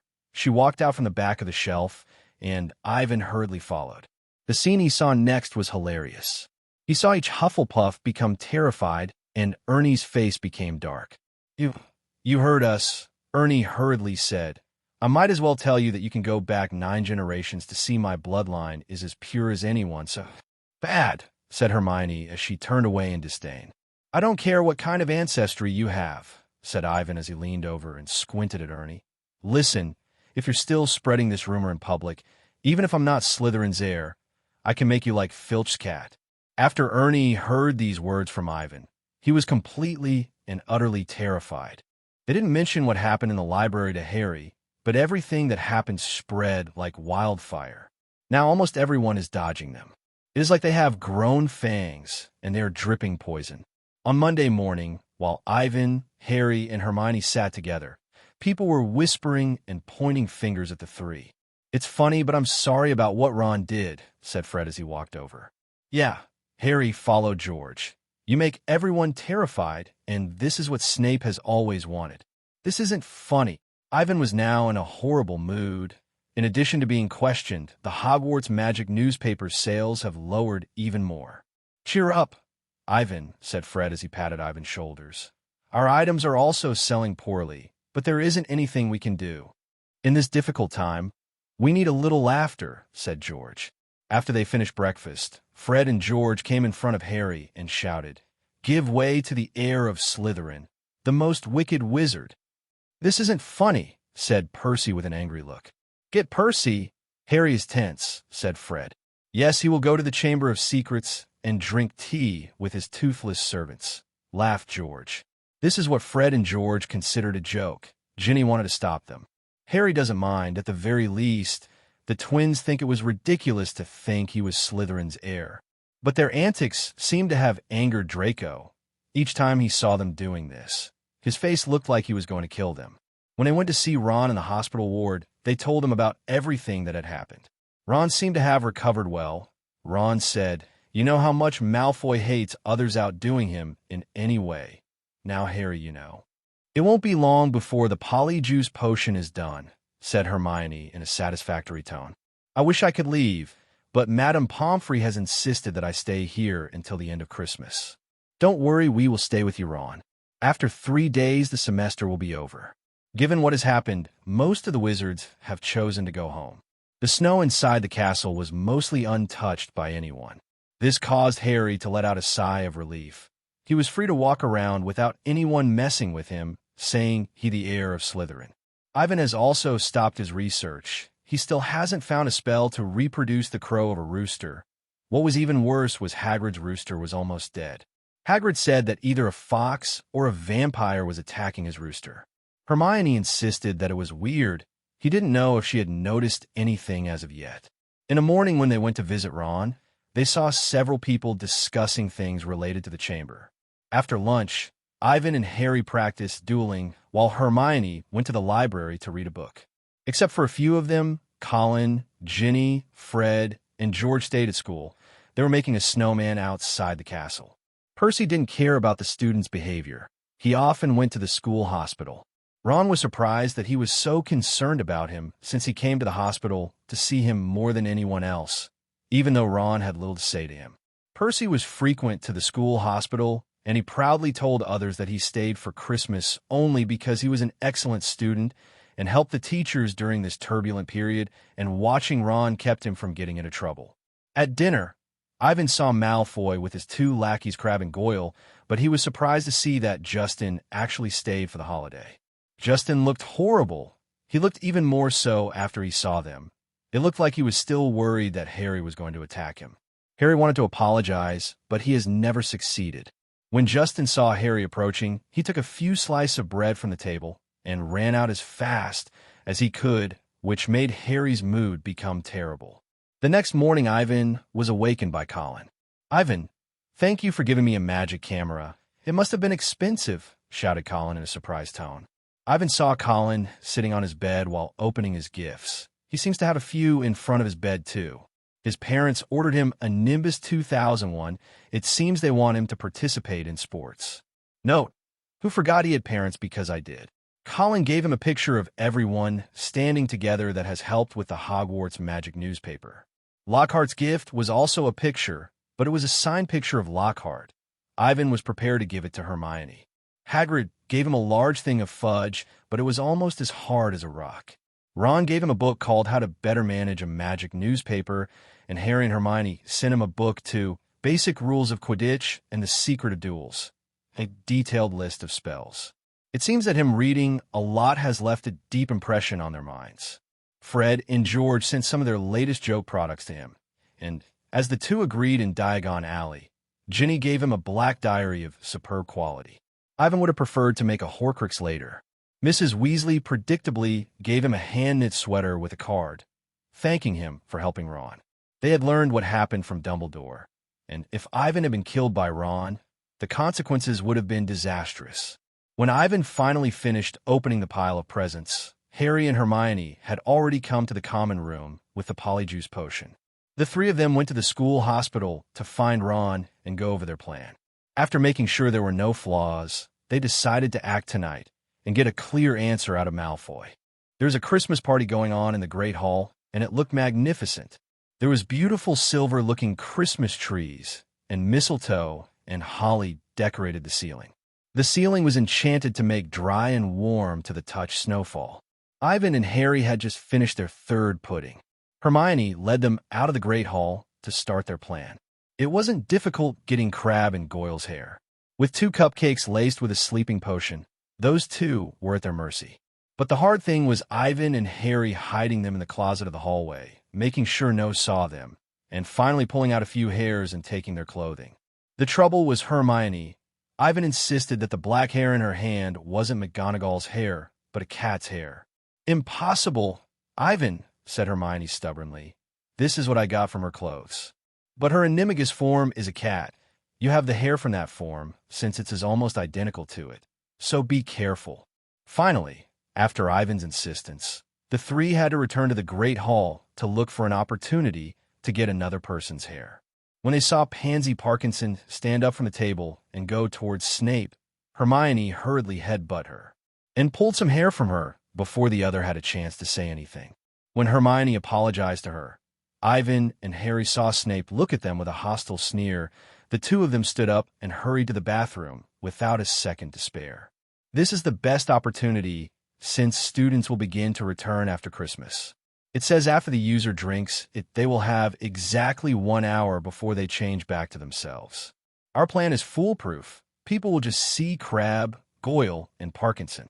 Hermione then scooped up the potion and poured it into 3 goblets. Her hands trembled as she put the hair of Parkinson in the goblet. The polyjuice potion made a bubbling noise, and a second later, it became an ugly brownish-black color. "It's up to you," said Hermione. Harry hastily threw in Goyle's hair, and Ivan threw in Crabbe's hair. The 2 cups started bubbling and hissing. Goyle's became an earthy yellow, while Crabbe's became a dark brown. "What shall we do now?" asked Harry. "Of course we shall drink it," said Hermione nervously. "Hopefully the taste isn't too bad. Cheers." Ivan took the goblet and chugged it down in a single gulp. He then turned and ran to the nearest toilet. The polyjuice potion tasted horrible. When he swallowed it, he felt a burning sensation spread through his stomach, finger, and toes. He felt like he was going to melt. His skin felt like bubbling hot wax, which made him drop to the ground. He watched as his hands began to grow. His finger grew thicker, his nails widened, and his knuckles bulged like bolts.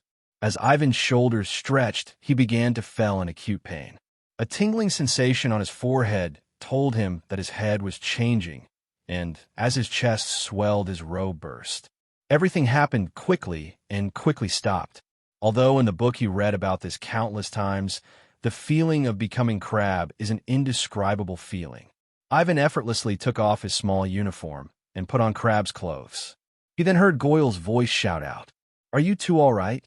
"I okay," answered Ivan in Crabbe's voice. Ivan went to the mirror to look at himself. He looked exactly like Crabbe. Harry and Hermione have also become Goyle and Parkinson. "Are you done looking? We have already wasted over 5 minutes of precious time. We better go to Slytherin's common room and hope that Malfoy is there." They then carefully opened the door of the bathroom and saw that no one was there. They then mimicked the movements of the person they were supposed to be.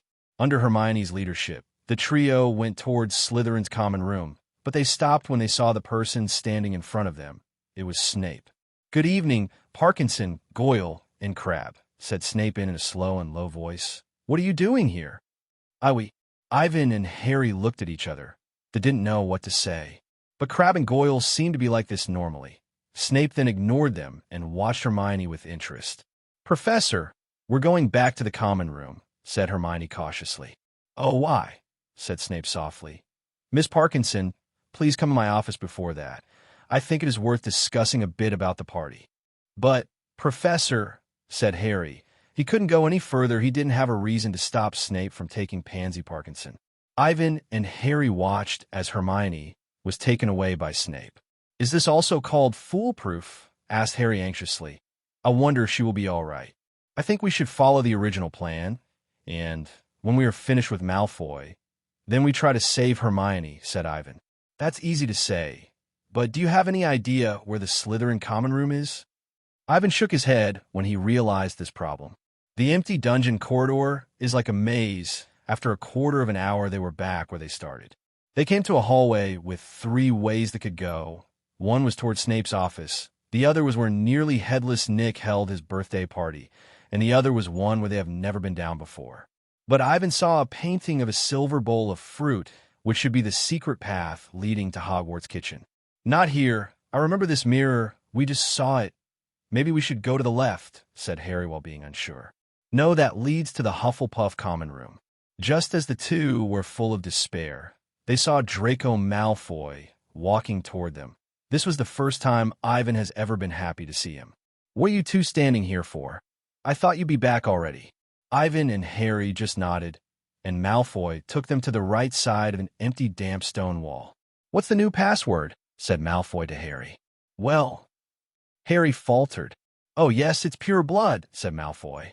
As soon as his voice fell, they saw an opening slowly form in the wall, and Malfoy strode in, followed by Ivan and Harry. Slytherin's common room was big. The walls and ceiling were made out of rough stones, and green lights hung from the ceiling. There was a beautifully carved fireplace that was surrounded by several Slytherin students. You two wait here. My father just sent me something. Malfoy instructed them to sit in two empty chairs by the fire. They didn't expect to see what Lucius Malfoy had sent him without asking. They wondered if what Lucius sent was related to the Chamber of Secrets. A moment later, Malfoy returned holding a newspaper clipping and stuffed it under Harry's nose. Goyle, you will laugh when you see this. Ivan saw Harry tremble slightly. He could see what was written on it. The Ministry of Magic Investigation of Mr. Weasley, head of the misuse of Muggle artifacts, was fined 50+ galleons for his enchantment of a Muggle car today. The enchanted car reportedly smashed into the Whomping Willow at Hogwarts earlier this year, and Lucius Malfoy has asked Mr. Weasley to resign. Mr. Weasley has destroyed the Ministry's reputation. Mr. Malfoy has told me that he was clearly unfit to write laws for us, and his ludicrous Muggle protection law should be abolished immediately. Mr. Weasley didn't comment, but his wife told reporters to leave or she would let the ghoul out to bit them. According to an article published earlier in this newspaper, it asked the ministry to pay attention to the safety of underage wizards. The author of the article was a 12-year-old named Miss Granger. How about it? Asked Malfoy when Harry handed the clipping back to him. Do you find it funny? Ha ha. Ivan and Harry smiled dryly. I wonder what the Weasley family expressions looks like since it was an article written by the conceited mudblood Granger. Ivan wasn't sure how Mr. Weasley would feel, but he was glad Hermione hadn't followed them, or she would have been sad. We must find a way to make her read the Daily Prophet tomorrow morning. Well, I'm not surprised to hear the Weasleys are being attacked, said Malfoy contemptuously. Look at the behavior of the Weasley family. They are a disgrace to pure-blood wizards. Ivan tried to hold on to Harry, so he wouldn't try to kill Malfoy. Let's not talk about the Weasley family anymore. You must know who has opened the Chamber of Secrets and who is the heir of Slytherin. You know, I don't know. Goyle, how many times do I have to tell you? Snapped Malfoy. Dad wouldn't tell me the details of the last time it was opened. He wasn't born yet, but he knows everything. He told me it was a secret, and if I knew too much, it would be suspicious. But the last time the Chamber of Secrets was opened, a mud-blood died. We know that it was Moaning Myrtle, added Ivan. Of course, I told you, said Malfoy. It is only a matter of time. I hope it's Granger or Mason. He is also an excellent choice. Harry violently trembled, while Ivan took a deep breath to restrain himself from beating up Malfoy. Did you know that the man who opened the chamber last time was caught? It was said he was caught and expelled, said Malfoy. You can check and see whoever it is. They're probably still in Azkaban. Ivan remembered when they learned that the expelled student was Hagrid, but Hagrid was actually innocent. Malfoy, your father must know something, asked Ivan cautiously. Can you tell me who he has been in contact with recently? Maybe this could be a clue to help us figure out who the heir is. What do you mean, Crab?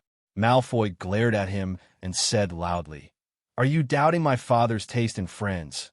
Unlike the Weasleys, my father is in contact with genuine pure-blood wizards. But, although I want to help the heir, Dad told me not to be in the spotlight, said Malfoy. But you know the Daily Prophet hasn't reported on the attacks yet, which surprised me. Maybe it isn't worth reporting, since they are only petrified and Dumbledore will cure that soon enough. Yeah, it must be Dumbledore who is hiding everything, said Malfoy. I hope everything will be exposed soon. My dad said that making Dumbledore the headmaster was the worst thing that has ever happened to the school. Dumbledore likes muggles. A decent headmaster would never let people like Mason and Granger come to school. Dumbledore is the best headmaster. Granger is first in her grade, and Mason's spells are great. That's a typical Gryffindor. That rude house is simply horrible, said Malfoy viciously. Especially that damn mud-blood mason. He dared attack me. I will make him pay sooner or later. In addition to spells, he also runs a newspaper. I guess the mud-blood knelt down and licked Potter's shoes so Potter would agree to let him put Potter's mother's article in that poor newspaper. Exaggerated Malfoy. It was to attract people with Potter's mother's death, and the only thing that woman could do except give Potter a ridiculous scar is to show off. I have to admit Malfoy is a pain in the neck. When Harry had Malfoy insult his mother, he turned as red as an apple. "What's wrong with you tonight?" asked Malfoy while looking at them strangely. "Nothing, I just have endured you for too long," said Ivan as he cracked his knuckles and looked at Malfoy with an evil look. "Crabbe, what are you doing?" Malfoy suddenly had a bad feeling. "That's simple. I'm going to beat you up." As soon as Ivan finished, he threw a punch at Malfoy. Harry paused for a moment before he threw a punch out too. With the two of them punching, Malfoy didn't even get a chance to fight back. A few Slytherin students sitting by the fire just stared at Goyle and Crabbe beating up Malfoy. "God, what are you doing?" asked a surprised fifth-year student. "I'm fed up with him," shouted Ivan. "Yeah, me too," answered Harry loudly. The two people were enraged. Ivan kicked Malfoy again. All of a sudden, they leaped out of the Slytherin common room and ran towards the third-floor bathroom. "Ivan, that was great." "Make sure no one is around," grinned Harry. "That was the best Christmas present I've ever had in my life, beating Malfoy up on Christmas Day." The look on Malfoy's face, "I wish I could have taken a picture and put it in the newspaper," said Ivan. "But we were a little too impulsive," said Harry when the excitement subsided. From making the Polyjuice potion to turning into Slytherin students and beating up Malfoy, everything is a serious violation of the school's rules. If we are caught, we are bound to be expelled. "Don't worry, nobody knows we did it," said Ivan. In the eyes of others, it was Crabbe and Goyle that beat up Malfoy. "As long as we act normal, we should be good." Harry suddenly stopped and said, "Wait, we can't go back yet. Hermione is still in Snape's office. I almost forgot. We need to find a way to rescue her." The two quietly snuck to Snape's office door. They listened, but there was no sound inside. "I can't hear anything," said Ivan softly. "Maybe we can cause a commotion to lead Snape out," said Harry.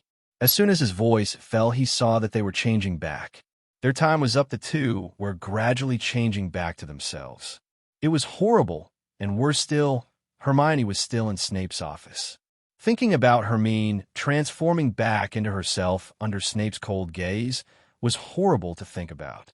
"No, there is no time," said Ivan as he kicked the door open. They then saw Snape sitting at his desk with a frightening grin on his face and a potion vial in front of him. Hermione sat opposite of him. She was as pale as the moon. "Crabbe, Goyle, what are you doing here?" Snape looked at them with a horrifying frown. "Professor, something big has happened. It is Draco. Someone has attacked him in the common room.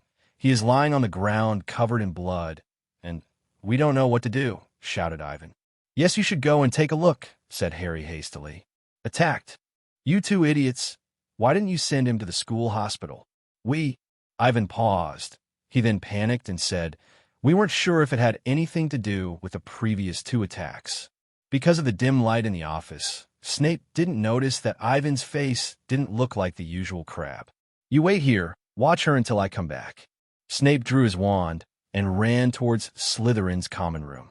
"Let's go," said Harry and Ivan when they saw Snape disappear. Ivan and Harry grabbed Hermione and ran. "Thank you," said Hermione as she breathed a sigh of relief. "He threatened to give me Veritasrum if I didn't tell him the truth." "Veritasrum?" "Yes," nodded Hermione, "but he didn't do so. He certainly guessed who I was, so he was just waiting for the effects of the Polyjuice potion to wear off. But thanks to you bursting in at that time, the effects didn't wear off yet. We better hurry back to the third floor's bathroom." Harry felt that his feet were becoming smaller, so his shoes were now too big, and he now had to pick up his clothes when he ran. He then seemed to stumble over something and fell heavily to the ground. Ivan and Hermione stopped, and by the dim candlelight, they could see what Harry had tripped over. The two people were amazed. "It was Justin. He's been attacked." Hermione put her hand over her mouth to keep herself from screaming. In front of them lay Justin on the floor. He was stiff with a horrified expression. What lay in front of him were the shattered remains of the big mirror. The pieces of glass covered Justin's whole body. Harry stood up, and he noticed Justin petrified on the ground. Harry looked at each other in a hurry. He had a terrified face with a strange red tint. The three have now completely changed back now. This was the worst-case scenario. The third attack has happened, and they were the first to arrive at the scene again. What would people say if they were seen by them? Think about it. Justin had a conflict with Harry at the duel club recently, and there are rumors going around that Harry was going to attack him, and now he is petrified right in front of him. In particular, they are now wearing Slytherin's uniform. So if people saw this, they would truly think Harry was the heir. But Ivan wasn't sure if Snape wouldn't welcome them. "Leave him. Let's go," said Ivan eagerly. "We can't just leave him here. We have to find someone to help." "Don't be stupid, Hermione. If we are present, can you prove that Harry isn't the heir? Especially since we were wearing Slytherin's uniform. How do we explain it to others? We just took some Polyjuice potion and beat up Malfoy. That's all. Now, it is Christmas. He may not be found for a while," hesitated Hermione. "Don't worry. Snape will rush back soon, and he'll send Justin to the school hospital," said Harry. "But don't worry. We need to change back to our clothes if you want to help him." After Ivan finished, Ivan took her hand and started running again. The three people dashed up the stairs and went to the closet that Crabbe and Goyle were in and threw the shoes in it. They left and rushed to the third floor while only wearing socks. They then saw Ron. "Ron, what are you doing here?" asked Hermione, who was surprised. "Madame Pomfrey said I could leave, and she suggested that I should join the Christmas party, but I wanted to see you first." "Then what did you see?" asked Ivan eagerly. Justin had been attacked when they weren't in the bathroom. "I just came in when you came back," stuttered Ron. "How did the plan go?" "Everything went well. We even beat up Malfoy, but when we were leaving Snape's office, we saw that Justin had been petrified. He was lying in front of the big mirror in the dungeon," said Harry while being dejected. "Another attack?" gasped Ron. He looked more frightened than the three of them. "Was it not Malfoy?" "My guess would be no," said Harry. "He was with us in Slytherin's common room when the attack happened." Harry shook his head, "but it wasn't a complete waste of time. We got an important clue from him." Harry, Ron, and Hermione whispered amongst each other, while Ivan saw a ragged black book underneath a cracked mirror behind Ron. His heart suddenly tightened, his pupils dilated, and he clenched his hands. God, this is Tom Riddle's diary. He had been looking for it for half a year at school, but now it suddenly appears in front of him just as he was getting nowhere. Ivan stepped forward and tried to pick it up, but Ron suddenly stretched out his hand to stop him. "Ivan, don't touch it," said Ron, who looked pale and frightened. "What is it?" asked Harry, who also saw what was in the sink. "Don't be silly. A book can't be dangerous." "There are countless books that are dangerous," said Ron while he looked at the diary. "My father told me that some of the books confiscated by the Ministry of Magic would burn your eyes, and there are also books that once you pick them up you can never put them down and so on." "Well, I understand what you mean," said Ivan while trying to pick up the diary. "No, you don't understand," shouted Ron while the other three looked at him in surprise. He then lowered his voice. "Believe me, Ivan, it's dangerous, so let's not touch it. Being careful is an excellent trait, but we have to read it to know what it is, don't we?" said Ivan as he took the diary. As soon as he opened it, he could be sure if it is really Tom Riddle's diary. He opened it and saw a name written in it, Tom Riddle. Tom Riddle, who is that? I never heard of anyone by that name at Hogwarts, but I feel like I have seen it somewhere before. Tom Riddle won the special award for service to the school 50 years ago, whispered Ivan. I remember, I read about it before, but it didn't say why he won it, said Hermione. Anything is possible. Maybe he saved 30 owls or rescued a teacher from a giant squid, whispered Ron. Why don't we just throw this thing away? It looks dirty. 50 years ago was the last time the Chamber of Secrets was opened. Perhaps this diary has something to do with it, said Ivan as he carefully studied the diary in his hand. Really, let me see, said Harry as he hastily took the diary and looked through it. There isn't a single word written in it. He turned the diary to the back and saw that it was from a Muggle shop called Vauxhall Road in London. He must have been a Muggle born, he mused, so he bought diaries from there. Well, it isn't very useful to us anyway, said Ron hurriedly. Let's just leave it here. No, I think Ivan is right, said Hermione as she narrowed her eyes, which made her look like Professor McGonagall. Think about it, since Riddle went to school here 50 years ago. He must not be at Hogwarts anymore, but why is the diary here, and who threw it away? We know from Malfoy the person who opened the chamber last time was expelled, and Tom Riddle won a special contribution to school at the same time. So, could he have won it for catching the error? His diary is our best bet for us to find out the things we want to know. The man who orchestrated these attacks wouldn't want this diary to wander around, would he? Excellent reasoning, said Ron while slightly cringing, but he didn't write anything in his diary. Maybe he wrote in invisible ink, said Hermione as she pulled out her wand and uttered the phrase, Apparitium. But nothing happened. Hermione wasn't discouraged, though. She then pulled out a bright red eraser. It's a magical eraser that I got in Diagon Alley. She then rubbed it on the first page's date, January 1st, but nothing happened. Anything else? This riddle, said Ron. Maybe he just didn't spend time writing things in it. But Hermione was unwilling to give up. I feel like he was a friend of mine that I forgot about. It must seem absurd since I never had a friend before I came to Hogwarts. And this Tom Riddle is a person who went to Hogwarts 50 years ago, said Harry. That is just your mind playing tricks on you. So let's just leave it here and go to the Christmas party instead of staying in a girl's bathroom with a ragged diary that has nothing written in it. There must be something hidden in it that we haven't discovered yet, said Ivan as he took the diary back. Well, since you all think so, I have an idea, said Ron as he lowered his voice. Ivan, give it to me, and I'll mail it to my father, who is an expert in dealing with this stuff. No, Ron, said Ivan as he shook his head and put the diary in his bag. I think it is better for me to hold on to it, since I recently saw a potion in a book that may make it reveal its secrets. I don't know if it's an illusion or just the dim candlelight in the bathroom, but Ron's face seemed to become paler. After confirming his current strength and his inability to destroy the diary, Ivan decided to try to communicate with Tom. I should not believe whatever he says. That night, Ivan sat on his bed. He took out a quill and wrote, Hello, my name is Ivan Masson. The black ink shined brightly for a second, but then in the next, it seemed to be sucked into the paper and disappeared without a trace. Then a set of words that he had never written appeared. Hello, Ivan Masson. My name is Tom Riddle. How did you find my diary? Seeing the other person respond made Ivan's heart skip a beat. The words disappeared when he began to write more. You seem to have offended someone, so they threw your diary in the toilet where I found it, wrote Ivan. Luckily, I recorded my thoughts in a more lasting way than ink, since I knew there will always be people who didn't want this diary to be read. This diary records some terrible things from the past. Some of them are from Hogwarts. Oh, so you were a student at Hogwarts? Yes, when I went, the Chamber of Secrets was... Before Riddle had finished, he was interrupted by Ivan writing in the diary. Great! You'll be able to help me with my homework. Homework? Tom was stunned. He didn't reply for a while. Yes, I've been looking for a senior to help me, but they seem to be only interested in Quidditch.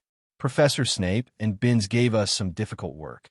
Ivan's handwriting was quick and sloppy, like a first year who hasn't adapted to Hogwarts and finally found someone who could help him with his homework. These assignments are very difficult, and with my ability, it is completely impossible to complete them. Tom, won't you help me? I'm sorry, Ivan, but I think homework should be done by yourself. If you want, I can tell you something else, such as things about the Chamber of Secrets. When I was in my 5th year, the chamber was opened, and the creature inside attacked several students and killed one. I finally caught the man who opened the Chamber of Secrets, and he was then expelled. Yeah, good for you. But if I don't finish before the holiday and forget the monster, the professors will kill me. So nice talking to you, bye. With a flick of his writ, he closed the diary. Ivan breathed in and fell backward onto his bed.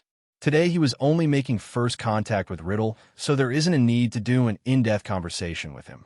And he has to be careful when he is dealing with Voldemort. He can be led on by him, so Ivan took the initiative in the conversation. Anyway, he has the diary. He doesn't need to worry about the attacks continuing. For now, there is still time for him to communicate with Tom before he has to deal with the basilisk. A few days later, all the students returned to Hogwarts. The news of Justin being attacked already spread throughout Hogwarts, and the few joys that Christmas created vanished in an instant. The atmosphere was depressing. Panic filled all the teachers' and students' minds. They all became more vigilant and suspicious. As long as there was the slightest hint of trouble, they would run away. Although Harry wasn't there for the third attack, it doesn't prevent anyone from suspecting him.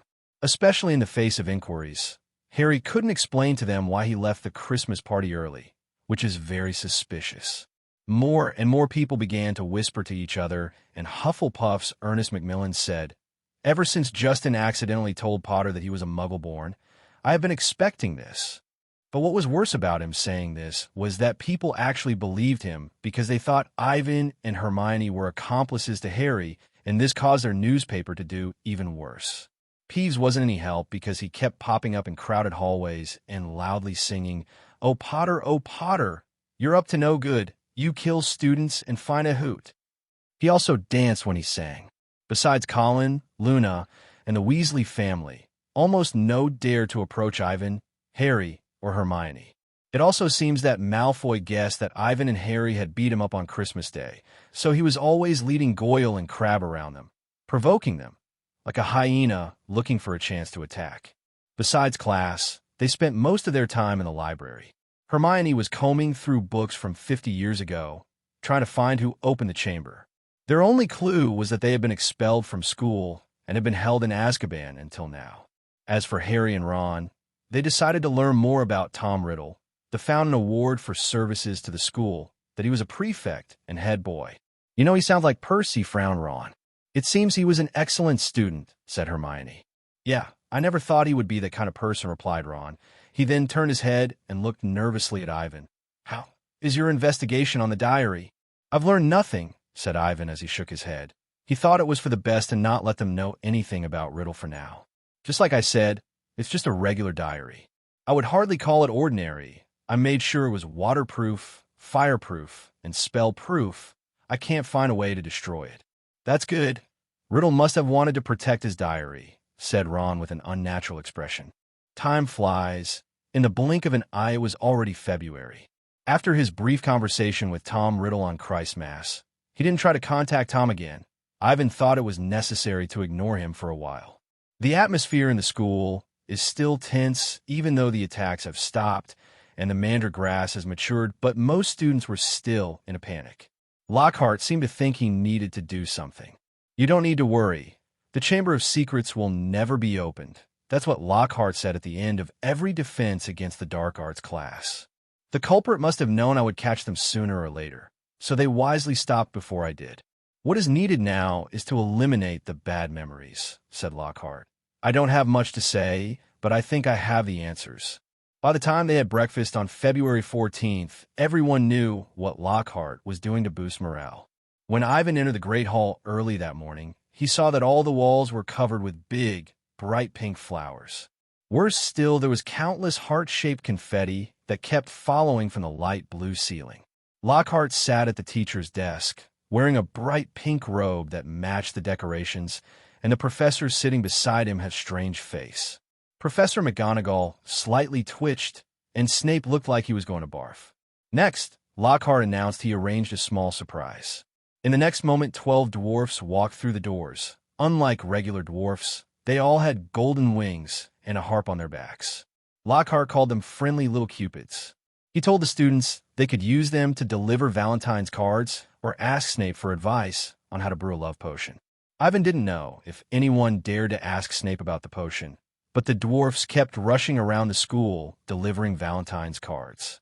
Among the teachers, Lockhart received the most cards, nearly 200 or more. It made him the least popular among the teachers, and when a dwarf came into the classroom for the 12th time, Professor McGonagall ran Ivan out with a nasty stare. Next, a dwarf brought him a song for his Valentine's Day gift. But Ivan was quicker than the dwarf and cast Silencio. To prevent other dwarfs from finding him, Ivan went back to the common room. Ivan decided to talk to Tom Riddle once more. It seems after more than a month of neglect made the other side impatient. When Ivan opened the diary, an article that answered his last question for potions class appeared. "I've already done that assignment myself, and Professor Snape gave me a lousy grade. So my question now is," said Ivan with a wry smile. He wrote his recent magical research question. After about a minute, there was an answer written on the page. Note: Magical Worlds Google. Riddle gave him a perfect answer which gave him a deep sense of enlightenment. It seems Riddle's understanding was even deeper than the professor's. In this way, Ivan began to communicate with Tom Riddle for the second time. Every night, after everyone was asleep, he quietly took out the diary. He wrote his difficulties in his magical studies. The problems became more and more difficult. There are many questions young wizards wouldn't normally ask. But Riddle didn't seem to notice. Riddle wanted to talk to Ivan about the Chamber of Secrets and the man who opened it. But every time Ivan changed the subject, Riddle was adapting to Ivan's way. A strange agreement formed between the two. First, Riddle told a story about the Chamber of Secrets, and then Ivan asked his questions. As a young Voldemort, Tom Riddle had a vast reserve of knowledge and could answer almost every question that Ivan raised if he wanted to. From his simplest classroom assignment to the most esoteric magical theory. For example, the method of recording sound that bothered Ivan for so long was given to him by Riddle, which could save a sound to any item. Thanks to Riddle's help, the academic research section of the Hogwarts magic was booming. There was no longer any boring articles like the ones Luna wrote, but actual research articles. After Transfiguration class, Professor McGonagall even told Ivan that she was surprised at the depth of his research on Animagus. In addition, the editor of the Daily Prophet, who had been following his newspaper, had offered to reprint some of his research articles, and Ivan even received some manuscript from a number of professional magical academic journals. But of course, most of the articles were Tom's. In just a month, Ivan's progress had soared to new heights. He learned a lot from Riddle, such as theoretical knowledge that wasn't taught in class, including dark magic. In fact, the other side seems to have been intentionally or unconsciously teaching Ivan the dark arts and encouraging him to use these spells. At first, Ivan didn't feel anything unusual. After consulting with Professor Flitwick, he learned that Tom had been teaching him dark magic. Until then, Ivan was unaware how serious the problem was. He thought it would be helpful to know more about dark magic. After a while, he finally noticed what was wrong, and the dark magic seemed to have affected his thinking. He grew more irritable and sensitive, and every time he practiced the dark magic, there were cruel thoughts that appeared inside his head. In particular, when he recently clashed with Malfoy, Ivan was tempted to pull out his wand and use a new spell he had just learned. It was similar to Snape's Sectum Sempra spell, but way more powerful, and if Malfoy gets hit, Malfoy might die. Because he stopped himself at the last moment, it didn't lead to any irreversible consequences. This made him terrified. This was a dangerous sign.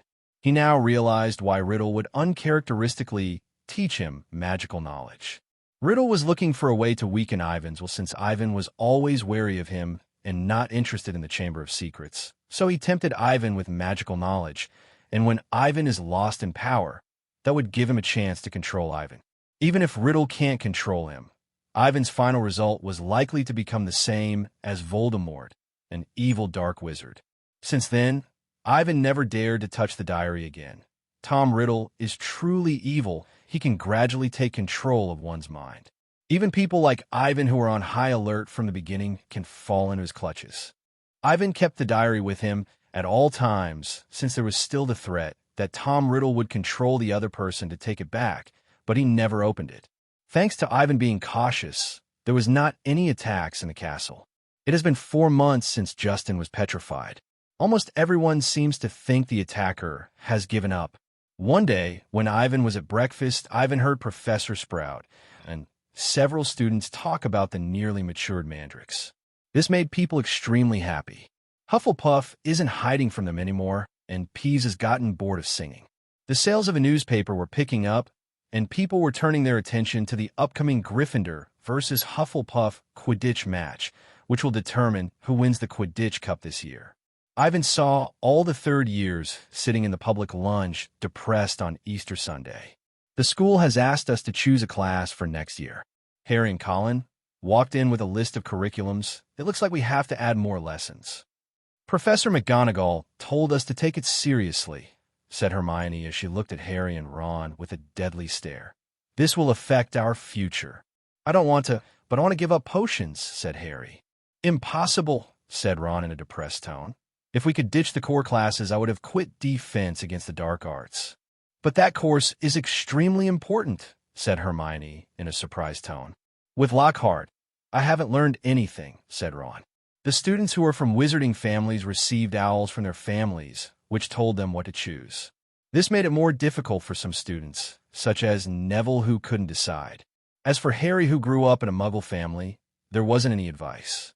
In the end, he closed his eyes and pointed randomly with his wand to choose a course. "You can't do that, Harry," said Hermione as she hurriedly stopped him. "Do you have any good ideas?" asked Harry with a frown. "We can choose everything. The school didn't say it's not allowed, right?" said Hermione, unsure. "Yes, but I don't want to do that," said Harry as he hurriedly shook his head. "The divination class looks interesting. You should choose that," said Ivan as he went over and looked at Harry's list. "I'm interested in it, and I'd like to go over the material if you have the chance." "Ivan's advice is excellent since divination can help you see the future," said Percy, after knowing that the mandrakes will mature soon. He seemed to be back to his usual self. "What course you choose depends on what you want to do in the future. People always say that it's stupid to choose Muggle studies, but I personally think wizards should have a thorough understanding of Muggle society, especially if they want to work closely with Muggles. For example, my father took it, and he deals with Muggle-related stuff. My brother Charlie likes the outdoors, so he chose care of magical creatures, and he now works with dragons. So take classes that will help you in what you want to do." Percy's advice didn't make much of a difference since beyond Quidditch, Harry didn't know what he wanted to do. "Professor McGonagall wants us to turn in our choices tomorrow, so think about it, Harry," said Hermione as she checked all the subjects. "You to Ron." "You sound like my mother," said Ron as he wrinkled his nose. That night, Ivan, Harry, and Ron sat in front of the fire and discussed each class. Finally, Harry and Ron chose the same classes. They thought even if the lesson is boring, they will pull through if they are together. When they had just written down their course, they saw Hermione running in. "I found out who was expelled from the school 50 years ago." Hermione then lowered her voice and said, "It was Hagrid. Hagrid opened the chamber 50 years ago." "That is impossible," said Harry hastily as he stood up. "I wish it wasn't him too, but the evidence I found was concrete," said Hermione. "Because I couldn't find anything in the library, I wrote to the editor of the Daily Prophet and asked for his help." "What did he say?" "He sent me a newspaper from 50 years ago," said Hermione as she took a newspaper out. "Look here, it says Hagrid was expelled from the school after a serious accident." "We already knew Hagrid was expelled," said Harry, unwilling to accept the truth. "Look when it was reported." "Harry," said Hermione, "there was the article that reported Myrtle's death, and shortly after comes this article about Hagrid being expelled." "Maybe there isn't a connection between the two," said Harry distressedly. "But after Hagrid was expelled, the attacks stopped," sighed Hermione. "What would be serious enough to expel a student from school? Think about it. The last time we met Hagrid in Knockturn Alley, he was just buying potions to get rid of slugs," said Harry while raising his voice. "Hermione, Hagrid would never intentionally kill anyone." "He certainly would not, but what about the creatures he keeps?" hesitated Hermione. "Hagrid likes to keep dangerous creatures, and he thinks they're all marvelous. Think about the three-headed dog and the dragon. We should go ask Hagrid about these things. That will be a pleasant visit." "Hello, Hagrid, have you recently put any horrifying thing in the castle?" "That's not funny, Ron, I think." "No, Hermione. Hagrid must be innocent. I believe in him," said Harry stubbornly. The four people were silent, the atmosphere tense, and for a while, no one spoke. Late that night, only Ivan was left in the common room. He looked at the diary in front of him and realized he couldn't keep distrusting everyone or he would not get anywhere. Although there haven't been any more attacks, his business with the Chamber of Secrets has yet to be finished.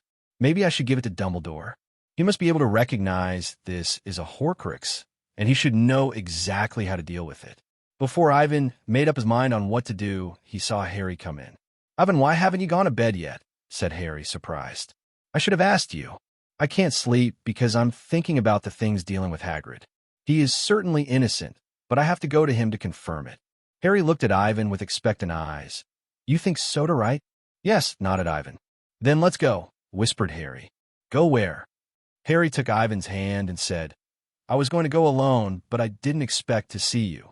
Ivan wanted to cry since he knew he should have gone to bed. He didn't want to sneak out of the castle to find out what he already knew, but Harry didn't give him the opportunity to refuse. Harry pulled him out of the Gryffindor common room. Before they walked out, they saw Hermione standing beside them looking at them with a serious expression. "Hermione," said Harry, surprised. "Don't look at me like that." "Harry, did you think I would let you go alone?" said Hermione. "I said we had a talk with Hagrid, but I don't believe he did it. He must know something, though." "Well, since everyone is going," said Harry as he put the cloak over them. The cast that night was exceptionally grim as they walked down the empty corridors. It was clear that Harry had wandered the castle countless times at night as he guided Ivan and Hermione out the castle gate. The three people hurried to Hagrid's house. They went to his door and took off the cloak. And a few seconds later they knocked. Hagrid flung the door open and the hound barked loudly behind him. "Oh, it's you," said Hagrid as he stared at them. "Why are you three coming here so late?" "We have something to ask you," said Harry as he walked into the hut, but he hesitated. "Can you tell us about—" "About what?" asked Hagrid as he took a kettle and poured each of them a large glass of boiling water. "Can't this wait until tomorrow? You three should hurry back and go to bed now. It can't be so important that you must sneak out of the castle." "But, Hagrid—" "We'd like to ask you about the Chamber of Secrets," said Ivan. "The Chamber of Secrets?" said Hagrid as he accidentally hit a teapot, dropping it to the floor. "Hagrid, you know someone was attacked by a monster around 50 years ago," said Harry quickly. "What do you want to ask?" said Hagrid as his face turned pale and began to sweat. 50 years ago, when the chamber was opened, you were expelled from the school for something," said Hermione as she took out the newspaper. "Hagrid, it isn't that we don't believe you, but you must know something." "I don't know anything," shouted Hagrid. He seemed to be uneasy, and he nearly caused the kettle to put out the fire. Harry and Hermione thought this was suspicious. "We need your help, Hagrid. When the chamber was last opened, the monster killed a student, and if we don't take action, the monster will probably—" "No, Aragog didn't attack anyone," said Hagrid. "Who is Aragog?" said Harry hastily. "He is an acromantula. A traveler gave him to me when he was just an egg. It was terrified when the chamber was opened. It only told me that it was an ancient creature that all spiders were afraid of," said Hagrid as he wiped his tears with a large handkerchief. "An ancient creature? What is it?" "I don't know. Even though I asked countless times, Aragog never told me. And after a Ravenclaw girl was killed, the one who must not be named blamed it all on Aragog." "Hagrid, you don't mean Voldemort," said Harry as he stood up. He was pale. Hagrid was visibly shaken, and he seemed to have awakened from his thoughts. "What have I said? It's not something you should know about," said Hagrid ruefully. "You should go back to bed immediately. Don't ask any more questions. I won't tell you anything." They were then driven out by Hagrid. Harry and Hermione whispered as they walked. "Hagrid said Voldemort blamed it all on a spider, but I think it must have been Voldemort that opened the Chamber of Secrets 50 years ago and killed Myrtle. So then Hagrid was wronged," said Harry angrily.